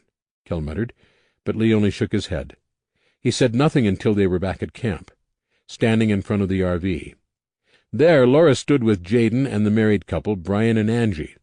All 4 of them had packs at their feet. 2 more waited on the picnic table. "Time to go," Laura said. For all the processing power Kell's brain possessed, it took him several seconds to grasp what was happening. Then he got it. "What the fuck?" he growled. Lee sat on the picnic table, feet on the bench. "Look, man, I know we agreed you'd leave if it looked like we were going to lose. I've been told what's coming for us. Trust me, we need to go." "No," Kell said. "Not going to happen. If things get really bad, I'll go. But no way am I running before the fight even starts." "Kell, listen to him," Laura said. "There are thousands of them. They have artillery. Every one is better armed than any of us. We might have a chance, but it's much more likely they'll win.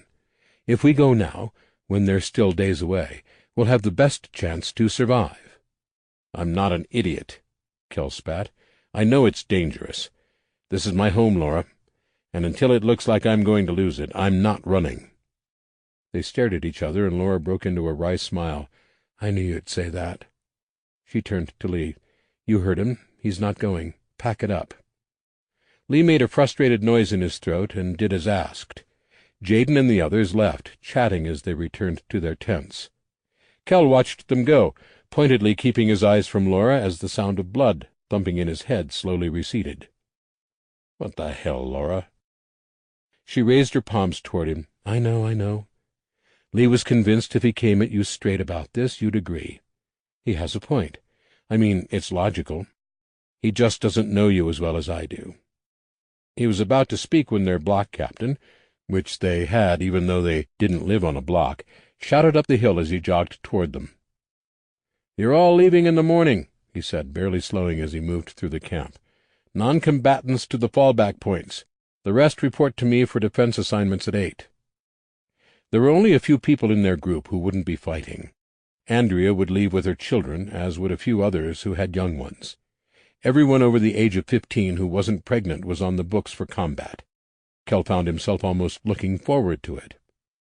The rest of the day went by slowly, Kell retiring to the RV to change into his armor. Even though he was free of guard duty, he would still go out. The idea of sitting in this tin can while people left their homes was intolerable.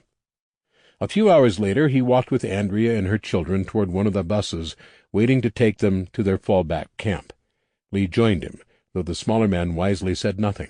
Kell wasn't angry that he wanted to leave, but he would have liked to have been asked rather than confronted with it.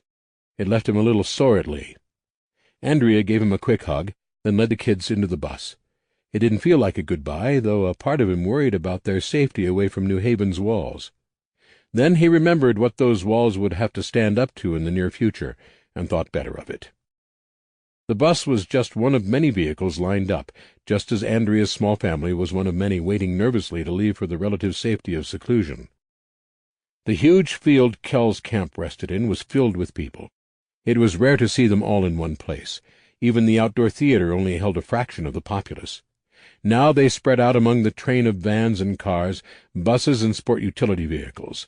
It was the only place in New Haven with enough empty space not occupied by crops, and the sight was staggering to behold.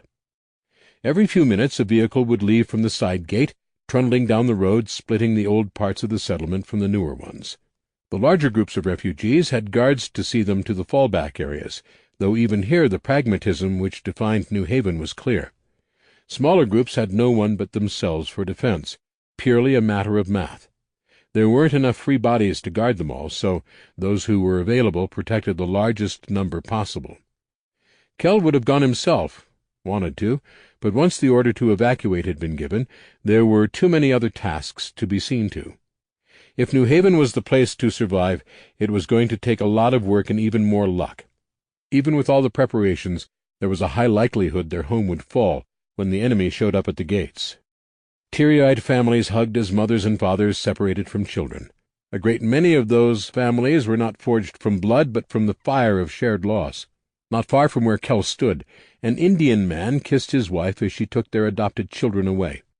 The boy and girl must have been twins, and couldn't be older than 6, both with vivid blue eyes and hair so blond it was almost white. If his time with Laura and the rest of his people taught Kell anything, it was that family wasn't dependent on genetics.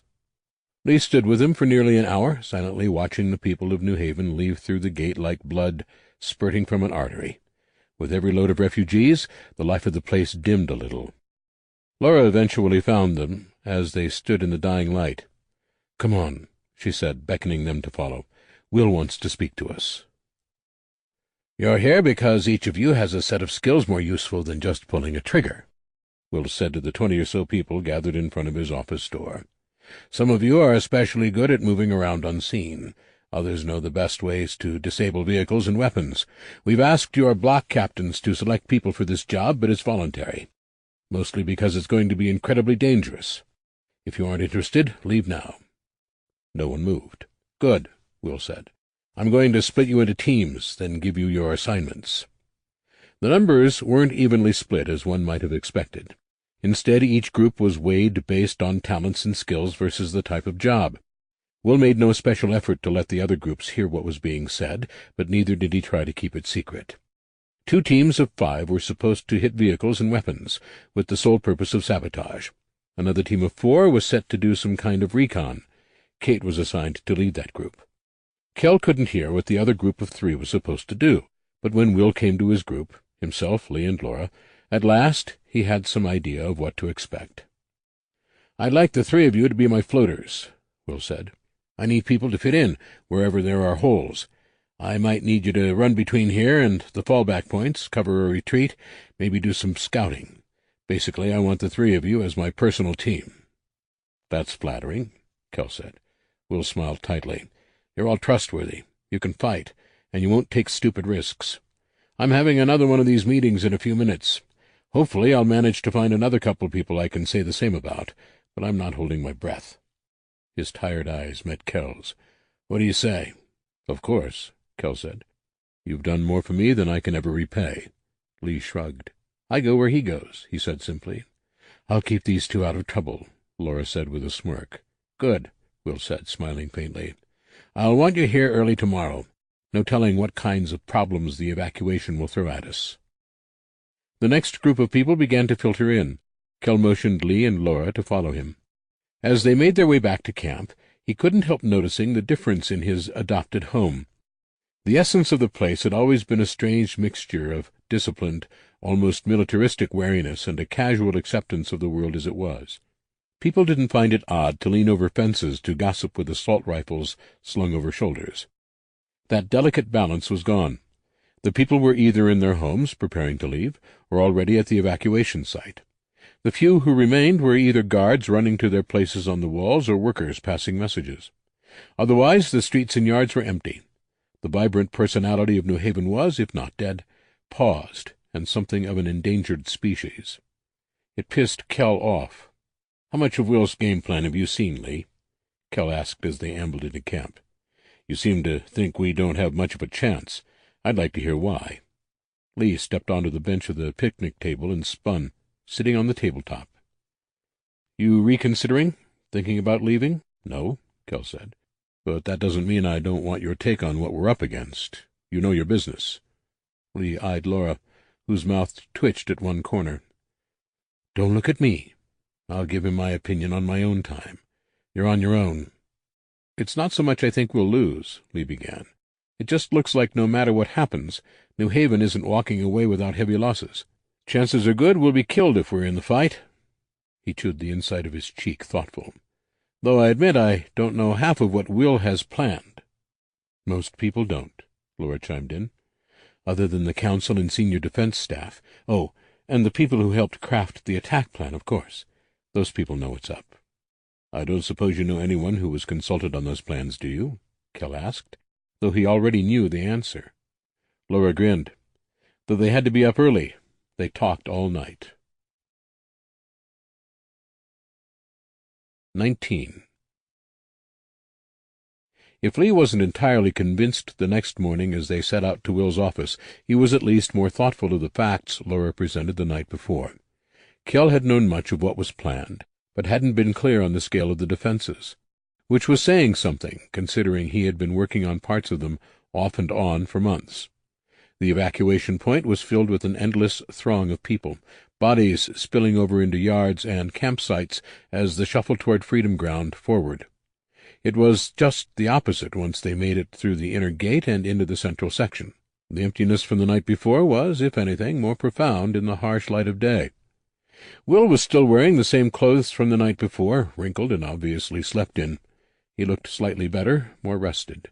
Nothing about his body language said anything about being tired or unsure as they approached. He was the eye of the storm, people swirling around him chaotically as he calmly answered questions and gave assignments. They approached the folding table Will worked from, Laura leading them back and to the side. They waited close enough to be at hand, should Will need them for anything, but out of the way. It was nearly a quarter-hour before the flurry of activity began to slow, and as long again before Will was able to go longer than 10 seconds without issuing an order or being given a report to look over. His time working with the records had given Kell a broad intellectual understanding of how New Haven was organized, how the pieces and parts of the machine were oiled and fit together. Most of his practical experience was either of the everyday variety or one-on-one, however. It was easy to think he understood how well these people worked together and what their shared purpose could achieve. Watching Will interact with section leaders, many of them part of the council, made him understand how narrow his understanding had been. He had seen the everyday, and certainly in every argument and act of political maneuvering that came with it. The unifying power of a threat, seen in miniature for short times during zombie attacks, was on full display now. No one argued tiny details. No one raised their voice. Every person in New Haven was a survivor, with enough death and destruction behind them to make any ancient conqueror green with envy. That common thread ran through all of them, pulled them together. In the face of losing all they had built together, or worse, the lives of the citizens they served, there was no room for ego. The illusion held right until one of the council members slapped a hand down onto the table as he spoke with Will, arguing loudly about needing more people to help pack food. Kell stepped forward without conscious thought, looming over Will's shoulder as his shadow covered both men. It was a reaction born solely from experience, an instinctive response to even the hint of danger. The councillor blanched when he looked up at Kell, the wind knocked squarely out of his sails. "I'll see what I can do," Will told the beefy man. "Please keep in mind we're stretched thin, though." The other man nodded curtly, and with another nervous glance at Kell, scuttled away. Will smiled wolfishly. "You're handy to have around." Kell's face heated up. "I just reacted. I wasn't going to do anything." He thought for a second. "Unless he actually hit you. Then I'd have to beat the brakes off him." Will laughed, shaking his head. "You've been around here too long. You're picking up all the worst slang." Straightening papers, he nodded toward the councillor's dwindling form. It wasn't that he was scared. He just reminded him there are consequences to acting like a child, especially because the Charter gives me absolute authority in times of war.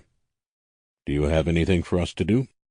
Kell asked before anyone else could step forward and interrupt. Will flipped through several files before pulling out one with a piece of red tape folded neatly over the edge. He handed it to Kell. "I hate to do this to you, especially as your first job, but I need 3 of you to go lend a hand to one of our scout patrols." Kell frowned. "What's the problem?" Will nodded toward the folder. "The details are in there, and a map with directions. Follow them very carefully. You'll be heading toward the enemy." Kell drove the armored car as Laura read the file out loud and Lee kept watch. "It says here we're heading to an observation post," Laura said. "There are a bunch of bottlenecks between them and us, and this place is the farthest one from home." "What do they need us for?" Lee asked, not taking his eyes from their endless sweep of the road and surrounding woods. "Looks like... They're a 4-man team. 2 to stay at the post while the other pair does a sweep," Laura said. "The team was supposed to come back last night but didn't show. So this morning one of the 2 remaining scouts came home to get some help." "And we're supposed to stay out there?" Kell asked with a frown. "I don't think so," she said. 2 of us will man the observation platform. The other will help them search. Says they're only allowed 2 hours to look once we get there. Then we all pull out." "Why?" Kell asked. "Don't we need people there to keep an eye out?" "Sure," Lee said. "But if the enemy is that close, we don't want to risk losing more people when we already know where they are." The observation post was just over halfway between New Haven and where the enemy had come to a halt as they organized their forces. Even so far away, Kell was careful to stick to the winding back roads outlined in their directions, the route cut off from any road the UAS could take from their direction. Their destination appeared, an enormous water tower sitting atop a wooded hill. Kell drove to the base of the hill and waited, as the instructions told him to. He had barely settled against the car when a figure in dark clothing appeared, slipping under a partially damaged section of the chain-link fence surrounding the tower's base. "Ewell," Kell said as the scout drew close. "I didn't know it was you out here." She gave him a thin smile. "Didn't know you'd be the one coming to give us a hand." She glanced at Lee and Laura, who were pulling their weapons from the rear of the car. "Those 2 can shoot, huh? They'll need to stay here, then." "Why?" Kell asked. "I don't care to go with you, but I can watch just as well as they can." Ewell brushed a hand through her short hair. "We're not just watching. It's blocked off from this direction so the UAS can't use the road you came in on. But on the other side of the hill is the main road we're funneling them onto. We've been picking off their scouts. That's why we need people here who can shoot well." "Fine," Kell agreed. "We should go.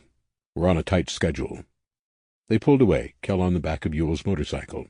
The other scout peeled off immediately as they moved west, taking the first fork in the road and disappearing from sight. Ewell shouted over the bike's roar that her partner would run ahead to make sure no enemies were waiting in ambush. They stopped 10 miles from the water tower and switched to a car. It was relatively new, probably bought just before the fall, but worn and weathered by years of exposure. There were several vehicles lined up in the small parking lot Ewell took them to, and a collection of fuel cans. Kell couldn't help smiling at how prepared they were. The next 25 minutes were the most terrifying of Kell's life, including the fall of civilization and the struggle to survive. Yule didn't seem to have a lead foot, so much as a foot made of matter from a neutron star. She drove at speeds Burt Reynolds would never have dared on his best day as the bandit. She mostly followed the main road, though the occasional marker left by the other scouts forced her to slow enough to change course. The orange symbols, mostly splashed on tree trunks, always led them back to the central road they used to approach the UAS camp. The car slowed suddenly, throwing Kell forward in his seat. They rolled to a stop a few dozen yards from a pair of old oaks covered in orange symbols. "What does it say?" Kell asked. Yule's mouth was set in a hard line. "Car trouble," she said. "They must have pushed it off the road and hidden it. That's the protocol. They went ahead to our watch post and will wait for a team to show up. That's also protocol." "Then what's the matter?" Kell asked. Yule huffed out a sharp breath. "The reason we don't stay at the watch post is because it's right next to the UAS camp. If they were seen, they would almost certainly be captured, which would lead to interrogation and give the enemy a heads-up about what sort of defenses and resistance they might face." "What do you want to do?" Kell asked. He let the question hang between them. He had worked with Yule before. She was smart enough to know what he was asking. "We go after them," she said. "Either they're where they should be and we bring them home, or they're already caught and there's nothing we can do. Except," Kell thought, "maybe get captured ourselves." They were less than 2 miles away from the post, but they crept along slowly. Kell didn't fancy trying to fight men armed with guns who outnumbered them thousands to one, and though neither of them said much out loud, he was certain Yule would also refuse to be taken alive. Though from where he sat it didn't look like it would come to that. The road was mostly flat, if winding, situated against the edge of a long wooded ridge. Yule told him the camp was on the other side of it, spread out and distant enough that the car shouldn't be heard. The trees were sparse, only growing in any density in spaced-out clumps. Ragged sections of exposed rock jutted out in irregular intervals, relics of the blasting which made the road possible.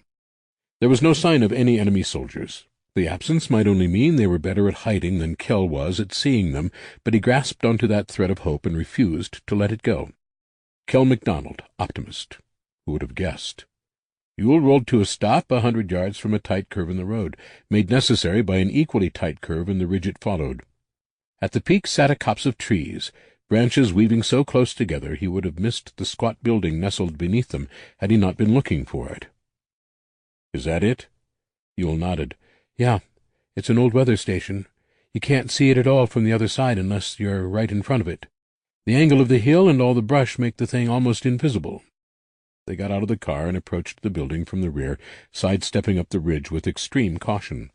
Kell used his spear as a walking stick, making sure not to put his weight on anything other than grass.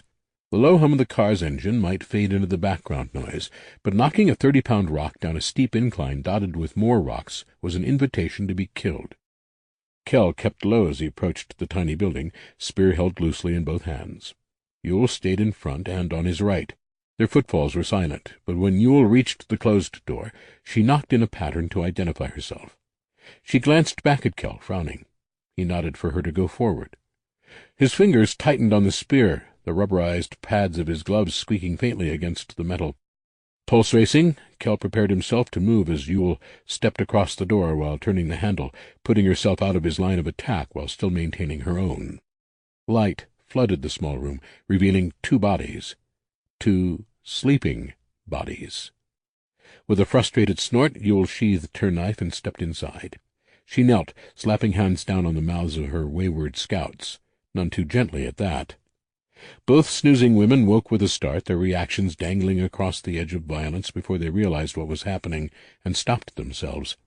While Yule spoke to them in a low but clearly irritated voice, Kell stepped toward the front. There was a partial wall set just behind the observation window, creating a narrow stall to stand in while watching the world. The ridge in front of the window rolled forward gently for several yards, the trees and undergrowth following the slope. Past that, things picked up the pace, dropping off sharply in more of the artificial cliffs so common in the area. Through the tangle of bushes, vines, and branches, a space had been cleared. It was angled such that no one below could possibly notice it, no wider than a basketball. It was through that small empty spot Kell saw the enemy for the first time. The camp was distant, at least a quarter mile. The land was flatter to the west, the ridges and hills becoming thick as the road stretched in Kell's direction. The woods all around were being leveled, stumps ringing the campsites. Kell took it in with detached interest, his brain too overwhelmed by the scope of the threat before him to allow for any overt emotional reaction. Hundreds of vehicles filled his sight. Thousands of men and women milled about. There were tents beyond counting, the largest big enough to drive trucks into. There were armored personnel carriers, pieces of artillery, and a myriad of other vehicles he had never seen before. Smoke spiraled from hundreds of cook fires, and in the distance he could see people drilling in neat squares. Lee was right about one thing. There were enough of them to roll over New Haven with the merciless strength of an ocean storm. 20. Kell ran. For days. It seemed as if running was the entire purpose of him, the sum total of his reason for being. There was always a good reason for him to hurry, of course. He carried vital messages. Someone needed help. Zombies needed killing. Will Price wanted something to eat. Vital stuff. There was no one in New Haven better informed than Kell, Laura, and Lee about anything having to do with the enemy or the compound itself. Whatever might have been missed during their time away from Will, he caught them up on. It wasn't altruism, but a pragmatic requirement that the three of them know everything Will knows. Being informed meant they had context and information should something happen to Will. In a pinch, he explained, they would be able to speak authoritatively enough to convince subordinates to listen. The running left him breathless, gasping for air. It rubbed his throat raw, and wouldn't it just be hilarious if Kell lost his voice, finding himself unable to give those orders? These were the thoughts drifting through the back of his mind as he ran, and they were the most pleasant of the lot. Days had passed without incident, though as he slowed and approached Will's office, he knew it couldn't last. Inside the door was a water cooler. It even worked, having been hooked up to their precious power supply, which gurgled pleasantly as he filled a cup. The reason the piece would fail stared him in the face as he drank. A detailed, hand-drawn map of the area surrounding New Haven showed the enemy's advance. Red pushpins filled the top of the paper, broad at the top but narrowing as they moved toward the bottom. That much of the plan was working, at least. The enemy would be able to slip people by their scouts on foot, but the vast majority were being forced to use the roads Will wanted them to use. Reports had been coming in relentlessly, painting a vivid picture of what the enemy had endured in their approach. Hundreds dead on the UAS site already, blown apart by traps or taken by small groups of Union operators. Kell understood the psychological havoc those teams were inflicting. He had done it himself, at one point or another. He had been the ghost in the woods, waiting for a man to lose focus. 1 second there were 6 men around the fire, the next only 5. The sheer terror of realizing you weren't safe for even a second was enough to shake even the most seasoned veteran. He knew, because he'd been one of the men around the fire, too. "Any news?" Kell gasped as he approached Lee, who was guarding Will's office door. Lee glanced at the sky. "We got word from our people out west. There's a storm headed this way. Scouts are saying the UAS are gearing up to move." Kell frowned. "Using the storm for cover?" Lee nodded. "Seems like it. Will is talking to Dodger and a bunch of officers now." "What about?" Lee gave him a look that clearly questioned Kell's intelligence, but it was absent from his voice. "Planning an attack, if I had to guess. If they're going to be on the move, Will's bound to take the chance to hit them hard." The meeting didn't take long. They rarely did. Even in the best of times, pointless politicking was frowned on. Eager to talk to Will and find out the details of the meeting, Kell tried to step through the office door between people exiting. Instead, Dodger appeared and put one hand on Kell's arm, the other on Lee's. "Hello, boys," Dodger said with a predatory smile. "Guess who you're working for tonight?" It was, in all honesty, a dark and stormy night. Occasional bursts of lightning flashed above, briefly illuminating the woods. Kell was not afraid of being seen. He was too far back in the trees. The rain, less severe beneath the boughs woven into a canopy above, barely registered. He did not fear anything that might find him in the woods, be it zombies or other predators. Beyond his own ability to defend his life, there were hundreds of other people within easy shouting distance. Kell was afraid. It had been months, maybe years, since he had felt more than a flutter before a fight. The end of the world had the curious effect of turning your anxiety up to 11 and leaving it there until it burnt out.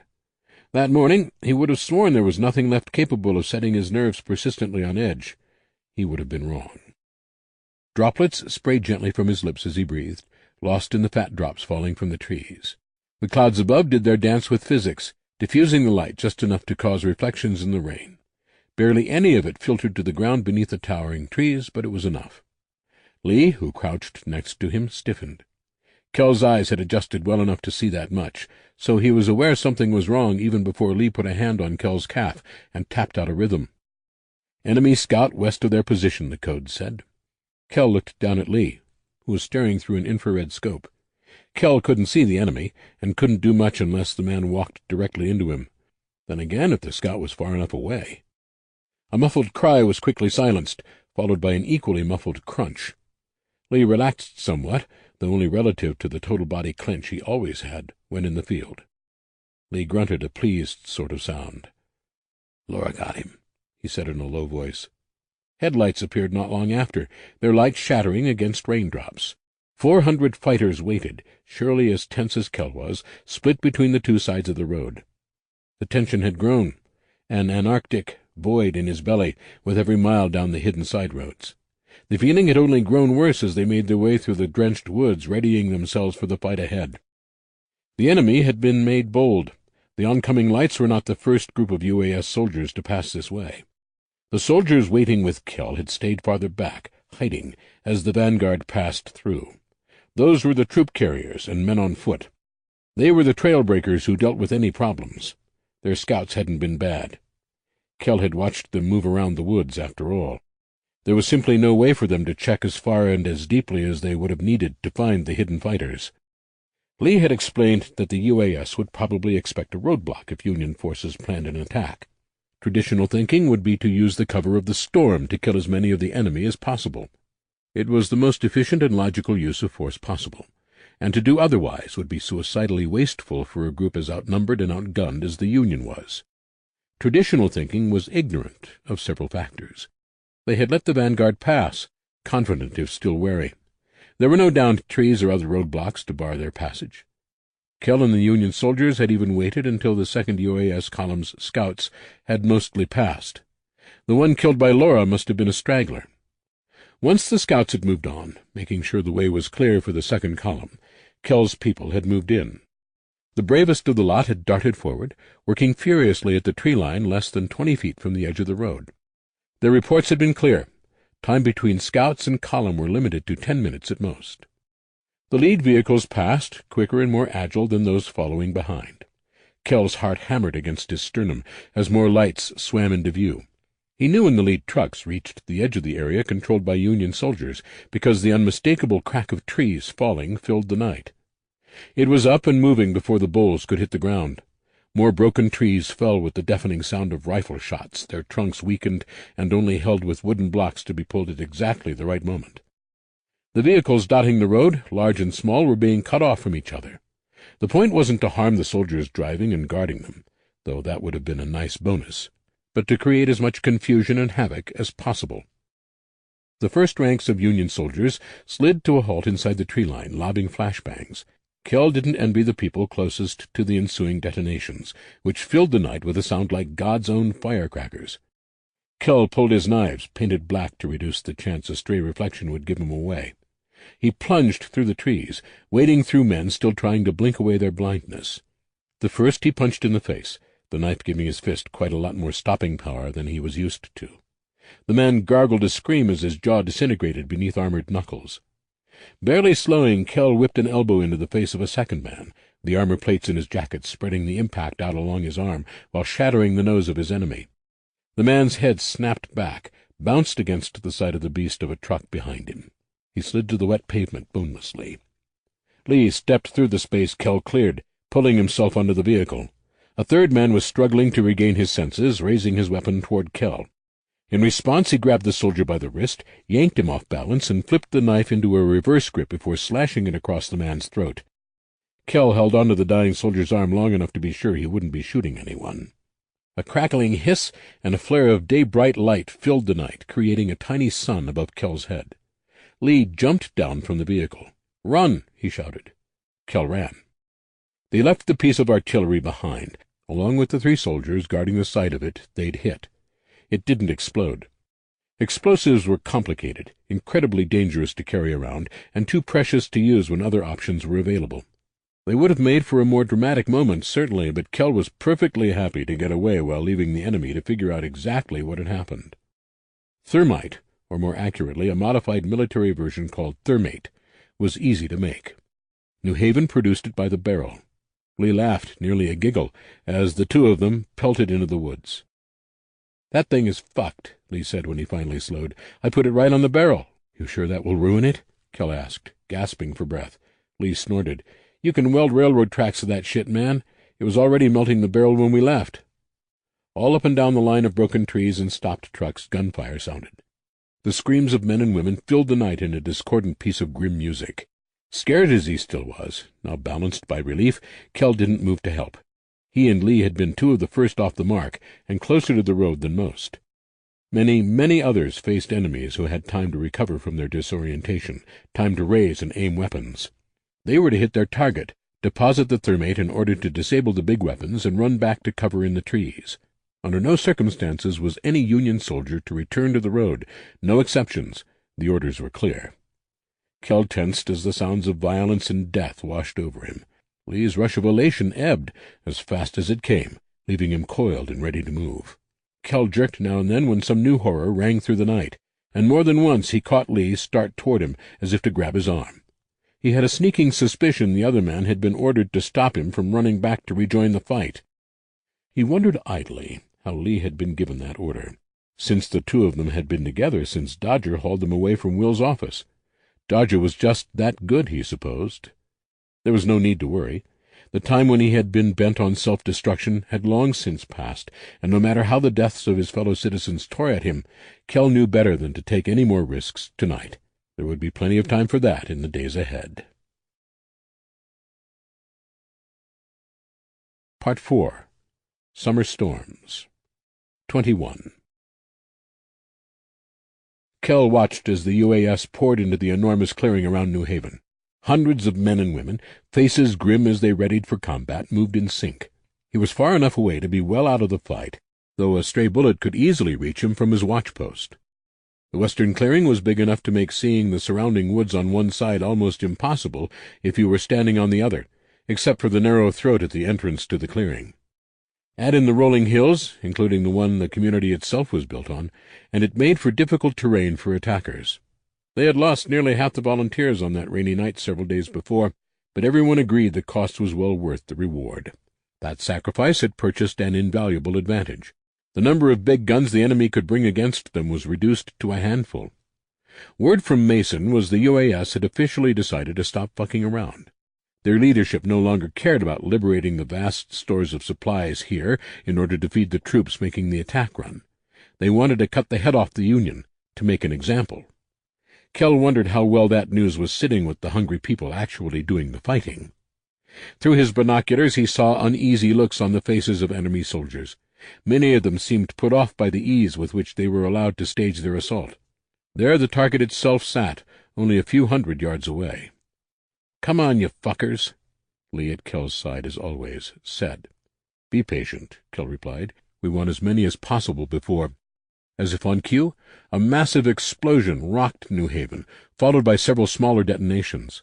Soldiers all along the enemy lines raised weapons to shoulders, firing at the few milling figures atop the wall. Others fired shoulder-mounted rockets and mortars. New Haven became a pillar of flying dust and chips of stone as houses inside her boundaries were destroyed, the wall pelted with thousands of bullets.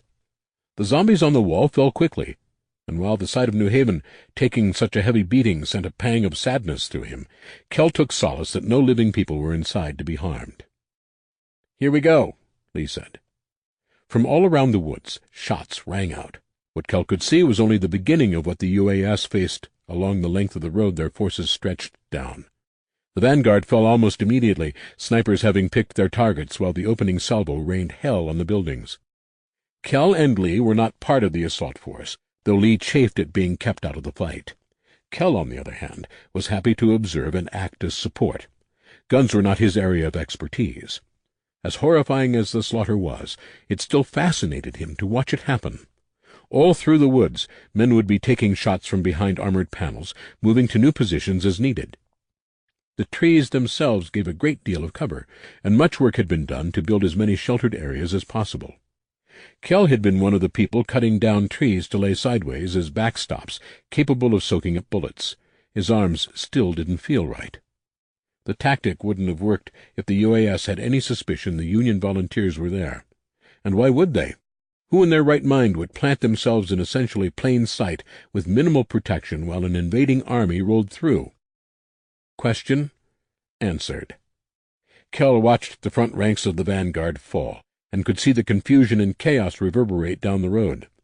Part of the problem was the language barrier, as a huge portion of the enemy were conscripts from South America. The leadership, almost certainly shouting orders in English, might not be getting through. It seemed the conscripts were better off, however. They had, according to all reports, been survivors out in the world. Many of the other UAS soldiers had been drafted from bunker dwellers, who had less time to get used to the brutal, murderous place the world had become. Less than 2 minutes after the Union fighters began shooting, the UAS called the retreat. This was only a fraction of their total number, meant to be a probe of New Haven's strength. It left hundreds dead, their soldiers in disarray. Killing soldiers had only been part of the plan. Just like the night of the storm, the more valuable goal was to remove the enemy's ability to hit them from a distance. "They're leaving," Kell said. "Time to check with command." Lee led the way, following a narrow path through the woods. Kell looked back often, both to make sure no one was following and to try for a glimpse of the retreat. He didn't envy the soldiers dying in the road, trying their best to shoot men who only popped into view from behind their trees or armored nest long enough to fire a few rounds. The closer they moved toward the command post, the thicker the concentration of soldiers. New Haven had a lot of people, somewhere in the neighborhood of 2,000, and fully 3/4 of them were armed and out for blood. The Union forces who had retreated from the UAS as they forged toward New Haven had joined them, more than doubling that number. Once word spread that the UAS was focusing its efforts on New Haven, the rest of the Allied communities had sent even more people. Even with the losses suffered a few nights before, it was easy to field 800 people to strike at the vanguard. Not a trick they could do twice, but enough of a swat on the nose to make the enemy cautious. The trees thinned out, revealing a large clearing with a single large tent. Lee peeled off, muttering about getting something to eat, while Kell ducked beneath the canvas. Will was sitting behind a desk, one headphone pressed against his ear. There was a look of intense satisfaction on his face. "Guess it worked," Kell said when Will finally put down the headphone. "Perfectly," Will said with a grin. "The 3 choppers managed to take out the last of their artillery and do quite a lot of other damage before turning back. Is there enough fuel left for another run?" Will shook his head. "We were insanely lucky to get that much aviation fuel. This was a one-time deal." He smiled again, showing teeth. "But damn if it wasn't worth it. They're going to have to come straight at us now." Kell worked in the command tent for the rest of the day. Reports came in faster than usual, as the Union had no choice but to use radio contact. There was a chance the enemy would be able to listen in, but as they were only sharing information from the front lines rather than transmitting orders over the air, the risks were minimal. The hit-and-run tactics worked for only a little while. As soon as the enemy got itself under control, they were able to mount counterattacks. The UAS was stretched across 15 miles of road, however, so it wasn't that difficult for the Union fighters to separate into predetermined groups and act as guerrilla units. At the very least, it would keep the UAS too busy to do more than hold their ground. Late in the evening, Dodger returned from the field, dirty, sweating, with blood soaking the cuffs of his jacket. Kell stood as the man came into the tent, offering his chair. "Thanks," Dodger said tiredly. "Can you get me something to drink?" Kell unhooked the canteen from his belt and handed it over. "All yours." "What went wrong?" Will asked, as Dodger took a long swig of water. "You weren't supposed to check in until morning." Dodger belched, wiping drops of water from his lips. "Man, that was good," he said. "Nothing went wrong. As a matter of fact, I came in to give you some good news." Will twirled a finger impatiently. "Go on." Dodger set down the canteen. "We were able to disperse our captive zombies ahead of schedule. As we speak, our people are leading them through the woods lining the road. Within the next 2 hours, the UAS will be dealing with 1,000 zombies." "Good," Will said. "Other than that, is everything going to plan?" Dodger nodded. "Yep. Fighters are splitting off into groups of 12, spreading out all the way to the back of the UAS line. They'll hit and run constantly. coordinate as needed, and hide the rest of the time. We have enough supply dumps hidden out there to keep our people fed for at least a week." "More if we take heavy losses," Kell said absently as he organized reports. "That's true," Dodger said sourly, "but we don't expect it." Kell leaned back in his chair, scratching at the stubble valiantly, trying to become a beard. "What's the end game, though? I know the tactics, but what happens if we can't defeat them before they take New Haven?" Dodger raised an eyebrow at Will, who shrugged. "He's going to hear it anyway. Might as well tell him. If they don't turn tail and run after we've hit them with everything we've got, we let them take the place. We wait until as many of them have moved inside as possible, then we light the whole thing up." "What?" Kell half shouted, horrified. "The whole point was to stop that from happening." Dodger chuckled ruefully. "Son, the whole point is to save as many of our people as possible. New Haven as a place isn't important at all compared to that. If it comes down to it, I'll happily slip the switch and let the explosives and fire do the work." Will put up a hand. "It also sends a message that we're willing to do anything to keep our people alive." That statement hung in the air for a few seconds. Then Kell said very carefully, "You can't seriously think that will matter." Will blinked. "Of course it will." "I don't think it will," Kell said with a shrug. "I'm not saying we shouldn't fight, but I don't think killing everyone attacking us will make the UAS stop in their tracks and reconsider. Look at the lengths they've gone to already and ask yourself if that seems likely." "You may be right," Dodger said, "but that doesn't change anything in the here and now." Kell nodded. "I know. Whatever else happens, we still have to fight." It was full dark by the time Kell made it back to camp. The command post would move as needed to avoid the enemy, but everyone else stayed in widely dispersed clusters of tents and other shelters. The timing of the war was a small but very real blessing. June was as close to the best time to sleep outdoors as you could hope for. The guards nodded to him as he stepped into the camp proper, little more than a handful of tents circled around a cold fire. A few glow sticks hung from tent flaps, just brightly enough to let him see where he was going. There was no warning, simply a burst of noise like thunder, then screaming. Carroll whirled back toward the entrance, his brain not caught up enough to let him operate on anything but instinct. In the distance, bursts of light signaled muzzle flashes. The guards were already running, their own weapons raised. Kell had passed dozens of people on the way here, some returning to camp, others heading out for duty, all of them armed. Shocked, he hesitated, unsure whether he should run out to assist the guards. "Help!" shouted a familiar voice. "Someone help me! He's been shot!" He dashed toward the sound of the voice, saw the flurry of activity through a flap pinned open. Someone was on their back, another hunched over with hands pressed onto the chest of the prone body. A third frantically moved around the tent as if looking for something. "Kay," Jess said as he barreled through the opening. "We need help. They shot him." Laying on the floor, his chest struggling to rise, was her husband, Josh. Blood welled between her fingers to run in thick rivulets down his armored coat. His eyes were open, but there was no sign of consciousness in them. Shock, of course, and the blood loss wasn't helping.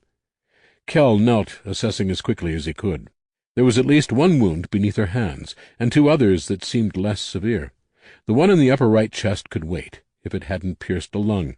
He thought not. It was too high. If it had, there was little he could do about it. The other seemed to be a graze, so close to the edge of his coat that Kell wouldn't have thought it hit Josh at all, if not for the rime of blood around the hole in the fabric. His vision narrowed, his attention coming into such sharp focus that everything else fell away. Someone, the third person in the tent he'd never seen before, presumably, thrust an emergency medical kit into his hands. The only rational thought going through his head was a review of every second of his training, running at warp speed. Jess acted as his nurse, moving her hands when he asked. This would be the worst sort of meatball surgery, if it came to that, but before he could attempt anything he had to know what he was dealing with. The good news was that it didn't seem arterial. As Kell's gloved hands probed the wound, blood continued to well up, but not in a volume that seemed immediately life-threatening. The entry wound was large enough to allow him to slide in his index finger, which he did hesitantly. It was while he was trying to determine whether Josh's heart had been hit that the man stopped breathing. Kell's hand, only inches from the heart, felt it stop. Across from him, Jess looked up and met his eyes, tears streaming down her face. Kell looked at his hand, carefully watching as he pulled it free so he could begin CPR. Though if it was blood loss, maybe internal bleeding. Josh opened his eyes. "Holy shit!" Kell shouted. Still no breathing or heartbeat. "Zombie." "Why are you yelling?" Josh asked, confused, then fell unconscious. By the time help arrived, Josh was breathing again, his heart pumping. Kell handed him off to the medical team, but said nothing about his temporary death. Jess stayed behind at the request of the medics. They promised to send word. "Kincaid," she said to the man who had been silently helping, "give us the tent, please." "Sure," Kincaid said. "I'll be close if you need me." When they were alone, she pulled a pair of beers from a cooler. "They're warm," she said. She sat across from Kell, scrubbed a hand across her wet cheeks, and popped the top off the bottle with one hand. They drank in silence for a long minute. "What was that?" she said at last. "He wasn't breathing. How the hell did he talk?" Kell hesitated. "Can I trust you?" She actually laughed, though there was pain behind it. "You helped when we needed it. You tried to save my husband's life. You can trust me with anything after that." It was said without artifice, a statement with the ring of absolute honesty. So he told her. He explained Chimera and his role in creating it. At her insistence, he even gave an overview of how it worked, including the structures the organism grew which allowed it to take in air without using the lungs. At that, Jess gaped. "He was able to talk because he breathed through his skin?" "It's more complicated than that," Kell said uncomfortably, "but essentially. There would have been at least some use of his lungs, and—" They talked for a long time after. It was only when Kincaid appeared carrying a message from the mobile hospital that they stopped. "He's alive, you can see him," he said to Jess. Kell said his goodbyes, assuring her he would take the time after the fighting was done to explain everything to her husband, as well as answer any other questions she had. She thanked him and jogged into the darkness. He only paused to scrub the blood from his hands and wrists, not even bothering to take off his boots before laying down. The thin camping mat and sleeping bag felt like a king's own bed to his weary frame. It had been a strange, exhausting day, and though his body begged for rest, his mind ran in overdrive. Kell would happily answer any question they had, though it wasn't solely altruism which drove him. Josh had died, yet was still alive. Chimera had done something completely new, and the rational part of his brain, the dedicated scientist and master of observation, was foaming at the mouth to get time with the man. Kell had to study him. To get that chance, he would have offered anything. 22. There was a reprieve the following day. The UAS, being a much larger and ungainly force, was like a river barge. It changed course slowly but inexorably. The flood of zombies had thrown off their game, but every indication was that they would attack as soon as possible. It gave the Union soldiers just one day to prepare, but Will and Dodger decided to do the last thing anyone expected and ordered an attack of their own. Kell had no doubt it would be brutal, but after hearing every detail he was convinced it was the best idea. Given the current situation, going on the defensive would be tantamount to suicide. The rest came and went, and the Union forces found themselves spread out along the wooded perimeter surrounding New Haven. Kell was among them, watching through his binoculars as the seething mass of UAS soldiers built up along their front. They had begun returning at dawn, and even hours later they were still showing up.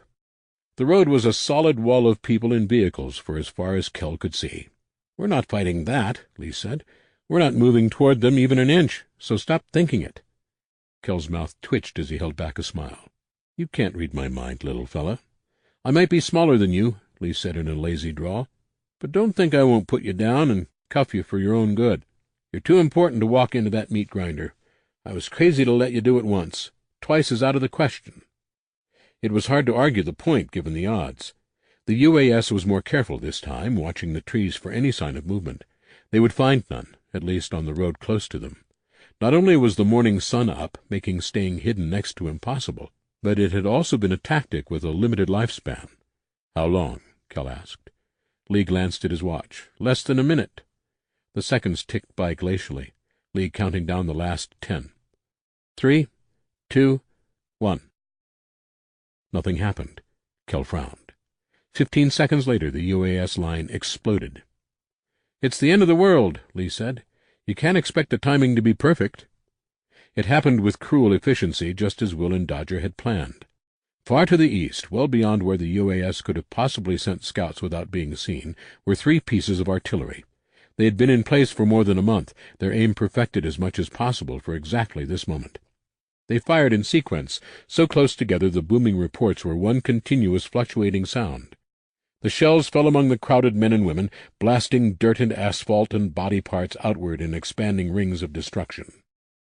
The initial salvo did its primary job, which was to cause riotous panic. The front ranks, packed with several hundred bodies, ran forward in a desperate bid to escape the death raining down on them. Those unfortunate souls, Kell saw, had the presence of mind to keep their weapons raised as they fled. It was an act of bravery, strength, and level-headed thinking he would have been proud to see in his own people. It did not save them. The landmines were arranged in staggered lines to allow the maximum number of people to hit them at once. Even from a distance, the sound hit Kell as a solid wall of force, like standing next to a fire alarm going off. The Union soldiers, waiting for this moment, fired even as the dust and debris from the mines was still rising. Their bullets raked those clouds, unconcerned about whether they hit the people still running through them. Their target was the huge gathering of enemies at the mouth of the clearing, who were once again trying to regroup. Those hundreds of rounds acted as suppressing fire, a deterrent against more UAS soldiers heading toward the mostly depleted minefield. Before the smoke could clear and the enemy could unify once more, the last trap was sprung. All around the road, hidden anti-personnel mines went off in a massive staccato burst of detonations. Kell watched in fascinated horror as 40 of them exploded at once, tearing people apart with terrible ease. Around him, New Haven soldiers moved through the trees. They stopped here and there, using a trunk for cover as they fired off a shot. Most of them carried hunting rifles with scopes, an army of men and women used to calmly killing targets at a distance. A bell began ringing frantically in a pattern which made Kell's blood run cold. Soldiers were attacking Union command. Kell ran, long legs eating up the distance. Lee shouted at him as he tried to keep up, but his words were lost in the rush of blood pumping in Kell's ears. Laura was at command, as Will's bodyman. There were other facts, including the limited number of guards there due to the massive attack taking place at the moment. Command had been moved northeast since the previous day, moved to a position which should have been all but impossible for the enemy to find. Nestled atop a hill deep behind a copse of pines and shielded on 2 sides by sheer rock face, the idea that anyone could have stumbled across it was ludicrous. More, the band of scouts assigned to patrol the area should have given warning if anyone was sneaking about. Kell burst from the trees at the base of the hill with his spear at the ready. It wasn't a steep ascent, but he didn't think he'd be making the climb. At least 40 soldiers carrying assault rifles trudged toward him from the opposite direction. The first to notice him cried out, leveling his gun. He would have died then, if not for Lee. The smaller man made good on his promise, tackling Kell with the perfect form of an NFL veteran. They tumbled to the ground together, Kell's spear flying from his grip as bullets shredded the air above them. The few soldiers who had been climbing the hill, firing toward the trees, turned to face the commotion below. Kell saw that much as he tried to regain his footing. Lee had bought them a few more seconds, but that was all. Gunfire tore into the ground a foot from his head. Kell pushed against the earth with all 4 limbs, frantically trying to stay a moving target. It was a miracle he hadn't been hit yet, which was what he thought until he actually looked at the approaching swarm of soldiers. From behind them, one of the severely modified vehicles used to mow down zombies had appeared. It must have been hidden on the other side of the hill to have appeared so quickly, and whoever drove it was either suicidal, a maniac, or both. The soldiers forgot about Kell as the armored monstrosity plowed into their ranks, bullets slapping into it with the frequency of raindrops. The driver slammed on the brakes and whipped the vehicle sideways, sweeping 6 men at once. The sound of bones shattering, then crunching beneath its wheels, made Kell's stomach do backflips. Lee stepped in front of him, kneeling and firing his rifle in one smooth movement. That was no hunting tool. The closest soldier jerked as the burst of rounds took him in the chest and neck. "Come on!" Lee shouted, yanking on Kell's jacket with surprising strength. Other Union soldiers had appeared, or perhaps had been there unnoticed in his terror, to engage the enemy. Several knelt at the crest of the hill, including Will himself, laying waste to the gathered enemies. Kell dashed around the eastern side of the hill in an attempt to put it between the enemy and himself. It would have worked, too, since the UAS soldiers were too busy to attempt to follow. Unfortunately, some of them had gone the long way around. "Down!" Lee screamed as the trio of soldiers saw them. Rather than fall, Kell took a diving leap and rolled hard to his right. Lee's rifle spat behind him, the thunder so close the hearing in his left ear decided to take a break. Pleading internally that Lee remembered to fire left first, Kell flowed directly to his feet from the roll, putting him nearly in front of the rightmost soldier. The man gave an involuntary flinch when Kell popped up before him, only half a second. It was enough. Kell slapped his left palm into the bottom of the gun, pushing it up and away as he gripped it. His right hand only paused at his waist long enough to snatch the knife hanging there, then whipped toward the man's face. The soldier pulled his head back, avoiding the knife, and managed to slam his elbow into Kell's arm as it extended. The gun ripped free of the enemy's hands, but also from Kell's grip. He stumbled and caught himself, as did the soldier, and for a brief moment they stared at each other. Though Kell couldn't know what the man saw in his own face, that instant told a story. His skin was tan, though whether from the sun or heredity he couldn't tell. The stubble on his face was black, sharp against the drawn points of his cheekbones. He had a tired look in his eyes, the hollow weariness of someone who had seen and suffered too much, too quickly. Kell danced back without taking his eyes away. "Surrender and we'll feed you," he said to the soldier. Something flashed in the other man's eyes, a mixture of hope and disbelief. Kell knew the gears were turning, measuring the value of living as a prisoner with a full belly versus maybe dying in the next few minutes. His answer was left unspoken, however, when Lee used the distraction to put a bullet in the enemy's head. Less than 5 minutes later they were riding in the armored bed of the truck, driven by Kate naturally, as it patrolled the base of the hill in search of stragglers. She had followed after Kell as soon as she saw him leave, she had said. She was injured, judging by the blood covering her legs and the wince as she drove, but Kell didn't say anything. If she wanted to discuss it, she'd bring it up. Lee leaned in through the rear window and talked with her briefly before returning to his place next to Kell. "What did she say?" Lee shook his head, an odd expression on his face. "The scout patrol was wiped out except for her. She killed the guy who stabbed her, then ran through the woods to where the truck was hidden. She was the one who rang the bell. She would have hit those guys faster, but, get this, she had to hotwire the goddamn truck. Couldn't find the keys." Kell smiled ruefully. "Yeah, that sounds like her." He watched through the slits in the armor as Will and the rest of the command packed up and moved to a new location. It was a remarkably quick procedure. The key personnel left first, while others broke down the tent and hauled the furniture. After the area was clear, Kate drove the narrow paths between trees, bearing east before circling back around behind New Haven itself. The fighting had died down, though it wouldn't last. The UAS Army could be seen blanketing the road, the woods on either side of it, and spreading forward into the clearing itself. There were barriers, what looked like some kind of portable barricade, snaking across the front. They were digging in. The two armies spread out across the land, one starving, the other outnumbered. The invaders were wary, less confident of their advantage now that they had been deeply bloodied. They had the common sense to use the terrain to shield them, parking vehicles between trees to create a barrier. Kell saw them working as Kate drove the truck just at the edge of the clearing. They would not be so easily killed now, though the defenses would make it harder for them to mount an attack.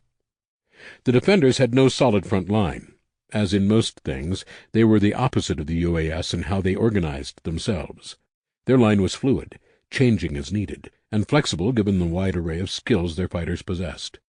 The UAS sat behind their growing fortifications. The Union was all but invisible. Kell saw people here and there, as Kate drove them back to the fallback command position, mostly hidden in tree stands or behind blinds, as they watched for signs of the enemy. Once safely behind their own line, Lee unhooked the rear panel of the truck and let it swing down. New Haven dwindled in the distance, the trees quickly obscuring it from view.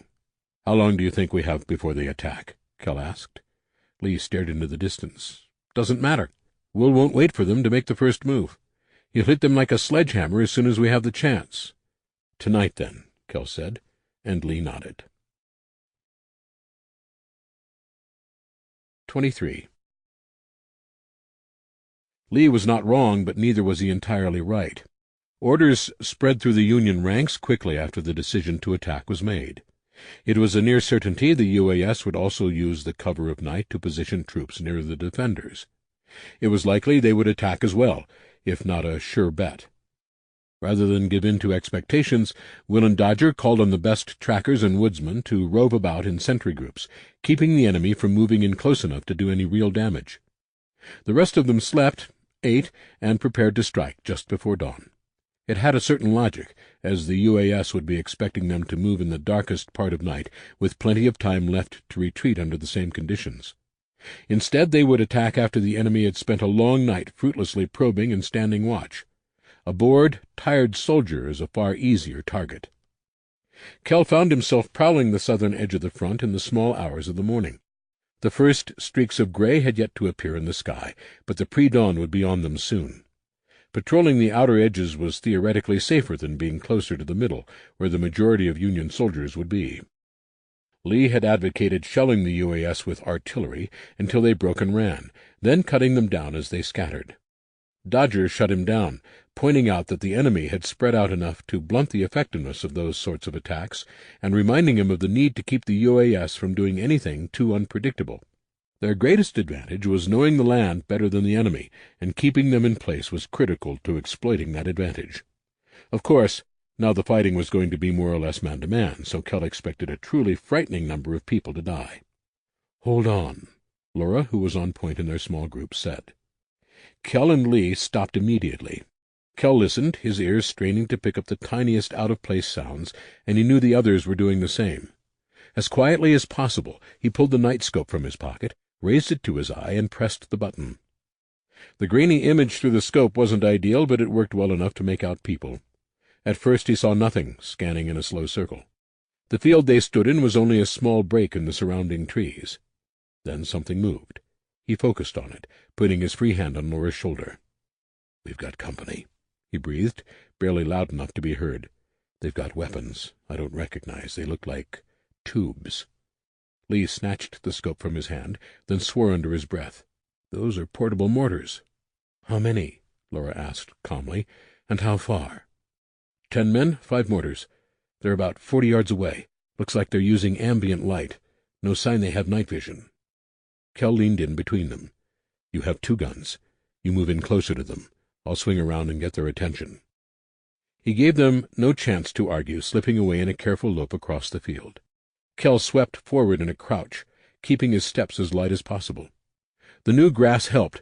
Rather than being dry and crunchy, the springy blades cushioned his footfalls. The enemies were in the trees, though not terribly far. Kell opened his eyes as wide as he could, forcing his body to adapt to the darkness faster. The long arc of his travel brought him behind the soldiers by a good 20 yards, where he stepped into the tree line. Here he was truly in his element. There was no other thought, no fear or worry. Kell had spent months alone learning to navigate and survive in the wilderness. Necessity being the best teacher, he had been an excellent student. Those early days had been hungry ones, until he began to develop his skills and the comfort to use them. He stepped on tree roots when possible, careful to keep the hard soles of his boots from scraping across them.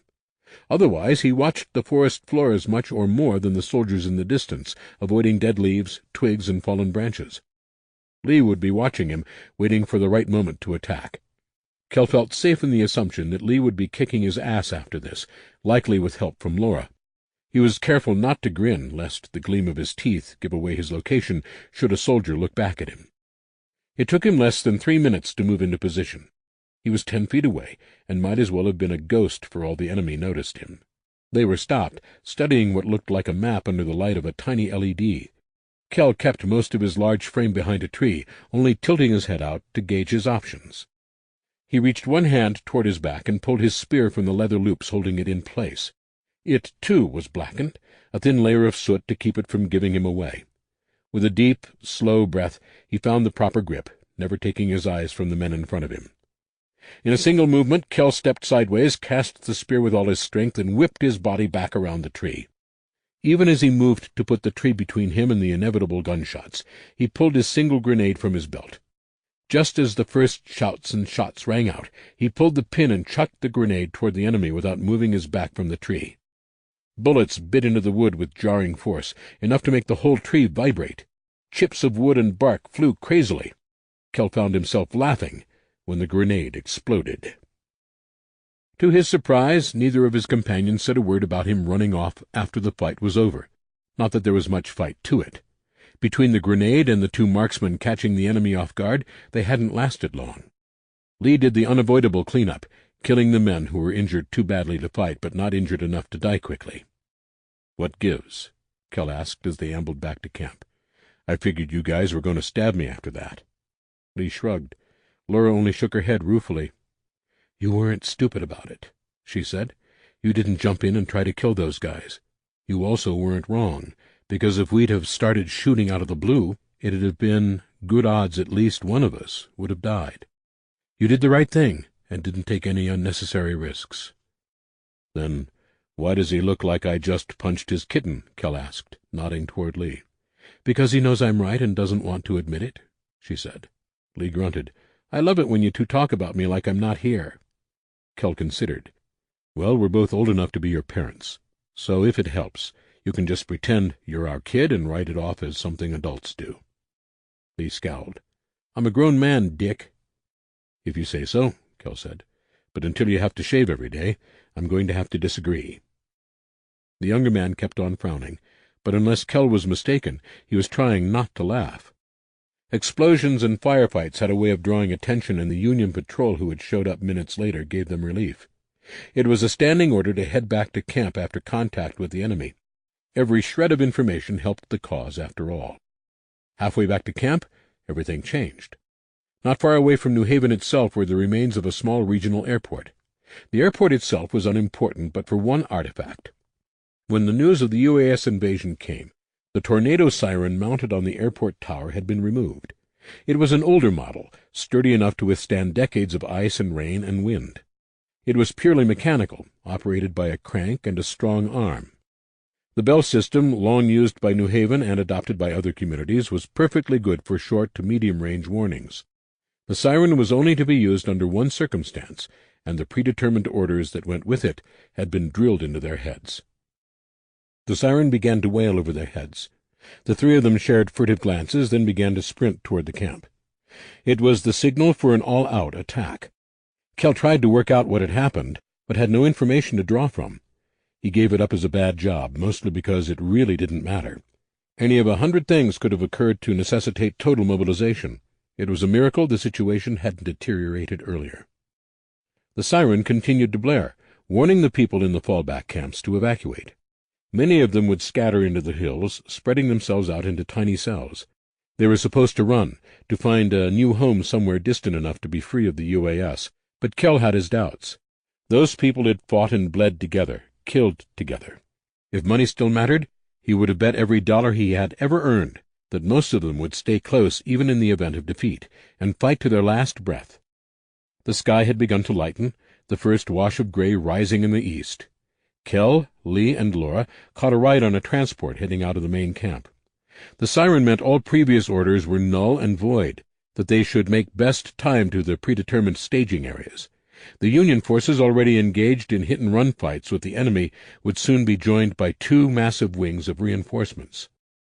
This is it, Kell realized. This was the moment of truth. Months of fear and worry had hung over him like a storm cloud that wouldn't leave.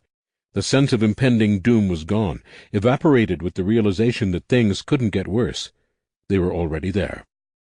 Every face in the back of the transport was grim, every mouth silent. What could you say to people who had known nothing but death and struggle for more than 3 years? What encouragement could sound like anything but empty words? Lee cleared his throat. "It's been an honor," he said. A few people smiled. "Damn right it has," Kell said. Dawn had begun by the time Kell and the others reached the field. The sky was dusted with its first blush, the reds and pinks and oranges blending together in the distance. Shadows still gripped the world, the trees a clump of darkness, but it wouldn't be long before that advantage was gone. Kell moved with the group, spreading out as they slipped between the trees. Gunfire was nearly constant, distant but growing louder as they approached. Lee and Laura were with him, keeping a few paces away as all the rest spread farther apart. The dim light was more than enough to ensure firm footing and quick movement, and as they raced toward the fight, Kell felt an odd sense of calm. Oh, the fear was there. In any functional human being, fear in the face of violence and death is the only sane reaction.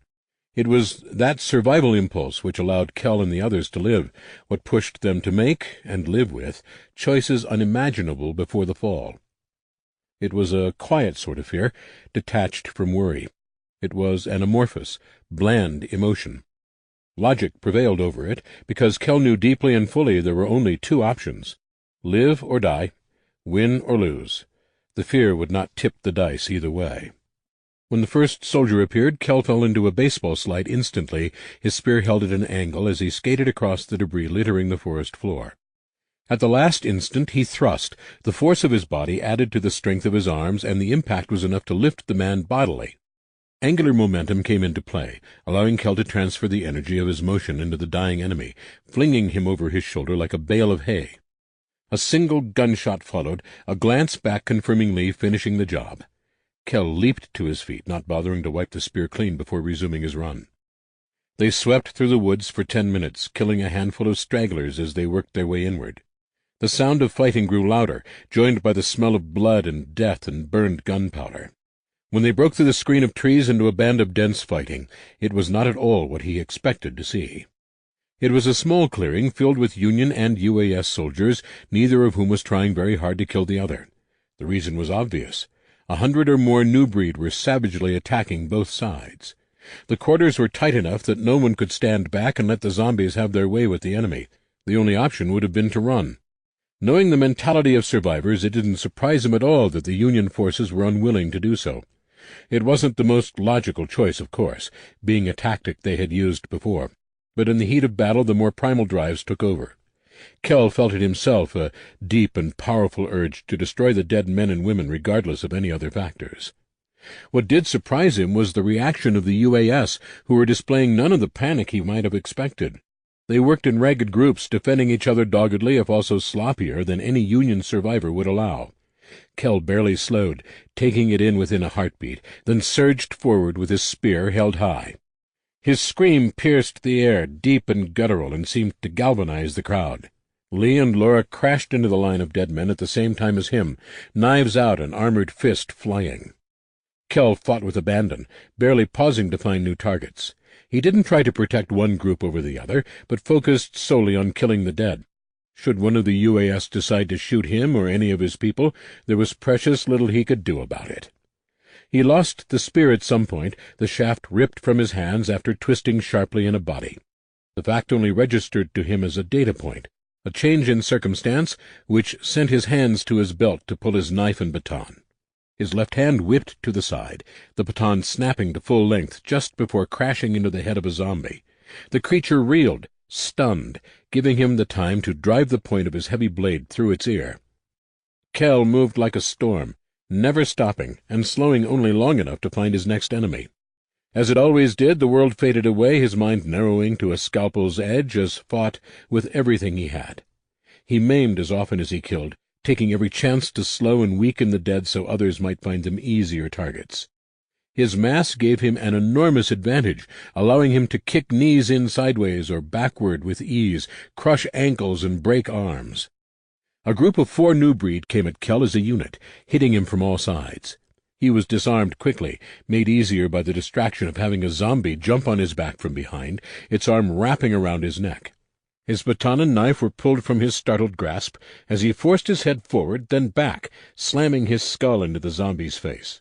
The arm around his neck prevented him from building up much momentum, but the zombie dangling from him was smart enough to realize head trauma was a problem. Its grip loosened just enough for Kell to throw the damned thing with a twist of his hips and a drop of his center of gravity. The zombie tumbled awkwardly over Kell's right side, crashing into the dead man, latched onto his right arm, trying to remove his armor. The zombie in front of him had moved close, hands raking the breast of his coat. With massive effort, he pulled the zombie on his left arm toward him, slamming those two together. He jumped back, momentarily free, but refused to give the undead time to regroup. Instead he screamed again, hands grasping the head of the closest of them and twisting with a savage jerk. The wet snap of bone and cartilage giving way still rang in his ears as he grasped a fistful of another zombie's hair, this one still trying to stand, and drove his knee into its face 3 times in quick succession. He jumped on its neck after it fell to the earth, both legs pistoning down. Kell spun just in time to be tackled by the remaining 2 zombies, their combined weight more than he could handle. They knocked him on his back, though he managed to hold them off with one arm on each of their chests. A shadow fell over them. The sound of a blade piercing flesh and bone, and one of the zombies fell limp. The other reared back, moving with shocking speed to maul Kel's savior. The zombie caught the mystery man by surprise, sending him stumbling back. Well now, can't have that. Kel was on his feet in a flash, and this time it was his arm around the throat. He pulled the zombie away, forearm like a vice, as his other fist slammed into its skull. The steel supports built into the gloves made short work of the zombie, leaving a dent the size of a grapefruit. Gasping for breath, throat on fire, Kel cast the corpse aside. His eyes scanned to woods for another enemy, but found no zombies. He looked at the man who had saved him and saw the fatigues of a UAS soldier. The man watched Kel with caution written all over his face, his hand hovering over his sidearm. There was something else, too, though it took him a moment to place it. It was the pregnant sort of hope right before the hurricane, the moment preceding learning whether you would live or die. Several men and women watched him on both sides, UAS and Union alike, the entire clearing silent in a perfect moment of anticipation. "Surrender," Kel breathed, "and we'll feed you." Slowly he put out his hand. His savior stepped forward, blood soaking half his chestnut hair, trepidation in his hazel eyes. He took Kel's hand and shook it. "I surrender," he said. 24. The rest of them gave up as well, all but one man who was clearly more ideological than pragmatic. The UAS in the clearing were outnumbered by the Union, a matter of pure luck on the battlefield. They were hungry and weak, better suited to shoot from a distance than fight close up.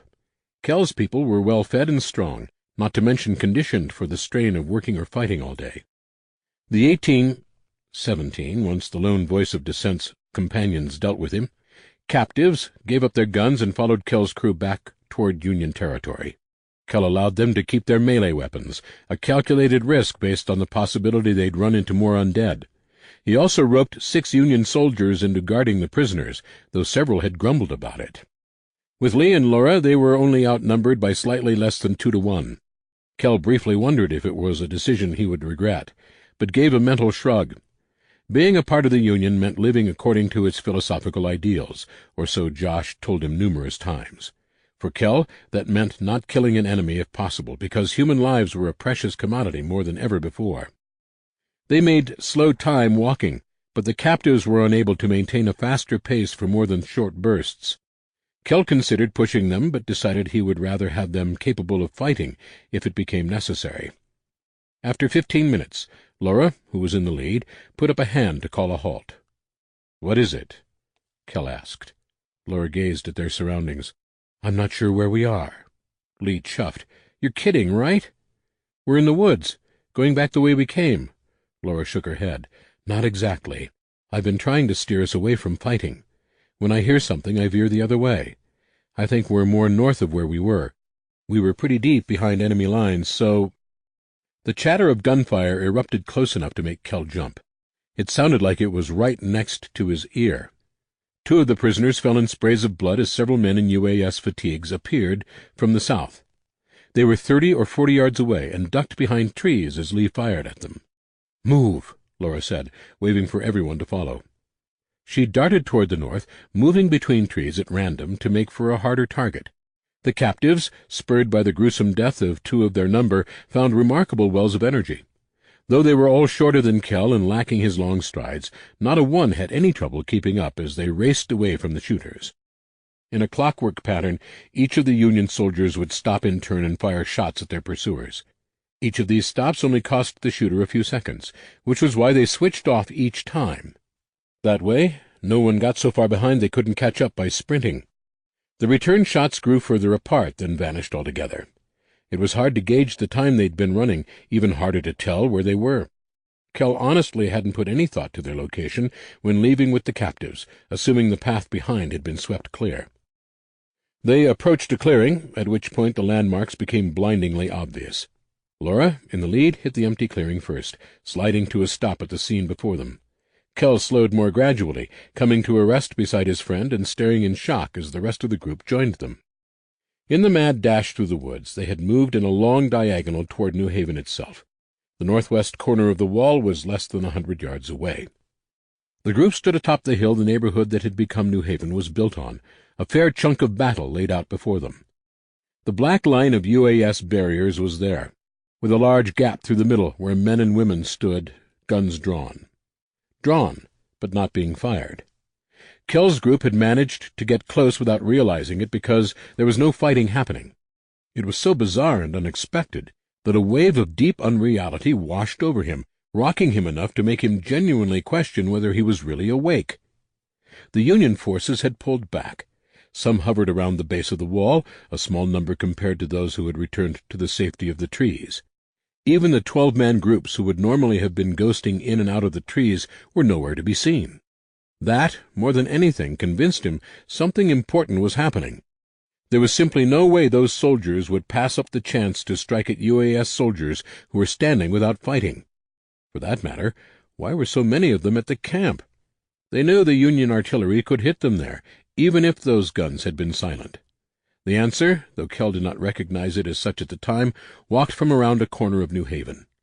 It was a group of men and women with their arms held up. He pulled his binoculars from his pack, needing to see them in greater detail. One person at the front of the group only had one arm up, the other holding a bullhorn to his mouth. At this distance it was impossible to even hear the thing, much less make out words. Everyone in the group wore light clothing, shirts and shorts or pants too thin to conceal firearms or bombs. They might have knives secreted on them, but anyone with violent intentions who planned to attack rifle-wielding soldiers with short blades would die, proving Darwin 100% right. What the hell is going on here? Kell mused out loud. Laura took the group around the southern edge of the wall toward what they hoped were friendly faces. Though there was an apparent ceasefire in effect, at least in the vicinity of New Haven itself, Kell and the others had no desire to risk coming too close to the enemy line.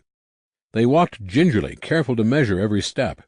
The last set of traps around their home was an impressive number of holes in the ground. Simple, but effective. They were another project Kell had broken his back working on, digging for hours at a stretch to create hundreds of 4-foot spaces in the ground lined with sharpened stakes. The battlefield resembled a sort of insane chessboard, the thin wooden and fabric coverings broken or torn away. There were no people in the holes. Those scarred edges in the dirt and splashes of blood showed there had been not long before. However long the strange pause in the fighting had been going on, it had clearly been enough time to allow the UAS to retrieve their injured. As they rounded a small jutting section of wall leading to the south edge of the area Kell's camp was in, a sentry confronted them. His assault rifle was raised, drifting slowly between them. "Hold it," he commanded forcefully. "Identify—" "Oh, it's you." He nodded to Laura, whose banner of red hair made her memorable. The sentry eyed the passel of mostly unarmed men and women being guarded, his expression momentarily stunned. "You have captives?" he asked. "Yeah," Kell said. "And we need somewhere to put them while we go find the command post, unless you know where it is." The sentry jerked a thumb over his shoulder. "Sure, it's in there. Just go to the eastern gate and you'll see it." Lee frowned. "They moved back inside? Why?"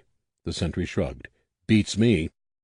The guards at the gate, bloodied and thin on patience, were unsure what to do with the prisoners. After a few seconds of everyone talking over each other, Laura put her fingers in her mouth and emitted a piercing whistle. "You two, shut up," she said, pointing at Kell and Lee. Kell, having spent years with her, closed his mouth. Lee, who was young and in some ways naive, bordering on stupid, opened his to say something sharp. To call the gaze Laura bestowed on him cool would be an insult to it. Kell halfway wondered why Lee's eyes didn't freeze and shatter.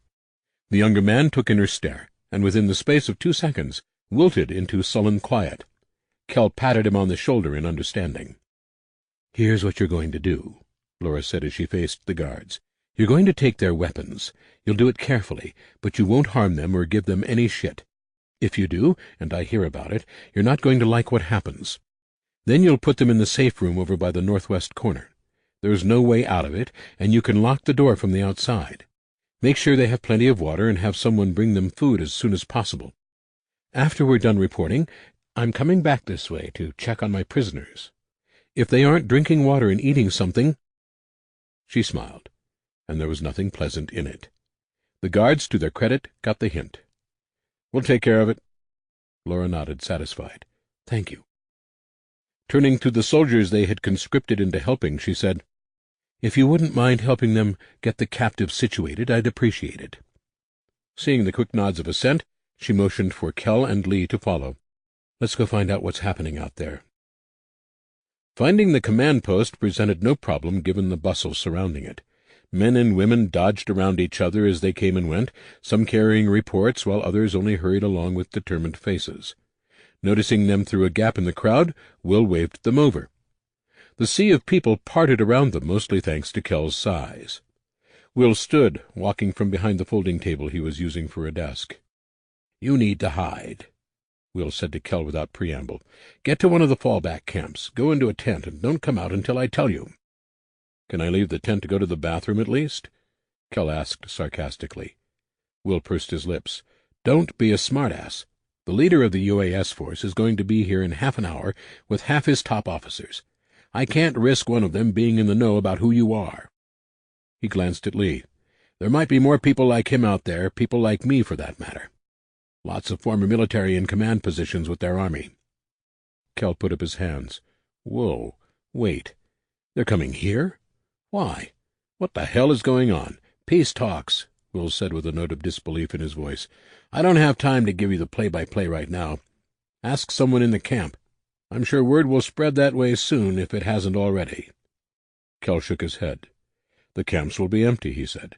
"The siren was an evacuation order, remember?" Will nodded impatiently. "We've sent people out to tell them they can come back if they want. But there are still some people left.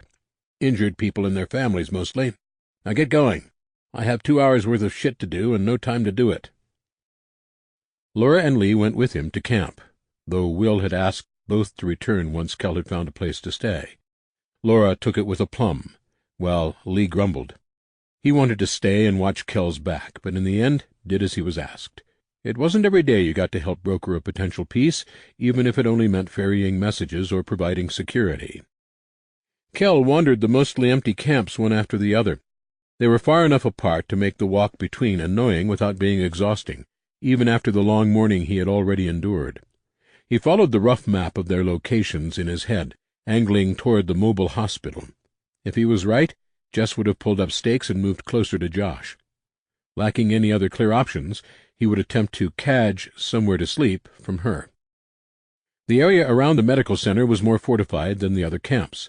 A ring of slender, sharpened wooden spears jutted from the ground, surrounding all but the narrow entrance path.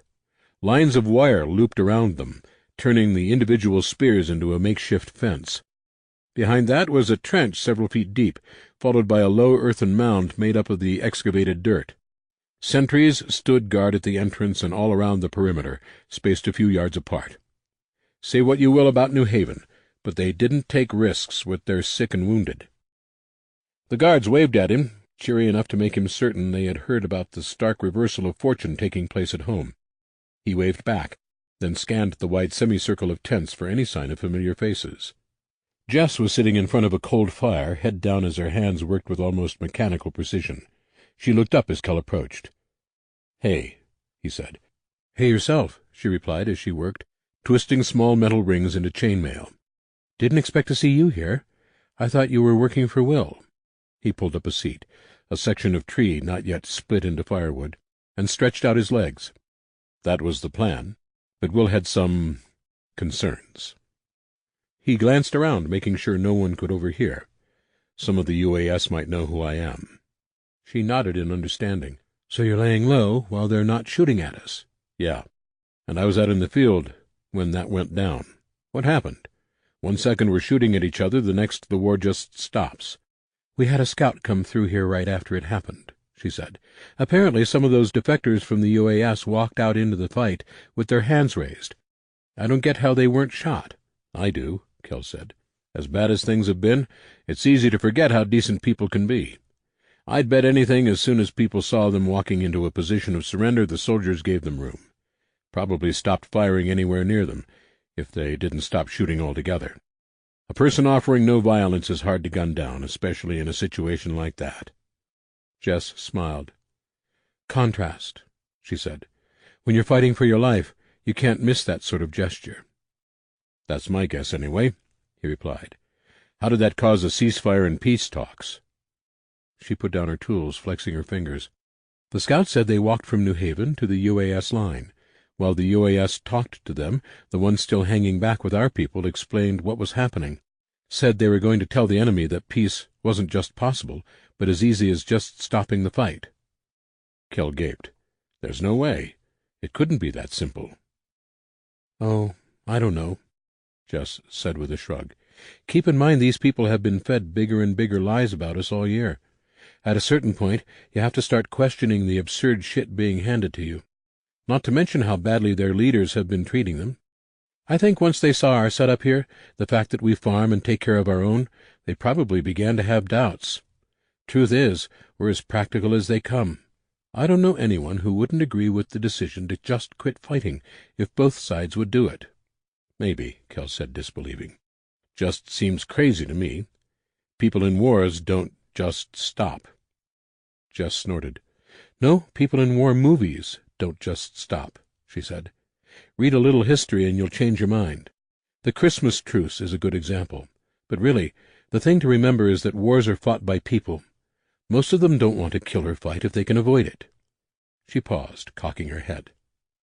The scout did mention one of the defectors talking about a boy they'd met who should have been killed in some fight or another with the Union, but was let go by the man who could have killed him. Apparently the kid told people, made them believe we weren't as bad as their leaders keep saying. No idea if it's true. Kell laughed until tears poured down his face. 25. The truce was imperfect, and it wasn't easy. There were UAS soldiers who absolutely refused to lay down arms when it became clear there was no profit in continuing to attack New Haven. Some of them were taken captive when they became violent. Others were killed in the struggle. Those who weren't stupid enough to raise a fist when outnumbered, dozens to one, were allowed to leave, stripped of their weapons and warned not to return. Trust was thin on the ground. Kell saw the wary eyes of their former enemies study every angle of New Haven when they came in for meals. That was necessary. The only way to feed so many extra mouths was to bring some of them inside, in groups, as well as set up temporary mess areas in the UAS camp. Every day brought some new concern or complaint from one side or the other, but beyond a few fistfights, those tensions never devolved into violence. Though he kept a low profile when the UAS were around, there was no shortage of information to be had.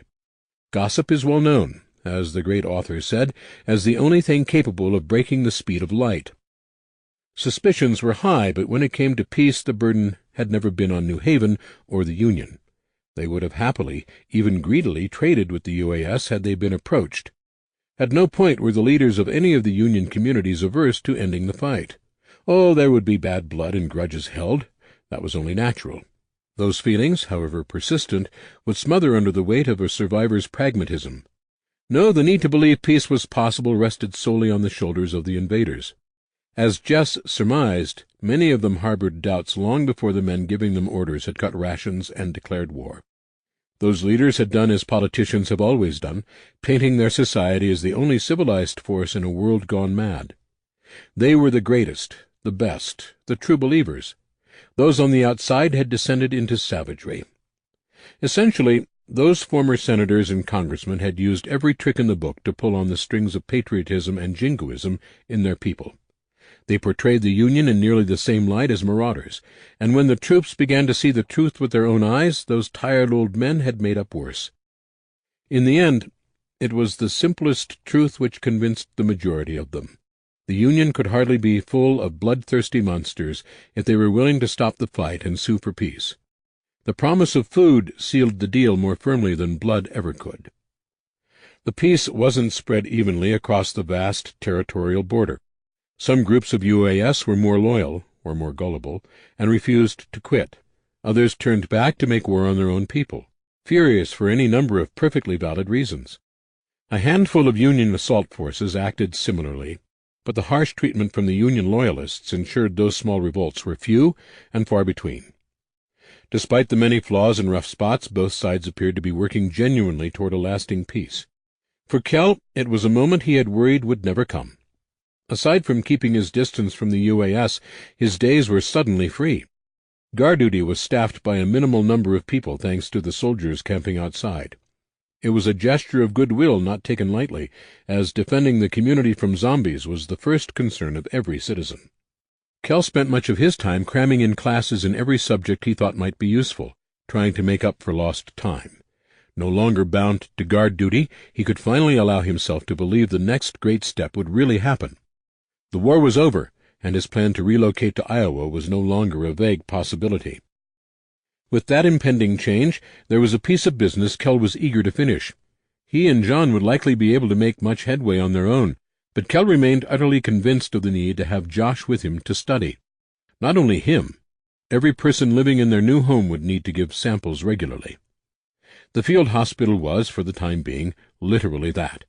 The large empty space where the evacuation had taken place was filled with dozens of tents and cobbled-together temporary buildings. The number of injured people was staggering, enough that only the most severely wounded were kept in the huge pavilion, and it still overflowed. Kell entered the tiny private tent Jess had put up for her husband to afford them some measure of privacy. Josh grinned as Kell squeezed onto the narrow bar stool that was the only other seat.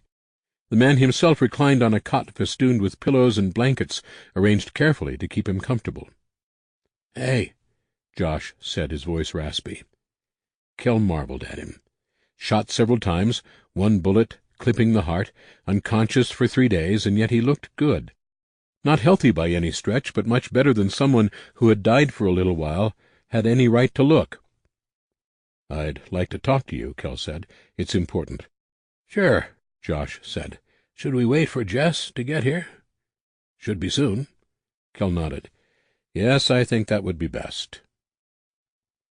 It took 2 hours to tell the whole story, from the discovery of Chimera to the night Josh was shot. Jess, who had heard some of it before, was interested in the details, new to her, but not otherwise surprised. Josh, on the other hand, sat with his mouth agape. "I remember talking to you," he said. "You mean I was fucking dead when that happened?" "Sort of," Kell said.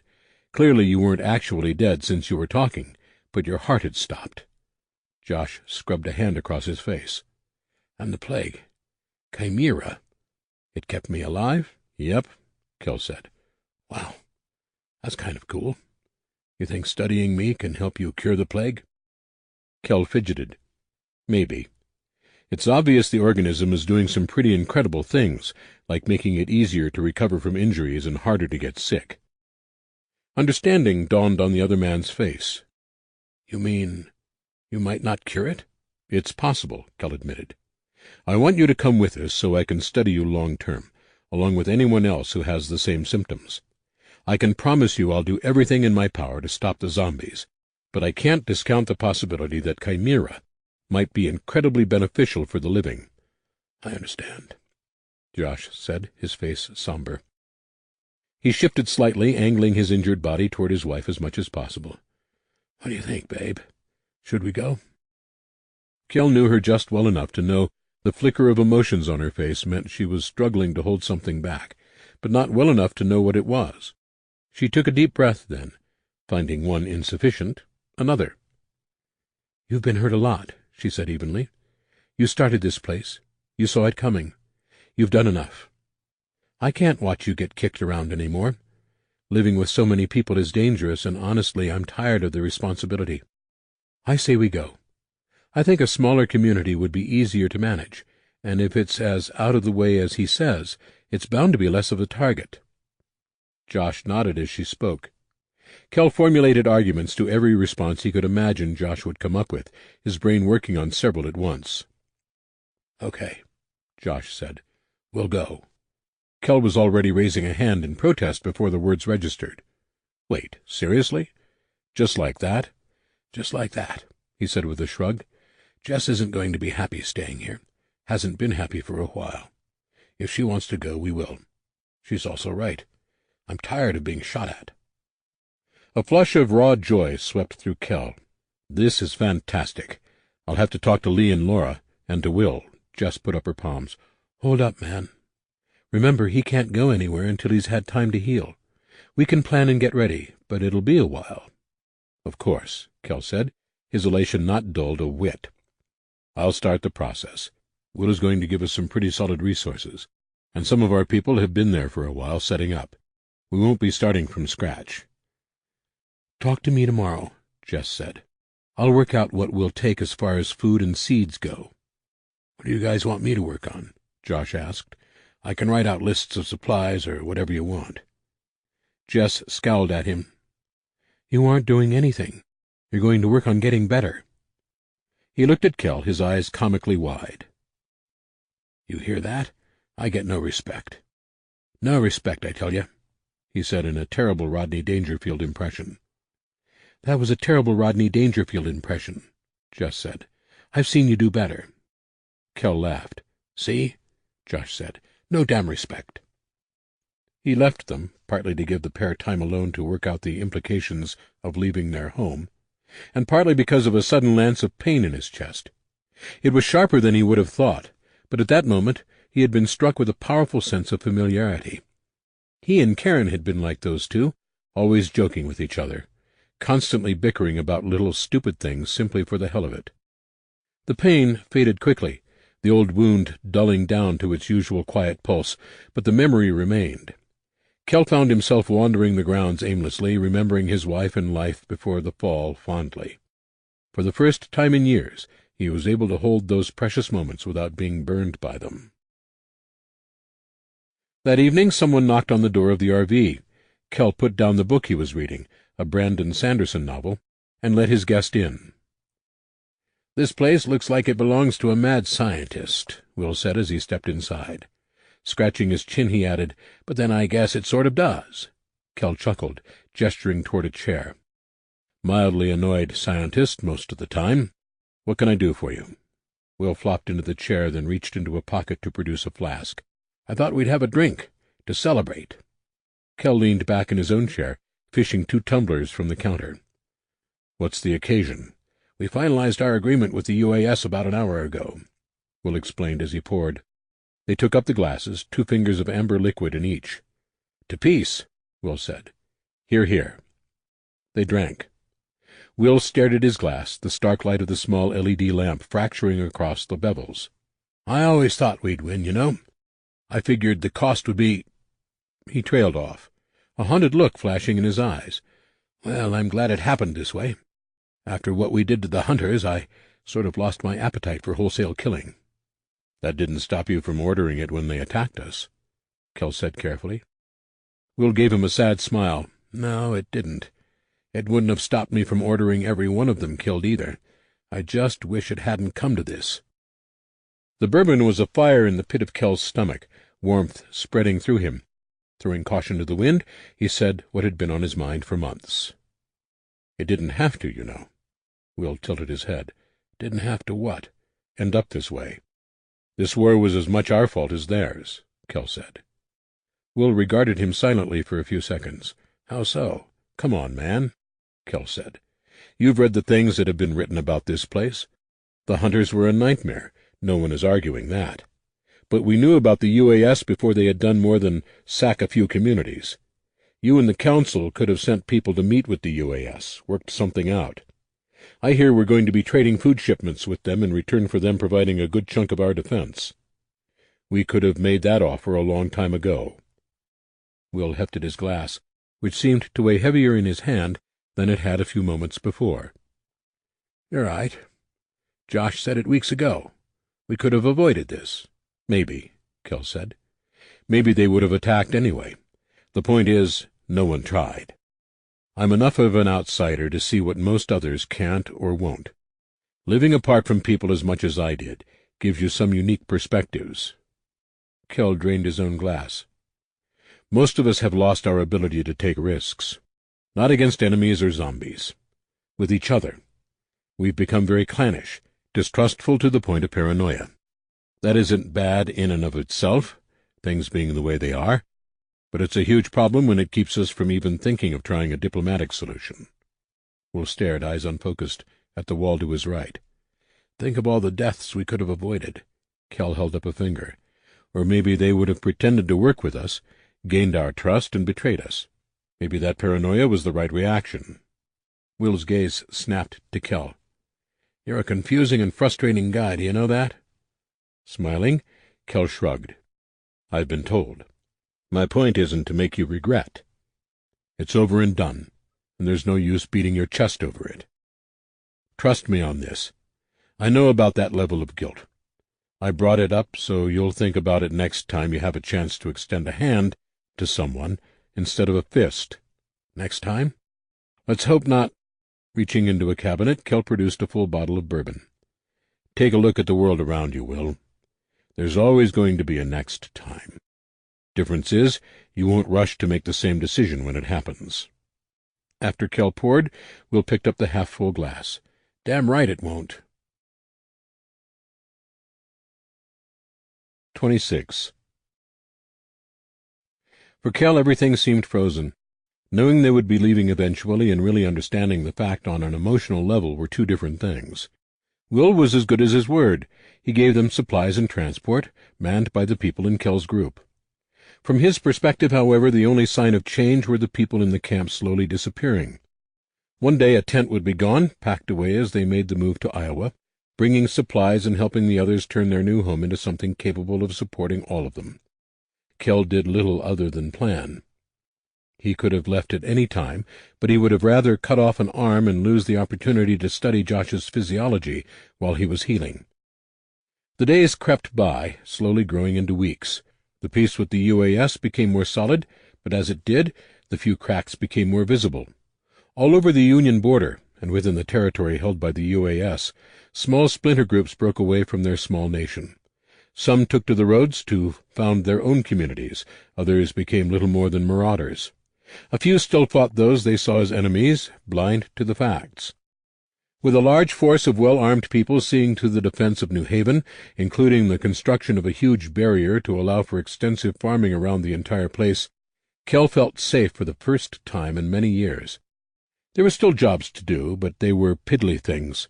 Most of the time he read or studied, with the occasional patrol to keep his defenses sharp. It was only on the eve of their departure that Kell truly believed they would be leaving.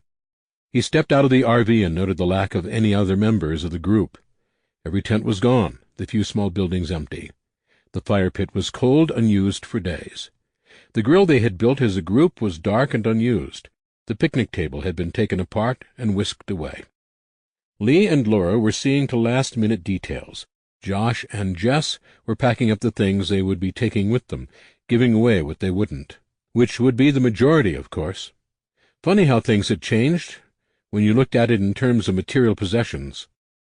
A scant few years before, it would have torn at people to leave behind the accumulated stuff of a lifetime. Kell thought of it less as a loss of value in those items than a gain in perspective about what truly mattered. You worked your fingers to the bone at a job to pay for that couch, to build that comic book collection. But when it came down to the heart of things, you couldn't care less about them when you might carry a photo album filled with goodbye letters from people you had fought and bled with. Staring at the vacant space, Kell briefly considered finding Kate. Unless something went horribly wrong, he wouldn't come back here for a long, long time. Years of friendship carried a kind of emotional momentum, the heart being an illogical thing. He found himself missing her in the way a grown man pines for the halcyon days of his youth he knows he can never get back. And, like that man, he realized they might never have existed. The romantic in him wanted a goodbye. He wanted closure on good terms. It might not be a storybook ending, he reasoned, but still a positive one both chose. Kell went back inside. Life is that way sometimes. People fight. They drift apart. They discover differences too wide to bridge, chasms too deep to fill. It was a little sad, but not heartbreaking. It happened, and you could either roll with it or get beat down. Things change, he muttered to himself as he got back to work. For Kell, there wasn't a goodbye party. The only close friends he had were either going with him or already at his destination. There were a few people he said goodbye to in the early hours of the morning as their small convoy readied itself, but no heartfelt scenes, no tears. Those few people who he had spent at least some time with wished him well, and that was the long and short of it. Which was not to say there wasn't a send-off, just not for him. The RV and the rest of the vehicles waited near the gate, surrounded by dozens of people. Lee and Laura were there, quietly waiting by the door of the motor home as Kell returned from his quick jaunt around New Haven. "Quite a crowd," he said in a low voice as he joined them, leaning against the RV. "They made a lot of friends," Laura said, nodding toward Josh and Jess, who stood 20 feet away. Will Price stepped forward from the gathering, putting up his hands for silence. The exchange of well wishes and hugs trailed off. Will did a slow turn, eyes meeting with every person as if to remember the moment exactly. Eventually he returned to his starting point, facing the parting couple with a smile full of genuine love. "I don't make speeches," Will said with a chuckle, "and I'm shit at goodbyes. But I'm here, with all these people, to thank you. When everything started to fall apart and people everywhere ran, you stood your ground. When others started becoming fearful of their neighbors, you took people in. The worst of us set out to destroy, to take, and to kill. You reminded us that together we can build, share, and protect. It's selfish to be sad right now, but I'm guilty. You're leaving to pioneer, which is only possible because you two helped create a community successful enough to allow it. We're proud of you, and we'll miss you." Josh looked embarrassed, fidgeting uncomfortably as he listened. To Kell's great amusement, Jess took the compliments with a fierce pride on her face, nodding along in agreement. Probably more for the sake of her husband getting credit than herself, but it still made him smile. "On a more personal note," Will said, "you two saved my life. No, don't shake your head. You did. I was hated, forced to live on the kindness of others. You fought for me. You believed in me when I was at my worst. Without you, I wouldn't be in the position I'm in today, which is, as the governor of this community, the power to grant you permission to leave and begin your new life. Your responsibility as citizens are now officially lifted." He raised his voice, the tone of command so familiar to Kell ringing out. "But remember, you always have a place here. This is your home. You're welcome any time, for any reason. If there is ever anything we can do to help, we'll answer the call. Thank you for everything you've done." There was a round of applause, and more than a few people wiping their eyes. Kell wasn't as steeped in the history of the place as the rest of them. For him it was a matter of historical fact, however recent, dry data divorced from having lived through it as they had. Still, he understood. It was easy to lionize people who had been there for you during the worst possible times, and hard to watch them walk away. The gathering would have lasted for a long time, Kell was certain, but for Will's insistence the party be allowed to get under way. It would be a long drive to where they were going, and every minute of daylight they didn't spend driving was a minute wasted. "For someone who doesn't give speeches, that wasn't a bad one," Lee said as the crowd began to disperse. "Notice he didn't bring up the part where he'll be sending scouts and supplies our way regularly," Laura added. "Because he doesn't want anyone to know our little community is anything more than a farming camp," Kell said. "Damn right I don't," Will said from behind Kell. "I don't know what would happen if anyone suspected you were there working on a cure, but I'd rather not find out." Kell turned to find Will with his hand extended. He clasped it and shook. "Keep me updated as best you can," Will said. "We're working on arranging communications beyond messages carried by scouts, but until then—" "Use one of the codes you gave me." "Yes, I remember," Kell said. Will winked. "And even then, nothing too specific. Oh, before I forget, there's a little going-away present for you in the RV. Just something to say thank you and good luck." He nodded to Lee and Laura, stepping away to give his friends one last embrace before they left. Kell raised an eyebrow at his companions, but Laura shrugged and Lee shook his head. Kell stepped inside the RV. His spear sat in its rack, actually a rack for pool cues pilfered from a bowling alley, but it was no longer alone. That weathered piece of aluminum had suffered through more than 3 years of work. There were nicks and scratches along its entire length, which was less than when he had started out, since the tip had broken off the year before. At some point it had taken a glancing blow from a bullet, notching a half-melted groove a foot away from the butt. That simple piece of bar stock, sharpened and given to him by a stranger who had taken a risk and saved his life, had itself saved him time and again. The rack was filled with spears, 7 new ones, all gleaming, all perfect. There were 2 of wood, fire-hardened, stained, and lacquered to a mirror finish. 3 others were aluminum of different lengths and thicknesses, the dull gray both alien in its unmarred freshness and familiar at the same time. The other 2 were steel, smoky and smooth as glass. A note was tied to his original weapon with a piece of thread. "What does it say?" Lee asked. Kell handed him the note. "The world is a dangerous place," Lee read. A spear is a good weapon for it because it can be used to kill but also defend. It can be used to hunt. It isn't just a tool for taking human lives. Yours has seen better days, so I thought you could use some spares. I would say to use them wisely, but I know you will. I would say not to raise them in anger or without understanding the consequence of using them, but I know you won't. I promise not to either. Lee gave Kell a puzzled look. What does that mean? That he'll think before he starts a fight, Kell said. I can explain it in detail on the road. God knows we'll have plenty of time to talk. The trip was mostly without incident, which shouldn't have come as a surprise given the well-marked trail of scout signs left by the many people who had made it before them. Drawn by the smell of so many living people passing through, there were more than the average number of zombies, but not so many they couldn't drive on. They took their time, though at one point they discovered one of the renegade UAS splinter groups following quite a distance behind. Rather than fight, they engaged in some creative navigating and lost their pursuers. Lee doubled back to make sure. About 40 miles from their destination, the orange markers on the trees and signs changed. Gone were the originals, painted over into solid blobs of colors. New ones took their place, directing them to a different location. "Any idea what this is?" Kell asked, as he slowed the RV to double-check the markings. "No," Laura grunted. "But those are definitely the real thing. You can see the pattern." She was right, of course. Every marker had a small pattern of what looked like random sprays of paint to ensure they weren't being led into a trap. To anyone else they appeared to be excess dust, similar to the outside edge of a stencil. "I remember how to get to the house," Kell said. "Do we go there or follow the new route? Do you think someone wants to meet us in a location away from the farm? Maybe to make sure we're not followed?" Lee asked. Laura nodded appreciatively. "Or there might be a road out, though they would have put up the symbol for that. I say we follow the new ones, carefully just in case." "I'll go up top," Lee said. "Probably a good idea," Kell agreed. He heard the other man pull down the ladder leading to the roof hatch, then settle onto the top of the RV after climbing. He had seen Lee shoot with a scoped rifle before.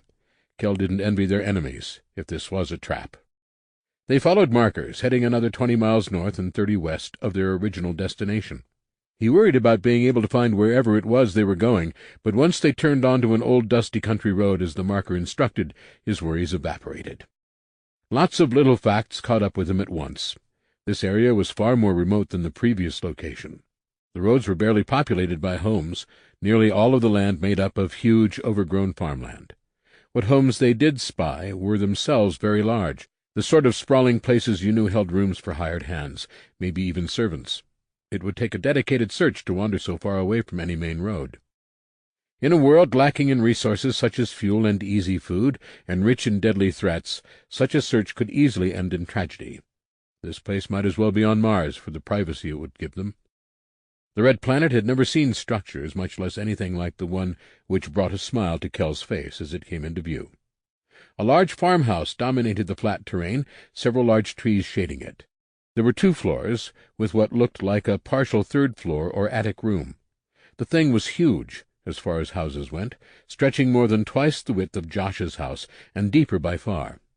Big as it was, the barn behind it and to the left dwarfed the house. The tops of several other structures could be glimpsed beyond them, but the land wasn't quite as flat as it appeared, slowly rolling down and away. Familiar faces worked in the yard, raising chain-link fence in sections. A good deal of the fence was already up, braced and reinforced every few feet. Where it wasn't finished, poles dotted the ground in regular intervals, stretching in a great circle whose edge vanished in the distance. People stopped work as the RV and the rest of the convoy approached, pulling off gloves and tucking them into belts and pockets. Kell shook his head in wonder as he pulled into the long driveway, the gate being pulled open by 2 pairs of workers. "Wow," Laura said. "Yeah," Lee added. "I thought we'd be, I don't know, living rough for a while. This is crazy." They piled out of their vehicles, hands raised in greeting to the approaching swarm of friends. One face in the crowd stood out to Kell. It was thin, though healthier than the last time he'd seen it. The beard, shot with silver, was trimmed rather than the overgrown tangle it had been before. It was the eyes which caught his attention more than anything. Those eyes had been edged with anxiety and terror. not to mention a bit of madness, on that last meeting. Now they shone with a familiar brightness not seen since before the fall began. "About time you showed up," John said, extending his hand. Kell laughed, pushed the hand to the side, and picked his friend up in a crushing bear hug. "No worries," Kell said. "I'm home." Epilogue. "How the hell did you manage all this?" Kell asked as John showed him around the basement. There were lights burning, the smooth glow of electricity the least surprising element of the place. There was more equipment than seemed possible, certainly more than they had brought to the previous house from the bunker John had been holed up in. "When your people first showed up, they brought a lot of extra fuel. 2 of them went on a trade run with some group and brought back even more. We used it to go back to the bunker and bring this stuff." He waved a hand casually at the fully stocked lab, which took up the entirety of the basement. "Then they decided the other place was too small and too close to the bunker, so your friend Dan went out looking for somewhere better suited to a large group." The brief pass Kell had taken around the grounds had revealed many unexpected sights. 3 small wind turbines hummed as they spun, along with a good number of solar panels. They, along with banks of batteries, were among the first items ripped from the bunker and hauled here. It was an advantage Kell hadn't imagined having, one which would make their research much easier. There was a smaller version of the huge absorption refrigeration unit New Haven had built to keep meat edible, this one 12 feet on a side and 8 tall. It looked like any other building from the outside, and shabby at that, but within was an insulated environment. It even had a sort of airlock to keep most of the cold air in, which would be useful in several ways. Crops were growing, and they would be the second harvest of the year. More than a hectare of potatoes thrived within the area the fence would cover, enough to feed them for a very long time. Several mobile homes had been hauled on their wheels to serve as additional housing, joined by a smattering of school buses, motorhomes, tents, and even a shipping container. There was even a system of catching and filtering rain, along with enough water storage to allow them to endure within the fence for months, without leaving, if it came to it. "This is amazing," Kell said. "I can't believe how much work you've done here." John grinned crookedly. "Well, your friends did most of it. They insisted I put in as much time in the lab as possible. For a few weeks 2 of them were always gone. I can't imagine what the bunker looks like now, with its fridges, water, and power systems all ripped out. And look, they brought all the other research, and all the equipment. You really should thank them." "I will," Kell assured him, "for putting all this together, for planting crops, for keeping you safe. Not to mention being willing to drop everything to come here." John laughed. "They were happy to see others begin to show up a few months ago," he said. "That was when most of this really came together." Kell spent a few minutes wandering the lab, flipping through notes and memorizing where things were. As he explored, he talked about the things he had learned while sorting through medical records at New Haven, and about Josh's injury and temporary death. Through it all, John listened intently.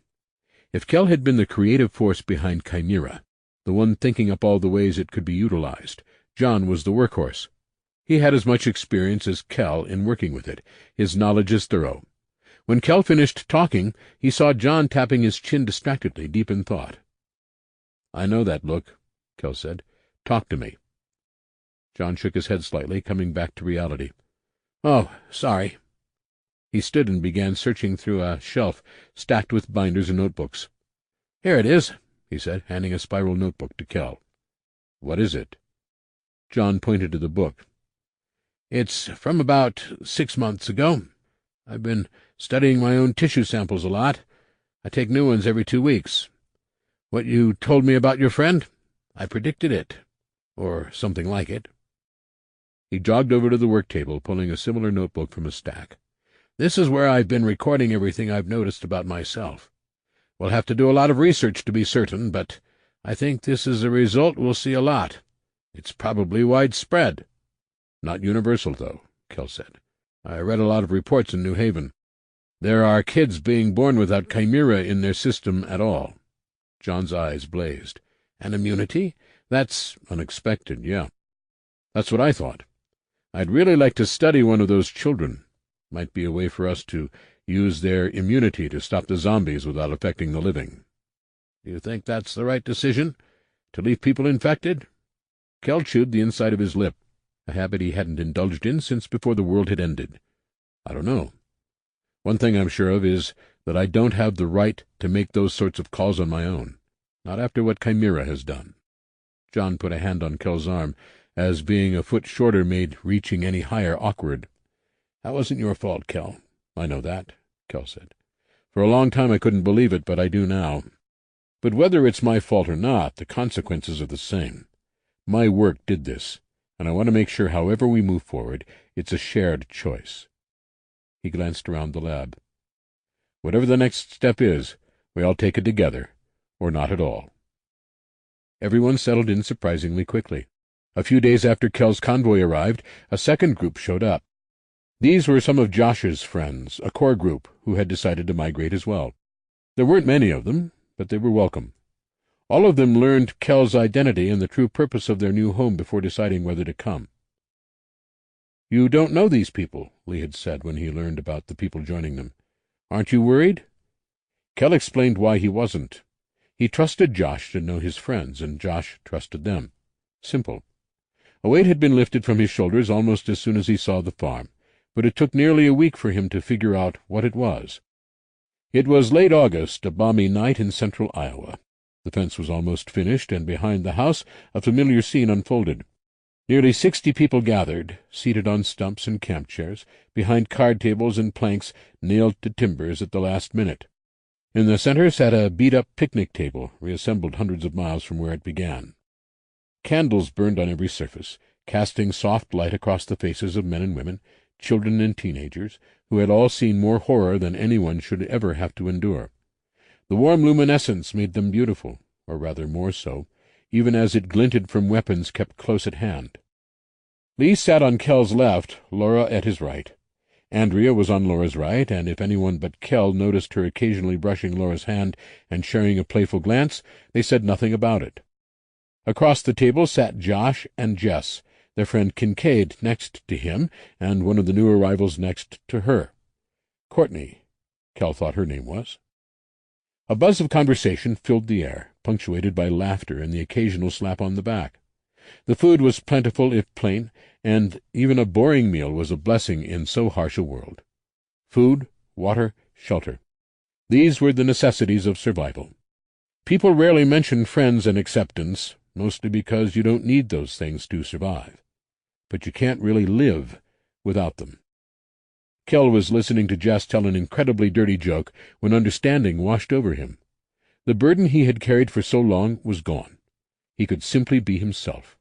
Kell MacDonald, scientist, architect of Chimera, father, husband. The fear under which he had lived to one degree or another was gone, replaced by a breed of relief unimaginable a few years before. Not one of the people around him was unaware of who he was or what he had done, but they welcomed him. They loved him, and he them. That was not the burden itself, only the symptom. The weight had been the loss of his wife, daughter, and parents. It was the black hole of living in a world without family. Looking at the sea of faces around him, Kell knew he had one again. This has been War of the Living, The Fall, Book 3, written by Joshua Guess, narrated by Joseph Morton. Copyright 2014 by Joshua Guess. Production copyright 2016 by Joshua Guess.